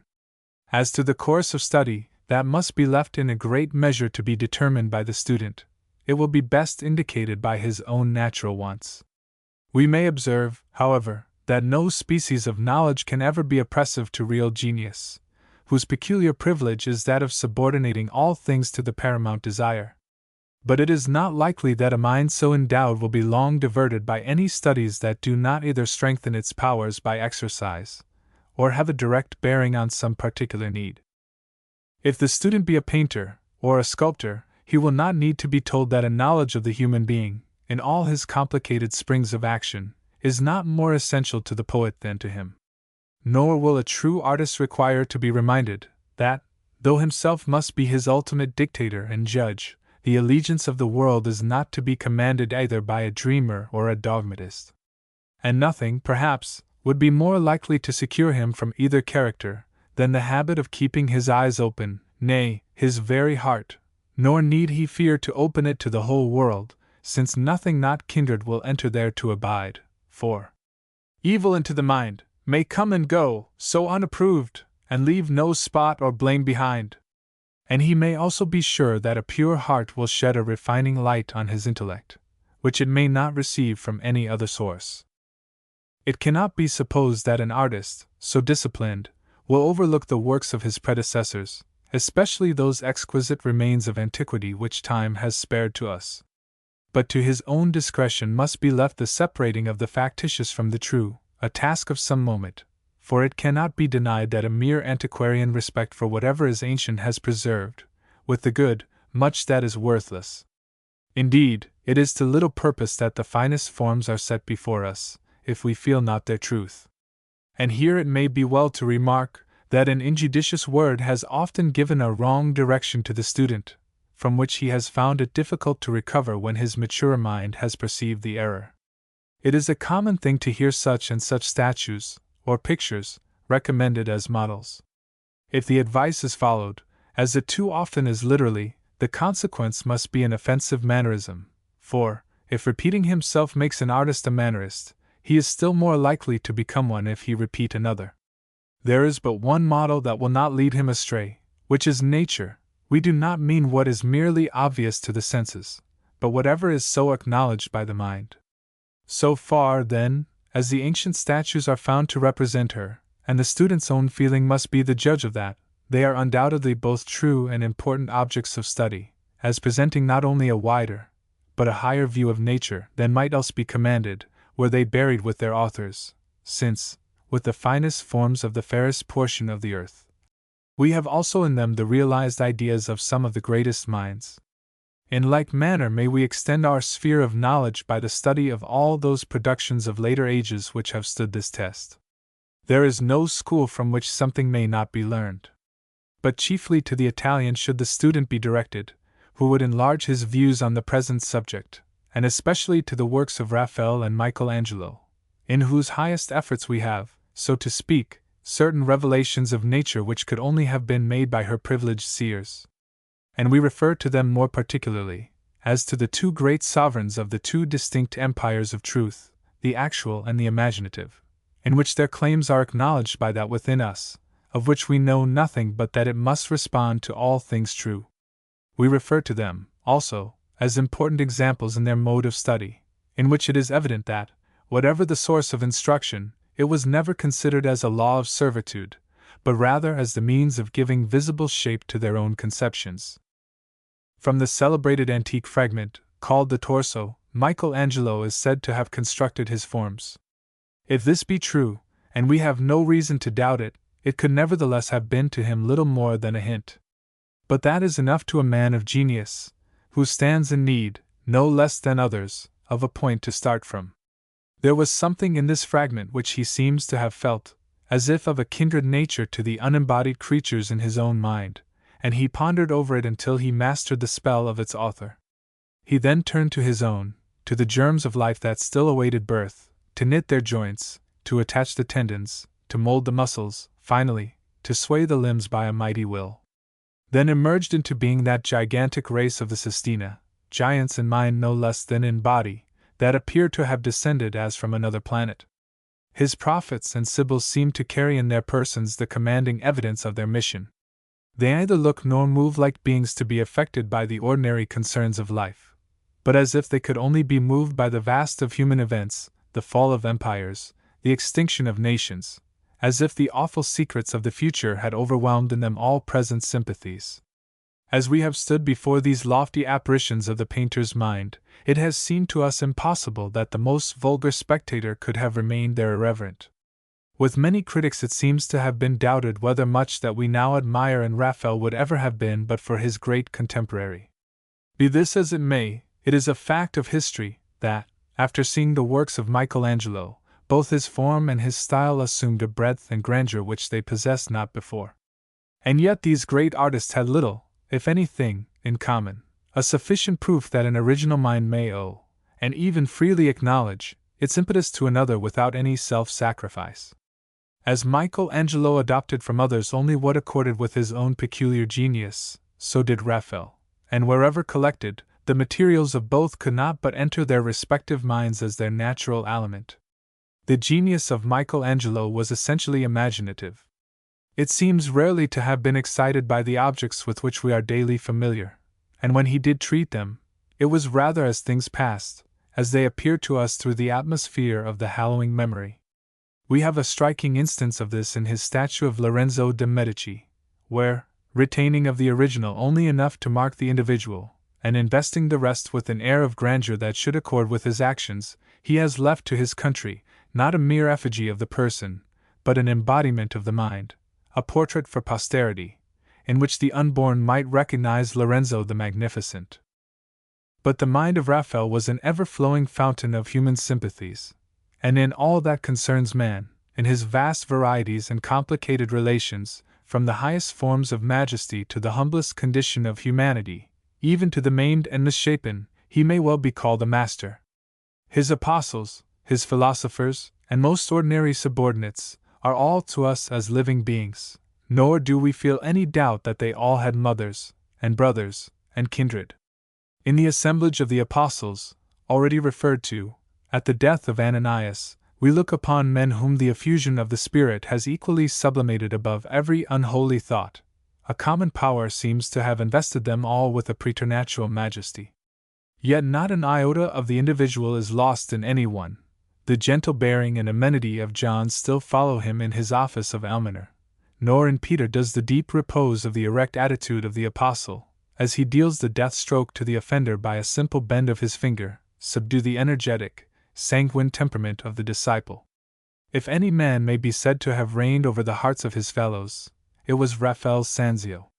Not that he knew better what was in the hearts and minds of men than many others, but that he better understood their relations to the external.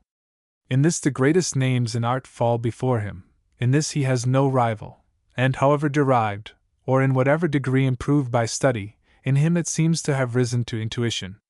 We know not how he touches and enthralls us. As if he had wrought with the simplicity of nature, we see no effort, and we yield as to a living influence, sure, yet inscrutable. It is not to be supposed that these two celebrated artists were at all times successful. Like other men, they had their moments of weakness, when they fell into manner and gave us diagrams instead of life. Perhaps no one, however, had fewer lapses of this nature than Raphael, and yet they are to be found in some of his best works. We shall notice now only one instance, the figure of St. Catherine in the admirable picture of the Madonna di Sisto, in which we see an evident rescript from the antique, with all the received lines of beauty, as laid down by the analyst, apparently faultless, yet without a single inflection which the mind can recognize as allied to our sympathies, and we turn from it coldly, as from the work of an artificer, not of an artist. But not so can we turn from the intense life that seems almost to breathe upon us from the celestial group of the Virgin and her child, and from the angels below. In these we have the evidence of the divine afflatus, of inspired art. In the works of Michelangelo it were easy to point out numerous examples of a similar failure, though from a different cause, not from mechanically following the antique, but rather from erecting into a model the exaggerated shadow of his own practice, from repeating lines and masses that might have impressed us with grandeur but for the utter absence of the informing soul. And that such is the character or rather want of character of many of the figures in his Last Judgment cannot be gainsaid by his warmest admirers, among whom there is no one more sincere than the present writer. But the failures of great men are our most profitable lessons, provided only that we have hearts and heads to respond to their success. In conclusion, we have now arrived at what appears to us the turning point, that, by a natural reflux, must carry us back to our original position. In other words, it seems to us clear that the result of the argument is that which was anticipated in our main proposition, namely, that no given number of standard forms can with certainty apply to the human being, that all rules, therefore, thence derived, can only be considered as expedient fictions, and consequently subject to be overruled by the artist, in whose mind alone is the ultimate rule, and finally, that without an intimate acquaintance with nature, in all its varieties of the moral, intellectual, and physical, the highest powers are wanting in their necessary condition of action, and are therefore incapable of supplying the rule. Composition. The term composition, in its general sense, signifies the union of things that were originally separate, and the art of painting it implies, in addition to this, such an arrangement and reciprocal relation of these materials, as shall constitute them so many essential parts of a whole. In a true composition of art will be found the following characteristics. First, unity of purpose, as expressing the general sentiment or intention of the artist. Secondly, variety of parts, as expressed in the diversity of shape, quantity, and line. Thirdly, continuity, as expressed by the connection of parts with each other, and their relation to the whole. Fourthly, harmony of parts. As these characteristics, like everything which the mind can recognize as true, all have their origin in its natural desires, they may also be termed principles, and as such we shall consider them. In order, however, to satisfy ourselves that they are truly such, and not arbitrary assumptions, or the traditional dogmas of practice, it may be well to inquire whence is their authority, for, though the ultimate cause of pleasure and pain may ever remain to us a mystery, yet it is not so with their intermediate causes, or the steps that lead to them. With respect to unity of purpose, it is sufficient to observe that, where the attention is at the same time claimed by two objects, having each a different end, they must of necessity break in upon that free state required of the mind in order to receive a full impression from either. It is needless to add that such conflicting claims cannot, under any circumstances, be rendered agreeable. And yet this most obvious requirement of the mind has sometimes been violated by great artists, though not of authority in this particular, as we shall endeavor to show in another place. We proceed, meanwhile, to the second principle, namely, variety, by which is to be understood difference, yet with relation to a common end. Of a ruling principle, or law, we can only get a notion by observing the effects of certain things in relation to the mind, the uniformity of which leads us to infer something which is unchangeable and permanent. It is in this way that, either directly or indirectly, we learn the existence of certain laws that invariably control us. Thus, indirectly, from our disgust at monotony, we infer the necessity of variety. But variety, when carried to excess, results in weariness. Some limitation, therefore, seems no less needed. It is, however, obvious that all attempts to fix the limit to variety, that shall apply as a universal rule, must be nugatory, inasmuch as the degree must depend on the kind, and the kind on the subject treated. For instance, if the subject be of a gay and light character, and the emotions intended to be excited of a similar nature, the variety may be carried to a far greater extent than in one of a graver character.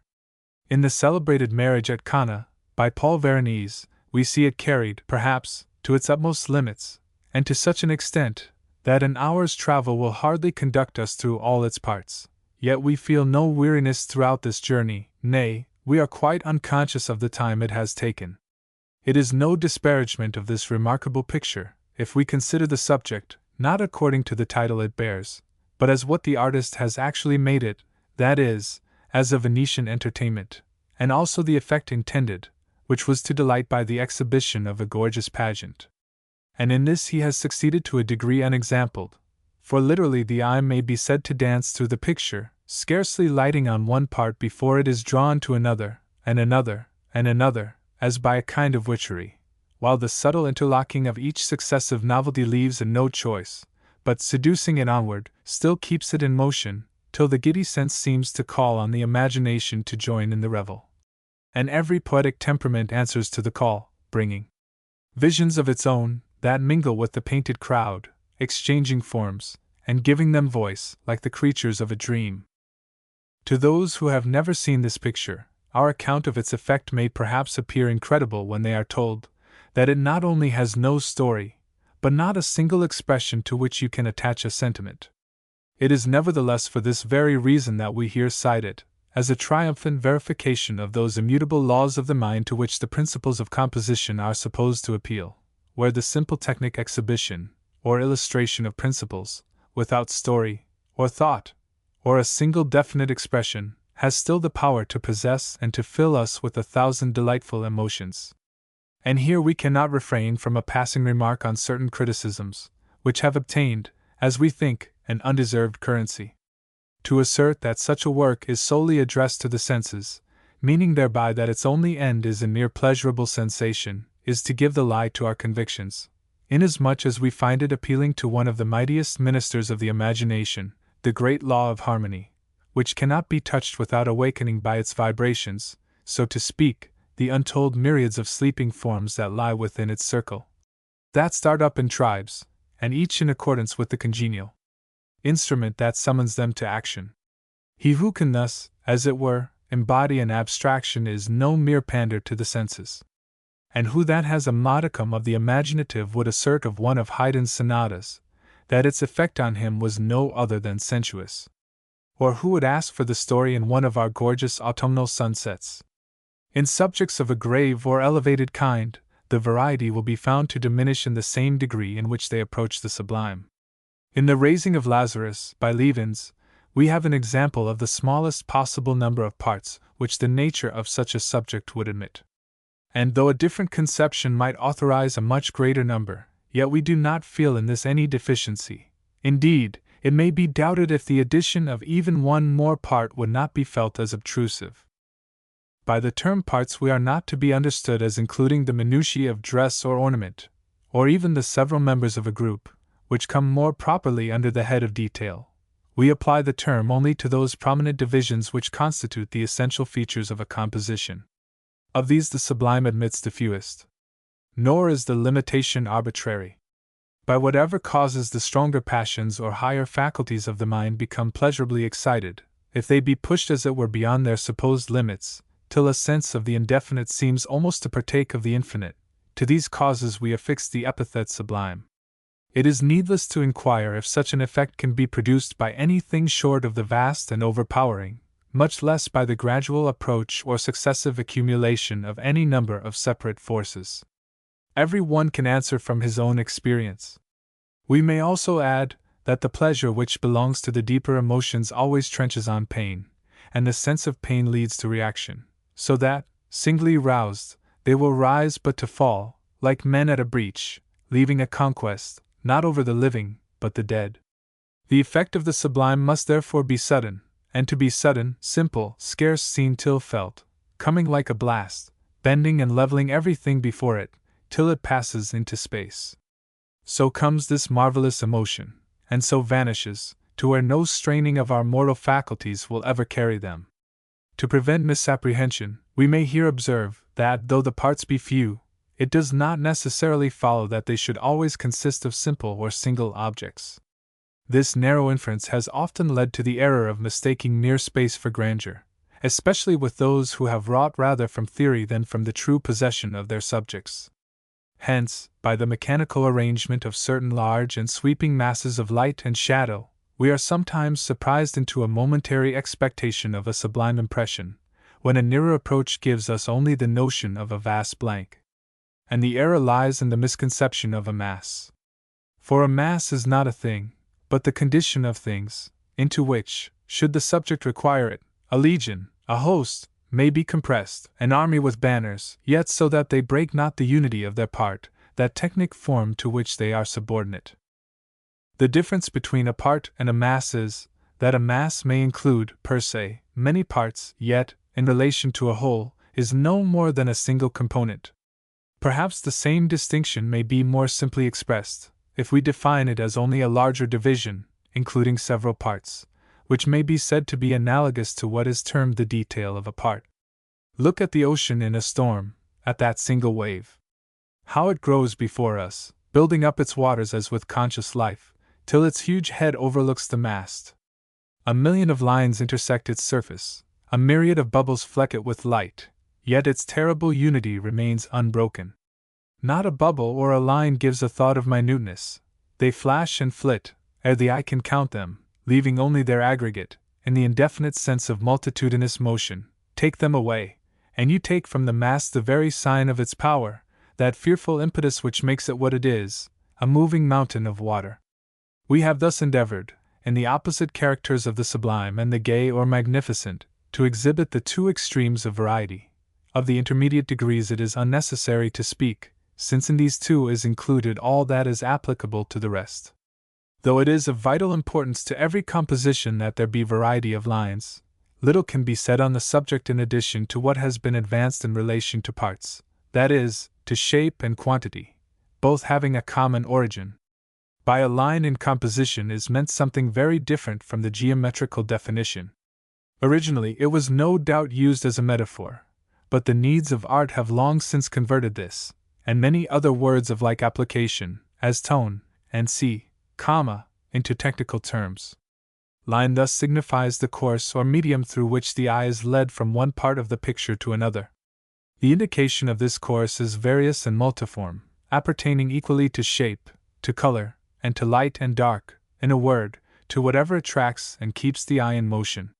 For the regulation of these lines there is no rule absolute, except that they vary and unite, nor is the last strictly necessary, it being sufficient if they so terminate that the transition from one to another is made naturally, and without effort, by the imagination. Nor can any laws be laid down as to their peculiar character. This must depend on the nature of the subject. In the wild and stormy scenes of Salvator Rosa, they break upon us as with the angular flash of lightning. The eye is dashed up one precipice only to be dashed down another, then, suddenly hurried to the sky, it shoots up, almost in a direct line, to some sharp-edged rock, whence pitched, as it were, into a sea of clouds, bellying with circles, it partakes their motion, and seems to reel, to roll, and to plunge with them into the depths of air. If we pass from Salvator to Claude, we shall find a system of lines totally different. Our first impression from Claude is that of perfect unity, and this we have even before we are conscious of a single image, as if, circumscribing his scenes by a magic circle, he had imposed his own mood on all who entered it. The spell then opens ere it seems to have begun, acting upon us with a vague sense of limitless expanse, yet so continuous, so gentle, so imperceptible in its remotest gradations, as scarcely to be felt, till, combining with unity, we find the feeling embodied in the complete image of intellectual repose, fullness, and rest. The mind thus disposed, the charm that glides into the scene, a soft, undulating light leads it on, from bank to bank, from shrub to shrub, now leaping and sparkling over pebbly brooks and sunny sands, now fainter and fainter, dying away down shady slopes, then seemingly quenched in some secluded dell, yet only for a moment, for a dimmer ray again carries it onward, gently winding among the boles of trees and rambling vines, that, skirting the ascent, seem to hem in the twilight, then, emerging into day, it flashes in sheets over towers and towns, and woods and streams, when it finally dips into an ocean, so far off, so twin-like with the sky, that the doubtful horizon, unmarked by a line, leaves no point of rest, and now, as in a flickering arch, the fascinated eye seems to sail upward like a bird, wheeling its flight through a mottled labyrinth of clouds, onto the zenith, whence, gently inflected by some shadowy mass, it slants again downward to a mass still deeper, and still to another, and another, until it falls into the darkness of some massive tree, focused like midnight in the brightest noon. There stops the eye, instinctively closing, and giving place to the soul, there to repose and to dream her dreams of romance and love. From these two examples of their general effect, some notion may be gathered of the different systems of the two artists, and though no mention has been made of the particular lines employed, their distinctive character may readily be inferred from the kind of motion given to the eye in the descriptions we have attempted. In the rapid, abrupt, contrasted, whirling movement in the one, we have an exposition of an irregular combination of curves and angles, while the simple combination of the parabola and the serpentine will account for all the imperceptible transitions in the other. It would be easy to accumulate examples from other artists who differ in the economy of line not only from these but from each other, as Raphael, Michelangelo, Correggio, Titian, Poussin, in a word, every painter deserving the name of master, for lines here may be called the tracks of thought, in which we follow the author's mind through his imaginary creations. They hold, indeed, the same relation to painting that versification does to poetry, an element of style, for what is meant by a line in painting is analogous to that which in the sister art distinguishes the abrupt gait of Crabbe from the sauntering walk of Cowley, and the long, majestic march of Dryden from the surging sweep of Milton. Of continuity little needs be said, since its uses are implied in the explanation of line. Indeed, all that can be added will be expressed in its essential relation to a whole, in which alone it differs from a mere line. For though a line, as just explained, supposes a continuous course, yet a line, per se, does not necessarily imply any relation to other lines. It will still be a line, though standing alone, but the principle of continuity may be called the unifying spirit of every line. It is therefore that we have distinguished it as a separate principle. In fact, if we judge from feeling, the only true test, it is no paradox to say that the excess of variety must inevitably end in monotony, for, as soon as the sense of fatigue begins, every new variety but adds to the pain, till the succeeding impressions are at last resolved into continuous pain. But supposing a limit to variety, where the mind may be pleasurably excited, the very sense of pleasure, when it reaches the extreme point, will create the desire of renewing it, and naturally carry it back to the point of starting, thus superinducing, with the renewed enjoyment, the fullness of pleasure, in the sense of a whole. It is by this summing up, as it were, of the memory through recurrence, not that we perceive, which is instantaneous, but that we enjoy anything as a whole. If we have not observed it in others, some of us, perhaps, may remember it in ourselves, when we have stood before some fine picture, though with a sense of pleasure, yet for many minutes in a manner abstracted, silently passing through all its harmonious transitions without the movement of a muscle, and hardly conscious of action, till we have suddenly found ourselves returning on our steps.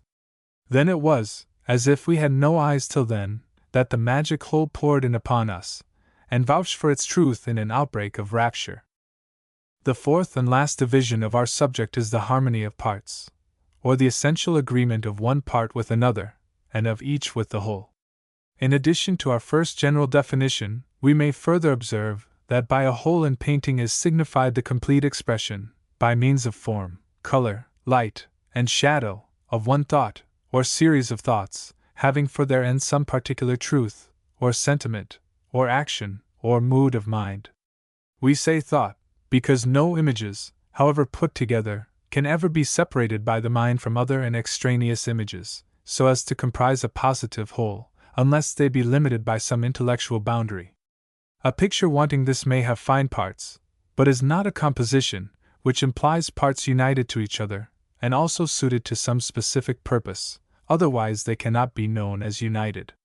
Since harmony, therefore, cannot be conceived of without reference to a whole, so either can a whole be imagined without fitness of parts. To give this fitness, then, is the ultimate task and test of genius. It is, in fact, calling form and life out of what before was but a chaos of materials, and making them the subject and exponents of the will. As the master principle, also, it is the disposer, regulator, and modifier of shape, line, and quantity, adding, diminishing, changing, shaping, till it becomes clear and intelligible, and it finally manifests itself in pleasurable identity with the harmony within us. To reduce the operation of this principle to precise rules is, perhaps, without the province of human power. We might else expect to see poets and painters made by recipe. As in many other operations of the mind, we must here be content to note a few of the more tangible facts, if we may be allowed the phrase, which have occasionally been gathered by observation during the process. The first fact presented is, that equal quantities, when coming together, produce monotony, and if at all admissible, are only so when absolutely needed, at a proper distance, to echo back or recall the theme, which would otherwise be lost in the excess of variety. We speak of quantity here as of a mass, not of the minutiae, for the essential components of a part may often be equal quantities, as in a piece of architecture, of armor, and sea, which are analogous to poetic feet, for instance, a spondee. The same effect we find from parallel lines and repetition of shapes. Hence we obtain the law of a limited variety.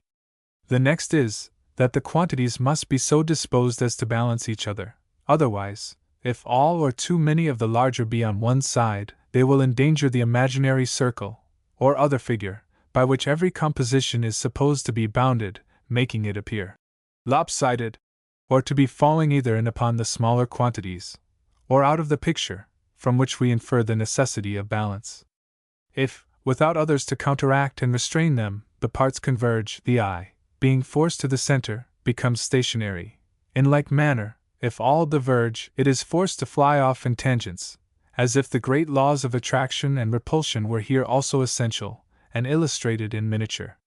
If we add to these breadth, I believe we shall have enumerated all the leading phenomena of harmony, which experience has enabled us to establish as rules. By breadth is meant such a massing of the quantities, whether by color, light, or shadow, as shall enable the eye to pass without obstruction, and by easy transitions, from one to another, so that it shall appear to take in the whole at a glance.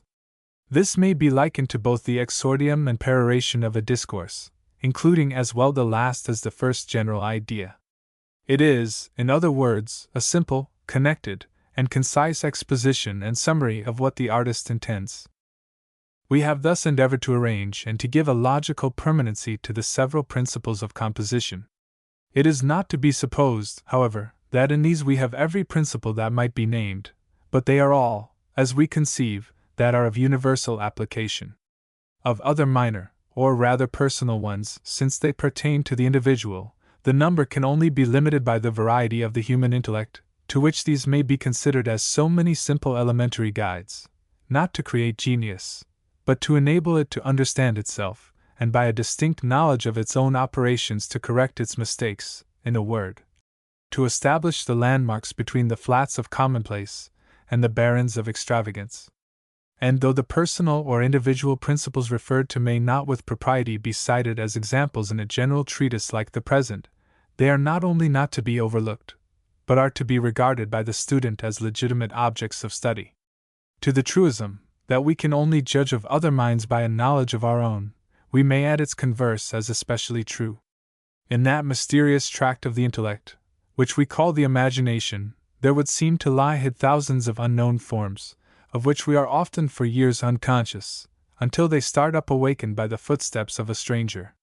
Hence it is that the greatest geniuses, as presenting a wider field for excitement, are generally found to be the widest likers, not so much from affinity, or because they possess the precise kinds of excellence which they admire, but often from the differences which these very excellences in others, as the exciting cause, awaken in themselves.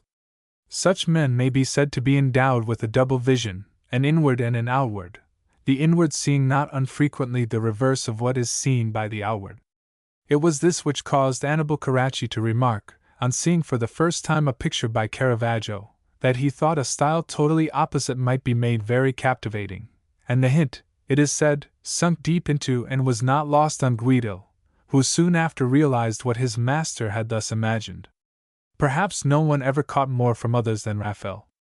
I do not allude to his borrowing, so ingeniously, not soundly, defended by Sir Joshua, but rather to his excitability, if I may here apply a modern term, that inflammable temperament, which took fire, as it were, from the very friction of the atmosphere.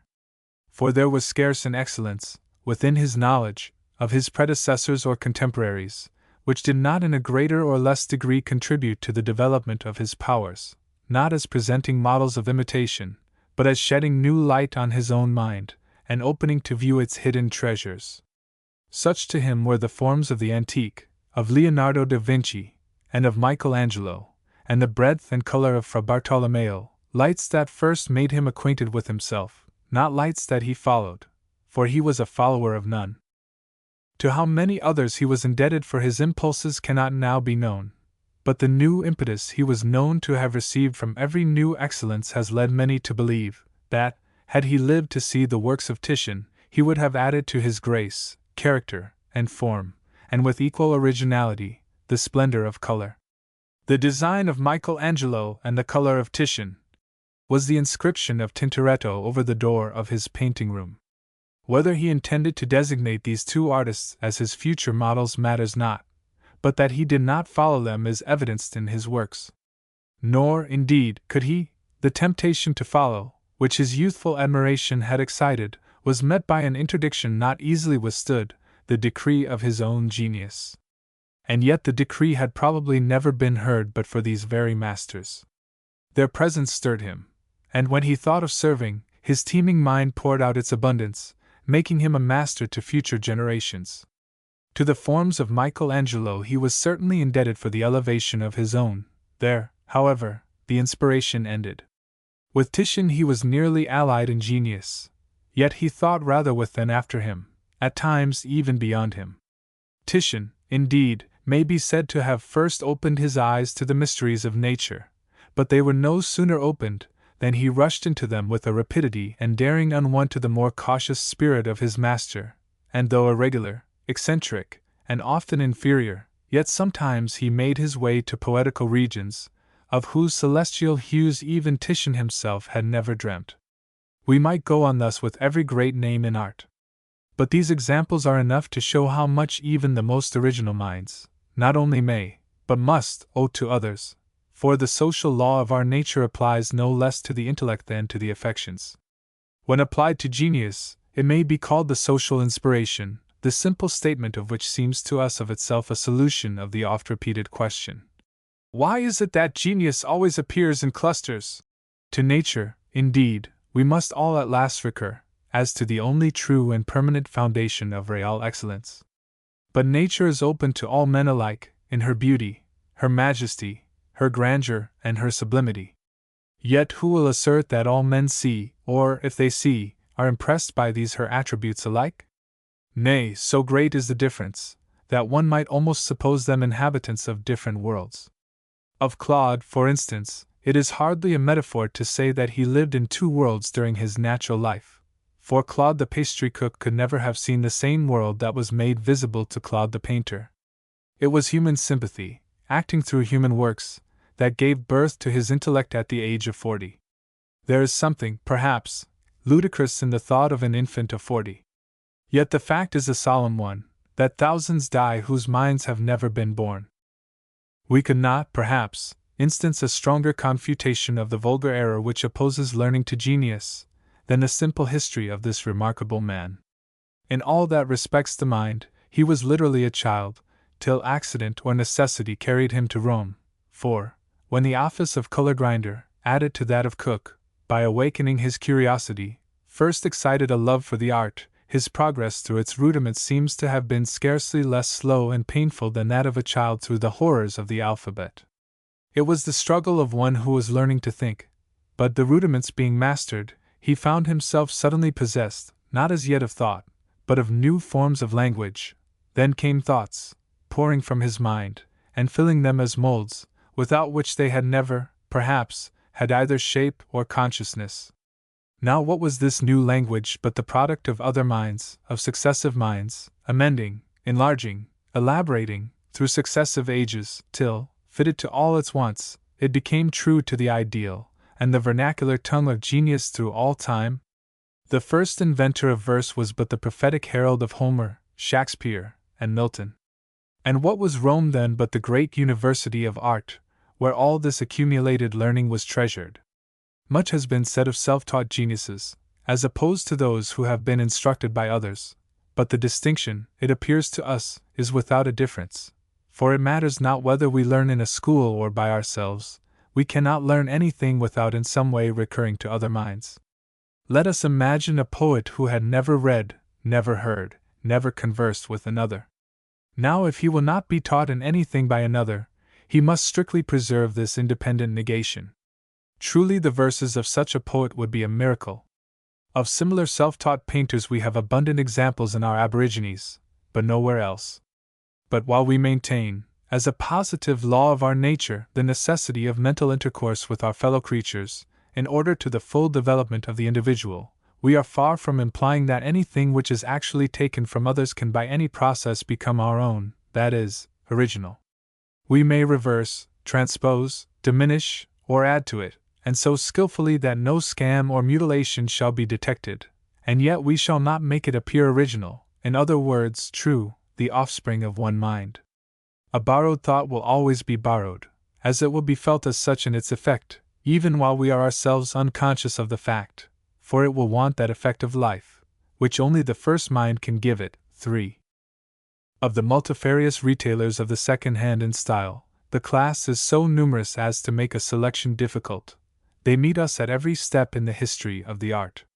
One instance, however, may suffice, and we select Vernet, as uniting in himself a singular and striking example of the false and the true, and also as the least invidious instance, inasmuch as we may prove our position by opposing him to himself. In the landscapes of Vernet, when not mere views, we see the imitator of Salvator, or rather copyist of his lines, and these we have in all their angular nakedness, where rocks, trees, and mountains are so jagged, contorted, and tumbled about, that nothing but an explosion could account for their assemblage. They have not the relation which we sometimes find even in a random collocation, as in the accidental pictures of a discolored wall, for the careful hand of the contriver is traced through all this disorder. Nay, the very execution, the conventional dash of pencil, betrays what a lawyer would call the malice prepense of the artist in their strange disfigurement. To many this may appear like hypercriticism, but we sincerely believe that no one, even among his admirers, has ever been deceived into a real sympathy with such technical flourishes. They are felt as factitious, as mere diagrams of composition deduced from pictures. Now let us look at one of his storms at sea, when he wrought from his own mind. A dark leaden atmosphere prepares us for something fearful. Suddenly a scene of tumult, fierce, wild, disastrous, bursts upon us, and we feel the shock drive, as it were, every other thought from the mind. The terrible vision now seizes the imagination, filling it with sound and motion. We see the clouds fly, the furious waves one upon another dashing in conflict, and rolling, as if in wrath, towards the devoted ship. The wind blows from the canvas, we hear it roar through her shrouds, her masts bend like twigs, and her last forlorn hope, the close-reefed foresail, streams like a tattered flag. A terrible fascination still constrains us to look, and a dim, rocky shore looms on her lee. Then comes the dreadful cry of "Breakers ahead!" The crew stand appalled, and the master's trumpet is soundless at his lips. This is the uproar of nature, and we feel it to be true, for here every line, every touch, has a meaning. The ragged clouds, the huddled waves, the prostrate ship, though forced by contrast into the sharpest angles, all agree, opposed as they seem, evolving harmony out of apparent discord. And this is genius, which no criticism can ever disprove. But all great names, it is said, must have their shadows.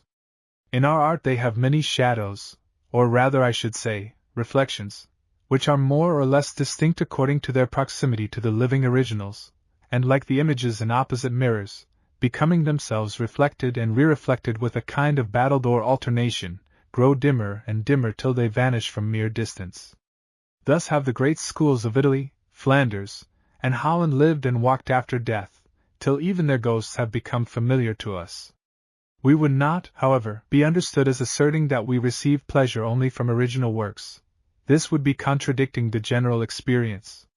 We admit, on the contrary, that there are hundreds, nay, thousands, of pictures having no pretensions to originality of any kind, which still afford pleasure, as, indeed, do many things out of the art, which we know to be second-hand, or imperfect, and even trifling. Thus grace of manner, for instance, though wholly unaided by a single definite quality, will often delight us, and a ready elocution, with scarce a particle of sense, make commonplace agreeable, and it seems to be, that the pain of mental inertness renders action so desirable, that the mind instinctively surrounds itself with myriads of objects, having little to recommend them but the property of keeping it from stagnating. And we are far from denying a certain value to any of these, provided they be innocent. There are times when even the wisest man will find commonplace wholesome. All we have attempted to show is, that the effect of an original work, as opposed to an imitation, is marked by a difference, not of degree merely, but of kind, and that this difference cannot fail to be felt, not, indeed, by everyone, but by any competent judge, that is, any one in whom is developed, by natural exercise, that internal sense by which the spirit of life is discerned. Every original work becomes such from the infusion, so to speak, of the mind of the author, and of this the fresh materials of nature alone seem susceptible. The imitated works of man cannot be endued with a second life, that is, with a second mind. They are to the imitator as air already breathed. What has been said in relation to form, that the works of our predecessors, so far as they are recognized as true, are to be considered as an extension of nature, and therefore proper objects of study, is equally applicable to composition. But it is not to be understood that this extended nature, if we may so term it, is in any instance to be imitated as a whole, which would be bringing our minds into bondage to another, since, as already shown in the second discourse, every original work is of necessity impressed with the mind of its author.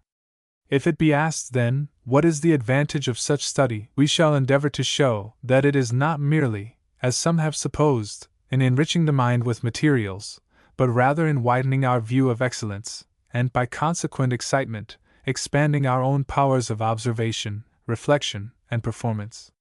By increasing the power of performance, we mean enlarging our knowledge of the technical process, or the medium through which thought is expressed, a most important species of knowledge, which, if to be otherwise attained, is at least most readily learned from those who have left us the result of their experience. This technical process, which has been well called the language of the art, includes, of course, all that pertains to composition, which, as the general medium, also contains most of the elements of this peculiar tongue. From the gradual progress of the various arts of civilization, it would seem that only under the action of some great social law can man arrive at the full development of his powers. In our art especially is this true, for the experience of one man must necessarily be limited, particularly if compared with the endless varieties of form and effect which diversify the face of nature, and the finest of these, too, in their very nature transient, or of rare occurrence, and only known to occur to those who are prepared to seize them in their rapid transit, so that in one short life, and with but one set of senses, the greatest genius can learn but little. The artist, therefore, must needs owe much to the living, and more to the dead, who are virtually his companions, inasmuch as through their works they still live to our sympathies. Besides, in our great predecessors we may be said to possess a multiplied life, if life be measured by the number of acts, which, in this case, we may all appropriate to ourselves, as it were by a glance. For the dead in art may well be likened to the hardy pioneers of our own country, who have successively cleared before us the swamps and forests that would have obstructed our progress, and opened to us lands which the efforts of no individual, however persevering, would enable him to reach. Aphorisms. Sentences written by Mr. Allston on the walls of his studio. 1. No genuine work of art ever was, or ever can be, produced but for its own sake. If the painter does not conceive to please himself, he will not finish to please the world. Fuseli. 2. If an artist love his art for its own sake, he will delight in excellence wherever he meets it, as well in the work of another as in his own. This is the test of a true love. 3. Nor is this genuine love compatible with a craving for distinction.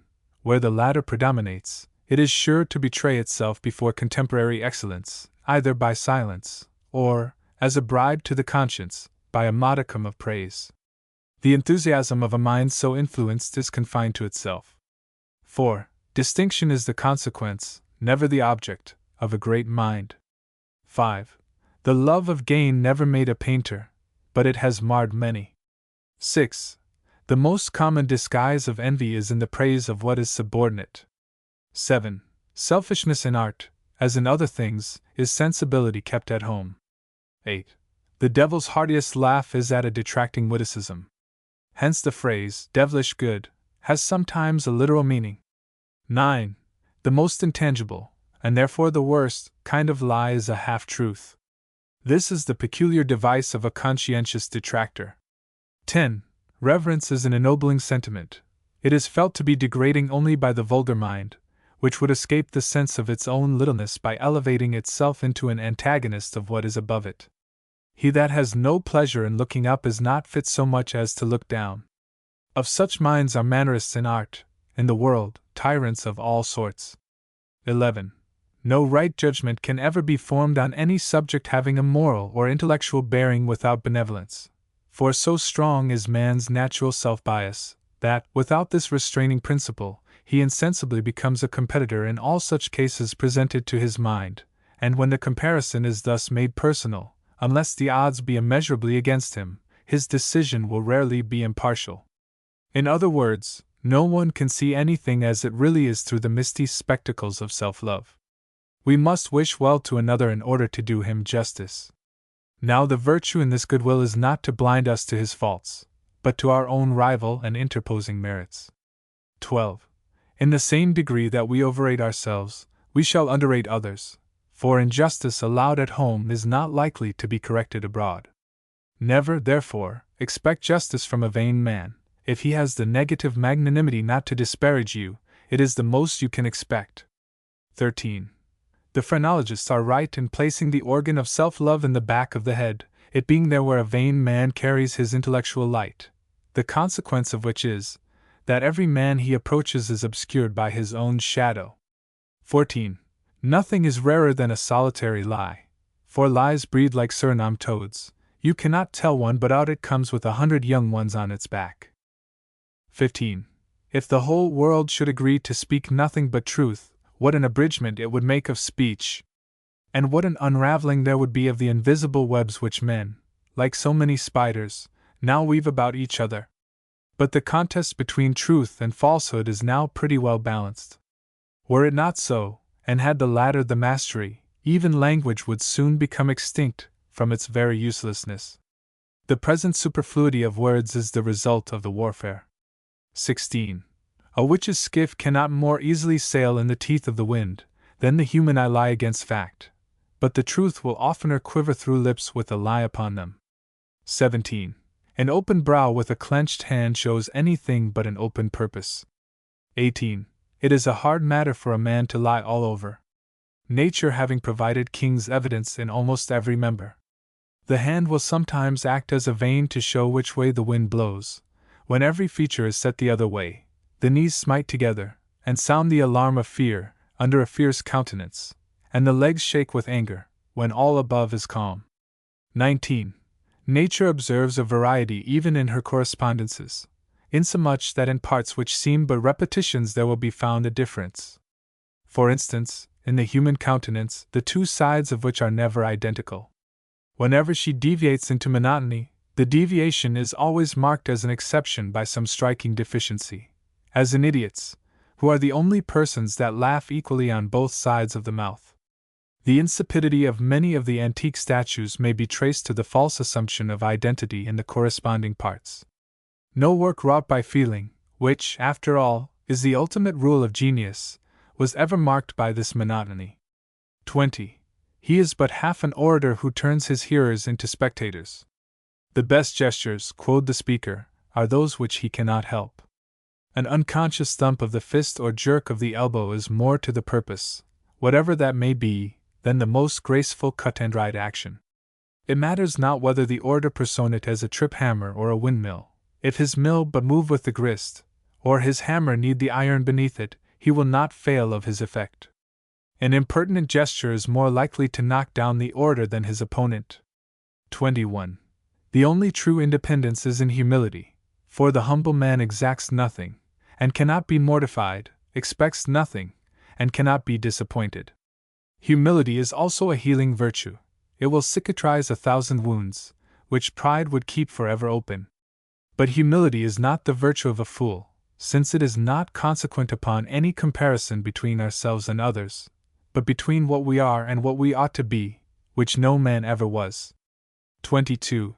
The greatest of all fools is the proud fool, who is at the mercy of every fool he meets. 23. There is an essential meanness in the wish to get the better of anyone. The only competition worthy of a wise man is with himself. 24. He that argues for victory is but a gambler in words, seeking to enrich himself by another's loss. 25. Some men make their ignorance the measure of excellence. These are, of course, very fastidious critics, for, knowing little, they can find but little to like. 26. The painter who seeks popularity in art closes the door upon his own genius. 27. Popular excellence in one age is but the mechanism of what was good in the preceding, in art, the technique. 28. Make no man your idol, for the best man must have faults, and his faults will insensibly become yours, in addition to your own. This is as true in art as in morals. 29. A man of genius should not aim at praise, except in the form of sympathy. This assures him of his success, since it meets the feeling which possessed himself. 30. Originality in art is the individualizing the universal, in other words, the impregnating some general truth with the individual mind. 31. The painter who is content with the praise of the world in respect to what does not satisfy himself is not an artist, but an artisan, for though his reward be only praise, his pay is that of a mechanic, for his time, and not for his art. 32. Reputation is but a synonym of popularity, dependent on suffrage, to be increased or diminished at the will of the voters. It is the creature, so to speak, of its particular age, or rather of a particular state of society, consequently, dying with that which sustained it. Hence we can scarcely go over a page of history that we do not, as in a churchyard, tread upon some buried reputation. But fame cannot be voted down, having its immediate foundation in the essential. It is the eternal shadow of excellence, from which it can never be separated, nor is it ever made visible but in the light of an intellect kindred with that of its author. It is that light which projects the shadow which is seen of the multitude, to be wondered at and reverenced, even while so little comprehended as to be often confounded with the substance, the substance being admitted from the shadow, as a matter of faith. It is the economy of Providence to provide such lights.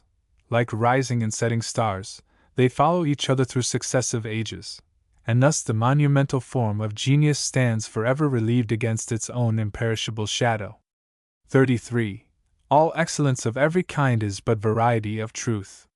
If we wish, then, for something beyond the true, we wish for that which is false. According to this test, how little truth is there in art? Little indeed. But how much is that little to him who feels it? 34. Fame does not depend on the will of any man, but reputation may be given or taken away. Fame is the sympathy of kindred intellects, and sympathy is not a subject of willing, while reputation, having its source in the popular voice, is a sentence which may either be uttered or suppressed at pleasure. Reputation, being essentially contemporaneous, is always at the mercy of the envious and the ignorant, but fame, whose very birth is posthumous, and which is only known to exist by the echo of its footsteps through congenial minds, can neither be increased nor diminished by any degree of will. 35. What light is in the natural world, such is fame in the intellectual, both requiring an atmosphere in order to become perceptible. Hence the fame of Michelangelo is, to some minds, a nonentity, even as the sun itself would be invisible in vacuo. 36. Fame has no necessary conjunction with praise, it may exist without the breath of a word, it is a recognition of excellence, which must be felt, but need not be spoken. Even the envious must feel it, and hate it, in silence. 37. I cannot believe that any man who deserved fame ever labored for it, that is, directly. For, as fame is but the contingent of excellence, it would be like an attempt to project a shadow, before its substance was obtained. Many, however, have so fancied. I write, I paint for fame, has often been repeated, it should have been. I write, I paint for reputation. All anxiety, therefore, about fame should be placed to the account of reputation. 38. A man may be pretty sure that he has not attained excellence, when it is not all in all to him. Nay, I may add that, if he looks beyond it, he has not reached it. This is not the less true for being good Irish. 39. An original mind is rarely understood until it has been reflected from some half-dozen congenial with it, so averse are men to admitting the true in an unusual form, whilst any novelty, however fantastic, however false, is greedily swallowed. Nor is this to be wondered at, for all truth demands a response, and few people care to think, yet they must have something to supply the place of thought. Every mind would appear original, if every man had the power of projecting his own into the mind of others. 40. All effort at originality must end either in the quaint or the monstrous. For no man knows himself as an original, he can only believe it on the report of others to whom he is made known, as he is by the projecting power before spoken of. 41. There is one thing which no man, however generously disposed, can give, but which every one, however poor, is bound to pay. This is praise. He cannot give it, because it is not his own, since what is dependent for its very existence on something in another can never become to him a possession, nor can he justly withhold it, when the presence of merit claims it as a consequence. As praise, then, cannot be made a gift, so, either, when not his due, can any man receive it. He may think he does, but he receives only words. For desert being the essential condition of praise, there can be no reality in the one without the other. This is no fanciful statement, for though praise may be withheld by the ignorant or envious, it cannot be but that, in the course of time, an existing merit will, on someone, produce its effects, inasmuch as the existence of any cause without its effect is an impossibility. A fearful truth lies at the bottom of this, an irreversible justice for the weal, or woe of him who confirms or violates it. From the back of a pencil sketch. Let no man trust to the gentleness, the generosity, or seeming goodness of his heart, in the hope that they alone can safely bear him through the temptations of this world. This is a state of probation, and a perilous passage to the true beginning of life, where even the best natures need continually to be reminded of their weakness, and to find their only security in steadily referring all their thoughts, acts, affections, to the ultimate end of their being, yet where, imperfect as we are, there is no obstacle too mighty, no temptation too strong, to the truly humble in heart, who, distrusting themselves, seek to be sustained only by that holy being who is life and power, and who, in his love and mercy, has promised to give to those that ask. Such were my reflections, to which I was giving way on reading this melancholy story. If he is satisfied with them, he may rest assured that he is neither fitted for this world nor the next. Even in this, there are wrongs and sorrows which no human remedy can reach. No, tears cannot restore what is lost. Written in a book of sketches, with a pencil. A real debt of gratitude, that is, founded on a disinterested act of kindness, cannot be cancelled by any subsequent unkindness on the part of our benefactor. If the favor be of a pecuniary nature, we may, indeed, by returning an equal or greater sum, balance the moneyed part, but we cannot liquidate the kind motive by the setting off against it any number of unkind ones. For an after injury can no more undo a previous kindness than we can prevent in the future what has happened in the past. So neither can a good act undo an ill one, a fearful truth. For good and evil have a moral life, which nothing in time can extinguish. The instant they exist, they start for eternity. How, then, can a man who has once sinned, and who has not of himself cleansed his soul, be fit for heaven where no sin can enter? I seek not to enter into the mystery of the atonement, which even the angels sought to comprehend and could not, but I feel its truth in an unutterable conviction, and that, without it, all flesh must perish. Equally deep, too, and unalienable, is my conviction that the fruit of sin is misery. A second birth to the soul is therefore a necessity which sin forces upon us. Aye, but not against the desperate will that rejects it. This conclusion was not anticipated when I wrote the first sentence of the preceding paragraph. But it does not surprise me. For it is but a recurrence of what I have repeatedly experienced, namely, that I never lighted on any truth which I inwardly felt as such, however apparently remote from our religious being, as, for instance, in the philosophy of my art, that, by following it out, did not find its illustration and confirmation in some great doctrine of the Bible, the only true philosophy, the sole fountain of light, where the dark questions of the understanding which have so long stood, like chaotic specters, between the fallen soul and its reason, at once lose their darkness and their terror. The hypochondriac, for he would not taste, but swallowed life at once, and scarce had reached his prime ere he had bolted, with all its garnish, mixed of sweet and sour, full 80 years. For he, in truth, did what most he craved, and so devoured all. Then, with his gases, followed indigestion, making it food for nightmares and their foals. Bridgen, 5. It was the opinion of an ancient philosopher that we can have no want for which nature does not provide an appropriate gratification. As it regards our physical wants, this appears to be true. But there are moral cravings which extend beyond the world we live in, and were we in a heathen age, would serve us with an unanswerable argument for the immortality of the soul. That these cravings are felt by all, there can be no doubt, yet that all feel them in the same degree would be as absurd to suppose, as that every man possesses equal sensibility or understanding. Boswell's desires, from his own account, seem to have been limited to reading Shakespeare in the other world. Whether with or without his commentators, he has left us to guess, and Newton probably pined for the sight of those distant stars whose light has not yet reached us. What originally was the particular craving of my own mind I cannot now recall, but that I had, even in my boyish days, an insatiable desire after something which always eluded me, I well remember. As I grew into manhood, my desires became less definite, and by the time I had passed through college, they seemed to have resolved themselves into a general passion for doing. It is needless to enumerate the different subjects which one after another engaged me. Mathematics, metaphysics, natural and moral philosophy, were each begun, and each in turn given up in a passion of love and disgust. It is the fate of all inordinate passions to meet their extremes, so was it with mine. Could I have pursued any of these studies with moderation, I might have been to this day, perhaps, both learned and happy. But I could be moderate in nothing. Not content with being employed, I must always be busy, and business, as every one knows, if long continued, must end in fatigue, and fatigue in disgust, and disgust in change, if that be practicable, which unfortunately was my case. The restlessness occasioned by these half-finished studies brought on a severe fit of self-examination.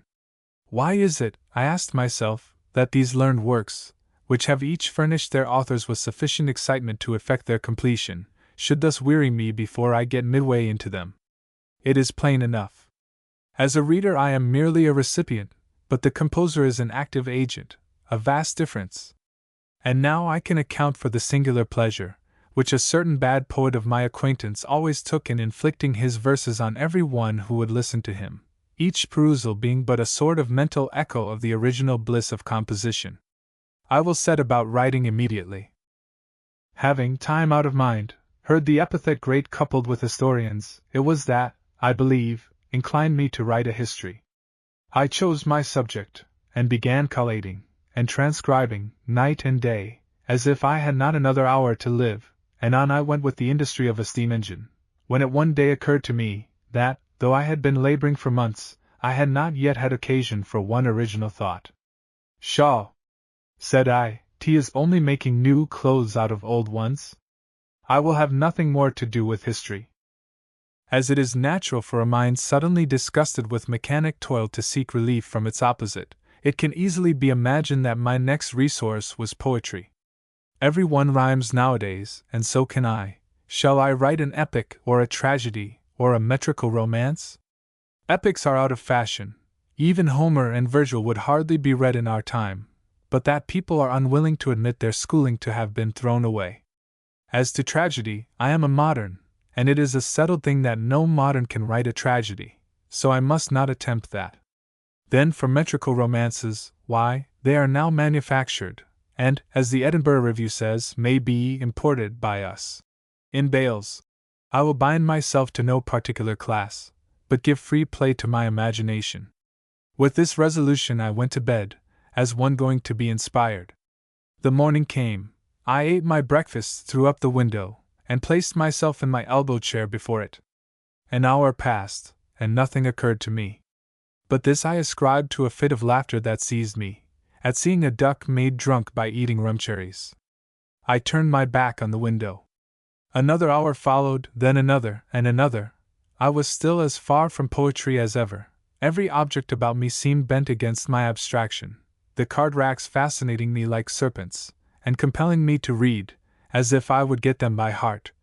Dr. Joblin, Mr. Cumberbatch, Mr. Milton Bull, and see. I took up my pen, drew a sheet of paper from my writing desk, and fixed my eyes upon that. 'T was all in vain. I saw nothing on it but the watermark, D. Ames. I laid down the pen, closed my eyes, and threw my head back in the chair. "Are you waiting to be shaved, sir?" said a familiar voice. I started up, and overturned my servant. "No, blockhead! I am waiting to be inspired."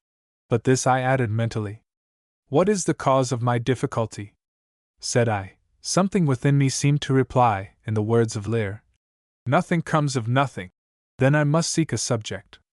I ran over a dozen in a few minutes, chose one after another, and though 20 thoughts very readily occurred on each, I was fain to reject them all, some for wanting pith, some for belonging to prose, and others for having been worn out in the service of other poets.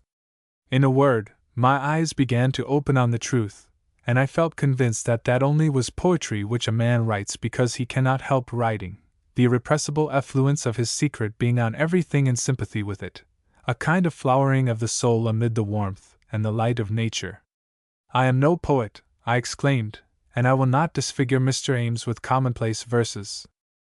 I know not how I should have borne this second disappointment, had not the title of a new novel, which then came into my head, suggested a trial in that branch of letters. I will write a novel. Having come to this determination, the next thing was to collect materials. "They must be sought after," said I, "for my late experiment has satisfied me that I might wait forever in my elbow chair, and they would never come to me. They must be toiled for, not in books, if I would not deal in second hand, but in the world, that inexhaustible storehouse of all kinds of originals." I then turned over in my mind the various characters I had met with in life. Amongst these a few only seemed fitted for any story, and those rather as accessories, such as a politician who hated popularity, a sentimental gravedigger, and a metaphysical rope dancer. But for a hero, the grand nucleus of my fable, I was sorely at a loss. This, however, did not discourage me. I knew he might be found in the world, if I would only take the trouble to look for him. For this purpose I jumped into the first stagecoach that passed my door. It was immaterial whither bound, my object being men, not places. My first day's journey offered nothing better than a sailor who rebuked a member of Congress for swearing. But at the third stage, on the second day, as we were changing horses, I had the good fortune to light on a face which gave promise of all I wanted. It was so remarkable that I could not take my eyes from it. The forehead might have been called handsome but for a pair of enormous eyebrows that seemed to project from it like the quarter galleries of a ship, and beneath these were a couple of small, restless, gray eyes, which, glancing in every direction from under their shaggy brows, sparkled like the intermittent light of fireflies.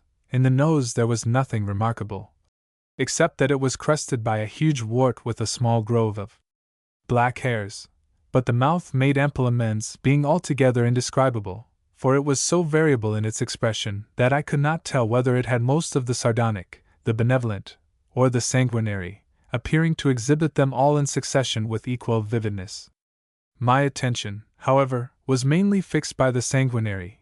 It came across me like an east wind, and I felt a cold sweat damping my linen, and when this was suddenly succeeded by the benevolent, I was sure I had got at the secret of his character, no less than that of a murderer haunted by remorse. Delighted with this discovery, I made up my mind to follow the owner of the face wherever he went, till I should learn his history. I accordingly made an end of my journey for the present, upon learning that the stranger was to pass some time in the place where we stopped. For 3 days I made minute inquiries, but all I could gather was, that he had been a great traveler, though of what country no one could tell me. On the 4th day, finding him on the move, I took passage in the same coach. Now, said I, is my time of harvest. But I was mistaken, for, in spite of all the lures which I threw out to draw him into a communicative humor, I could get nothing from him but monosyllables.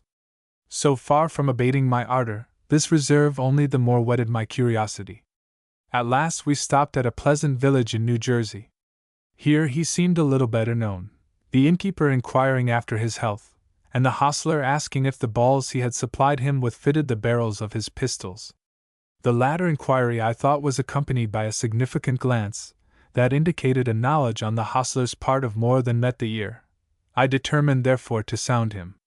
After a few general remarks, that had nothing to do with anything, by way of introduction, I began by hinting some random surmises as to the use to which the stranger might have put the pistols he spoke of, inquired whether he was in the habit of loading them at night, whether he slept with them under his pillow, if he was in the practice of burning a light while he slept, and if he did not sometimes awake the family by groans, or by walking with agitated steps in his chamber.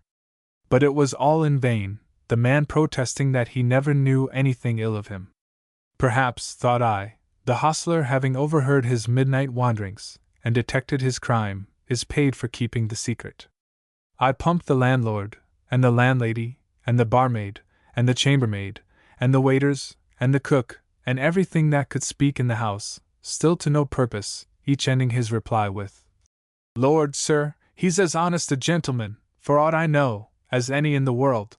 Then would come a question, "But perhaps you know something of him yourself?" Whether my answer, though given in the negative, was uttered in such a tone as to imply an affirmative, thereby exciting suspicion, I cannot tell, but it is certain that I soon after perceived a visible change towards him in the deportment of the whole household.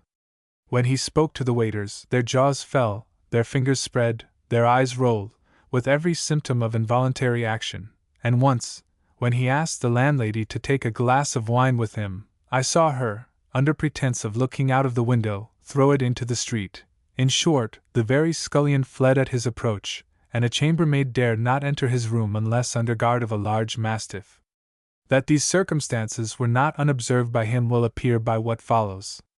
Though I had come no nearer to facts, this general suspicion, added to the remarkable circumstance that no one had ever heard his name, being known only as the gentleman, gave every day new life to my hopes. He is the very man, said I, and I began to revel in all the luxury of detection, when, as I was one night undressing for bed, my attention was caught by the following letter on my table. Sir, if you are the gentleman you would be thought, you will not refuse satisfaction for the diabolical calumnies you have so unprovokedly circulated against an innocent man. Your obedient servant, Timoleon Bub. P.S. I shall expect you at 5 o'clock tomorrow morning, at the 3 Elms, by the riverside.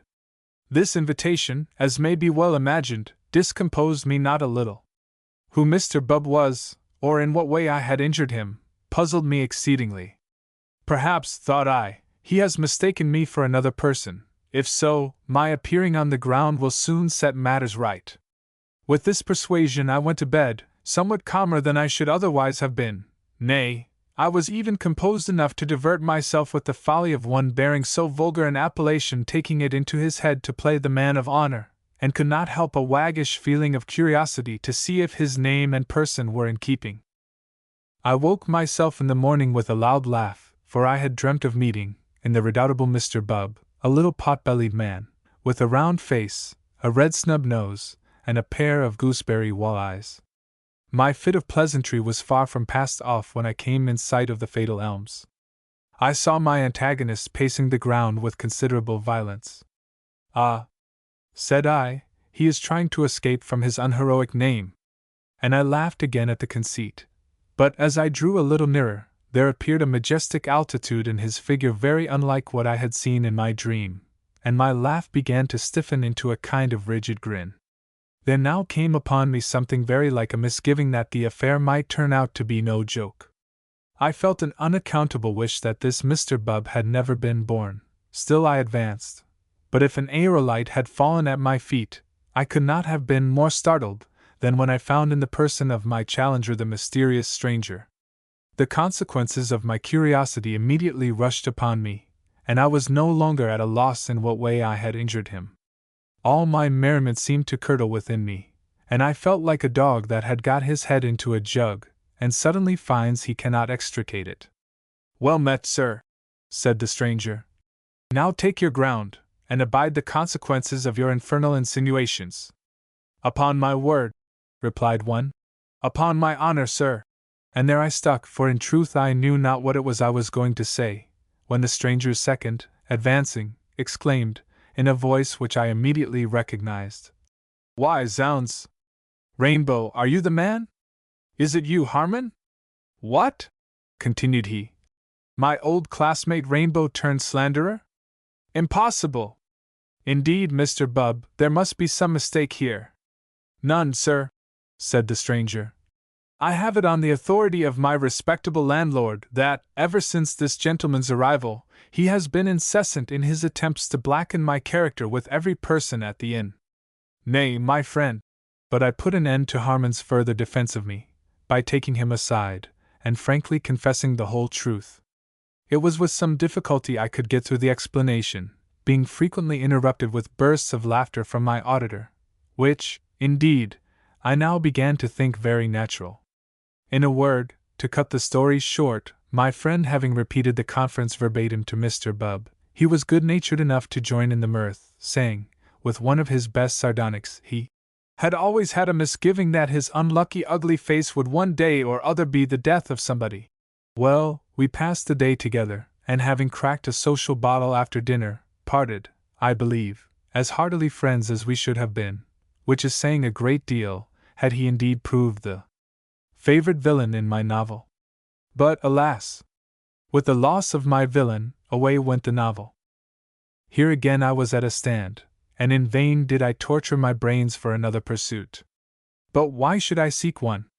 In fortune I have a competence, why not be as independent in mind? There are thousands in the world whose sole object in life is to attain the means of living without toil, and what is any literary pursuit but a series of mental labor, aye, and oftentimes more wearying to the spirits than that of the body. Upon the whole, I came to the conclusion that it was a very foolish thing to do anything. So I seriously set about trying to do nothing. Well, what with whistling, hammering down all the nails in the house that had started, paring my nails, pulling my fire to pieces and rebuilding it, changing my clothes to full dress though I dined alone, trying to make out the figure of a Cupid on my discolored ceiling, and thinking of a lady I had not thought of for 10 years before. I got along the first week tolerably well. But by the middle of the second week, tea was horrible. The hours seemed to roll over me like millstones. When I awoke in the morning I felt like an Indian devotee, the day coming upon me like the great temple of Juggernaut, cracking of my bones beginning after breakfast, and if I had any respite, it was seldom for more than half an hour, when a newspaper seemed to stop the wheels. Then away they went, crack, crack, noon and afternoon, till I found myself by night reduced to a perfect jelly, good for nothing but to be ladled into bed, with a greater horror than ever at the thought of sunrise. "This will never do," said I. "A toad in the heart of a tree lives a more comfortable life than a nothing-doing man," and I began to perceive a very deep meaning in the truism of something being better than nothing. But is a precise object always necessary to the mind? No, if it be but occupied, no matter with what. That may easily be done. I have already tried the sciences, and made abortive attempts in literature, but I have never yet tried what is called general reading. That, thank heaven, is a resource inexhaustible. I will henceforth read only for amusement. My first experiment in this way was on voyages and travels, with occasional dippings into shipwrecks, murders, and ghost stories. It succeeded beyond my hopes, month after month passing away like days, and as for days, I almost fancied that I could see the sun move. How comfortable, thought I, thus to travel over the world in my closet. How delightful to double Cape Horn and cross the African desert in my rocking chair, to traverse Caffraria and the Mogul's dominions in the same pleasant vehicle. This is living to some purpose, one day dining on barbecued pigs in Otaheite, the next in danger of perishing amidst the snows of Terra del Fuego, then to have a lion cross my path in the heart of Africa, to run for my life from a wounded rhinoceros, and sit, by mistake, on a sleeping boa constrictor. This, said I, is life. Even the dangers of the sea were but healthful stimulants. If I met with a tornado, it was only an agreeable variety. Waterspouts and ice islands gave me no manner of alarm, and I have seldom been more composed than when catching a whale. In short, the ease with which I thus circumnavigated the globe, and conversed with all its varieties of inhabitants, expanded my benevolence. I found every place, and everybody in it, even to the Hottentots, vastly agreeable. But, alas! I was doomed to discover that this could not last forever. Though I was still curious, there were no longer curiosities, for the world is limited, and new countries, and new people, like everything else, wax stale on acquaintance. Even ghosts and hurricanes become at last familiar, and books grow old, like those who read them. I was now at what sailors call a dead lift, being too old to build castles for the future, and too dissatisfied with the life I had led to look back on the past. In this state of mind, I bought me a snuff-box, for, as I could not honestly recommend my disjointed self to any decent woman, it seemed a kind of duty in me to contract such habits as would effectually prevent my taking in the lady I had once thought of. I set to, snuffing away till I made my nose sore, and lost my appetite. I then threw my snuff-box into the fire, and took to cigars. This change appeared to revive me. For a short time I thought myself in Elysium, and wondered I had never tried them before. Thou fragrant weed! Oh, that I were a Dutch poet, I exclaimed, that I might render due honor to thy unspeakable virtues. Ineffable tobacco! Every puff seemed like oil poured upon troubled waters, and I felt an inexpressible calmness stealing over my frame. In truth, it seemed like a benevolent spirit reconciling my soul to my body. But moderation, as I have before said, was never one of my virtues. I walked my room, pouring out volumes like a moving glass house. My apartment was soon filled with smoke. I looked in the glass and hardly knew myself, my eyes peering at me, through the curling atmosphere, like those of a poodle. I then retired to the opposite end, and surveyed the furniture. Nothing retained its original form or position. The tables and chairs seemed to loom from the floor, and my grandfather's picture to thrust forward its nose like a French horn, while that of my grandmother, who was reckoned a beauty in her day, looked, in her hoop, like her husband's woodblock stuck on a tub. Whether this was a signal for the fiends within me to begin their operations, I know not, but from that day I began to be what is called nervous. The uninterrupted health I had hitherto enjoyed now seemed the greatest curse that could have befallen me. I had never had the usual itinerant distempers. It was very unlikely that I should always escape them, and the dread of their coming upon me in my advanced age made me perfectly miserable.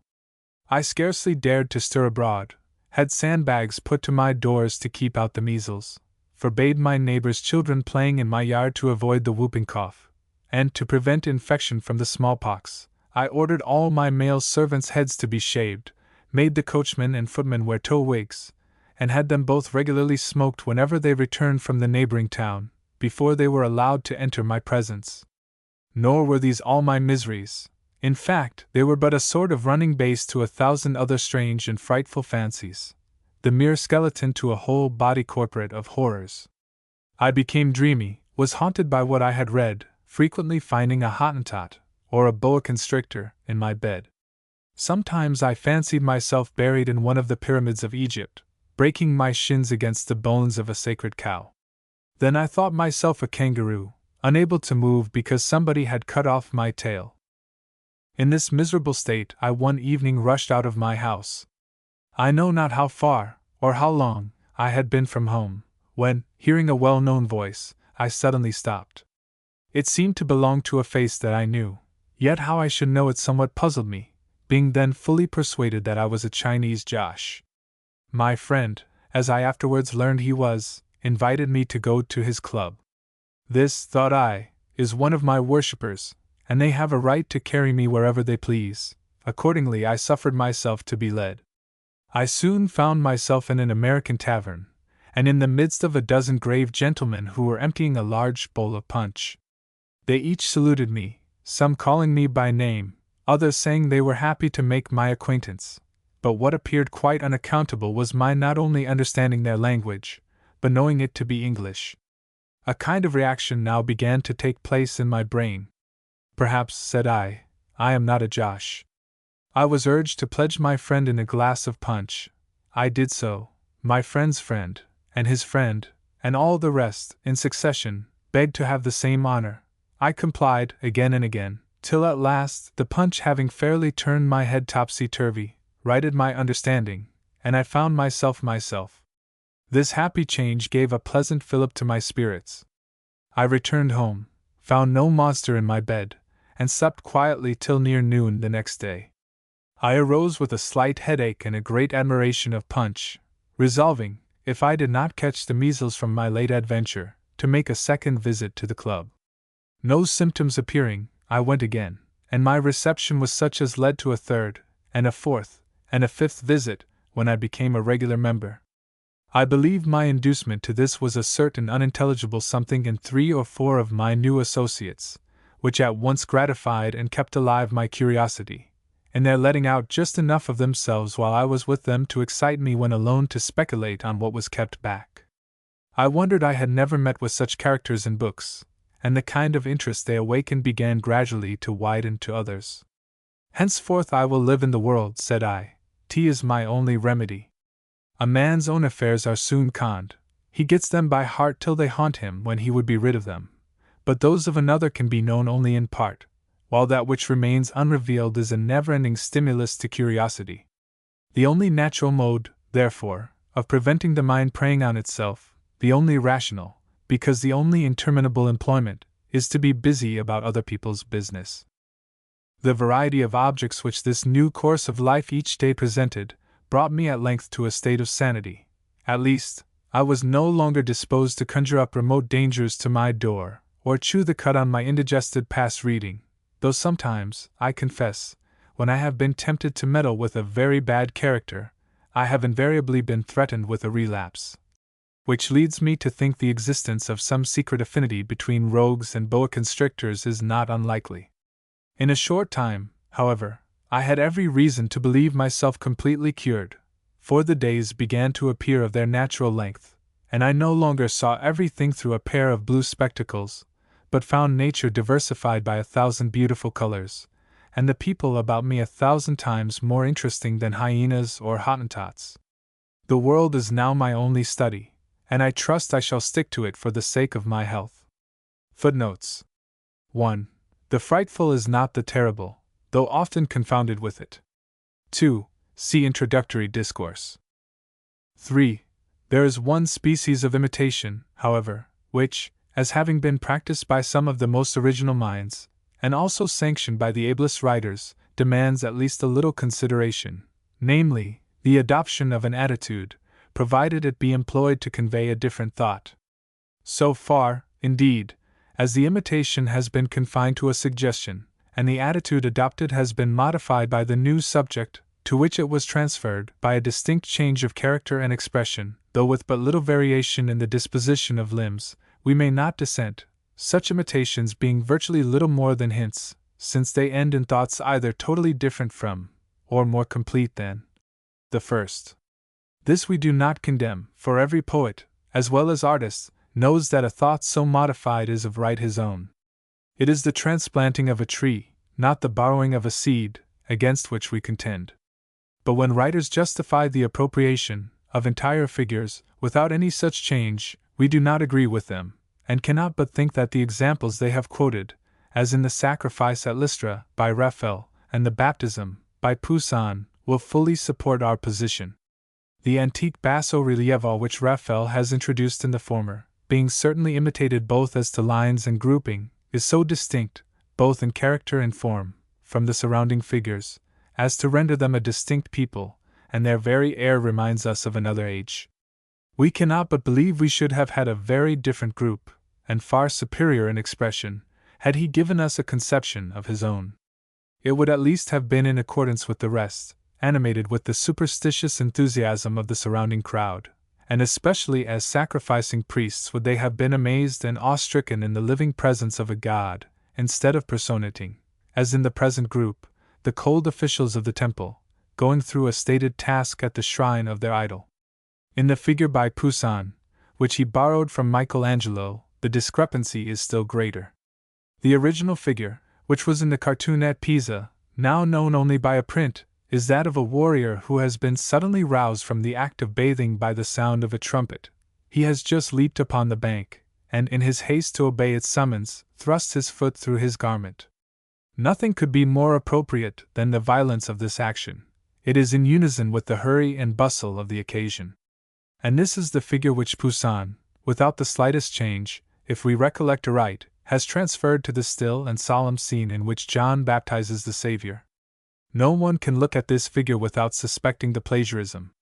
Similar instances may be found in his other works, as in the Plague of the Philistines, where the Alcibiades of Raphael is coolly sauntering among the dead and dying, and with as little relation to the infected multitude as if he were still with Socrates in the school of Athens.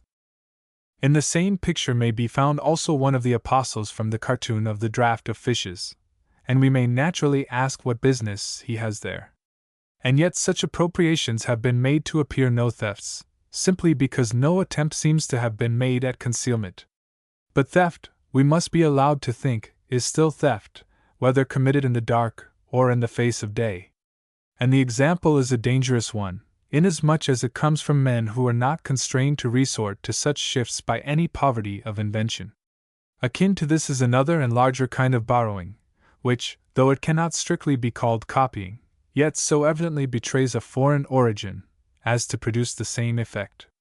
We allude to the adoption of the peculiar lines, handling, and disposition of masses, and of any particular master. 4. First printed in 1821 in The Idle Man. No. 2 page 38.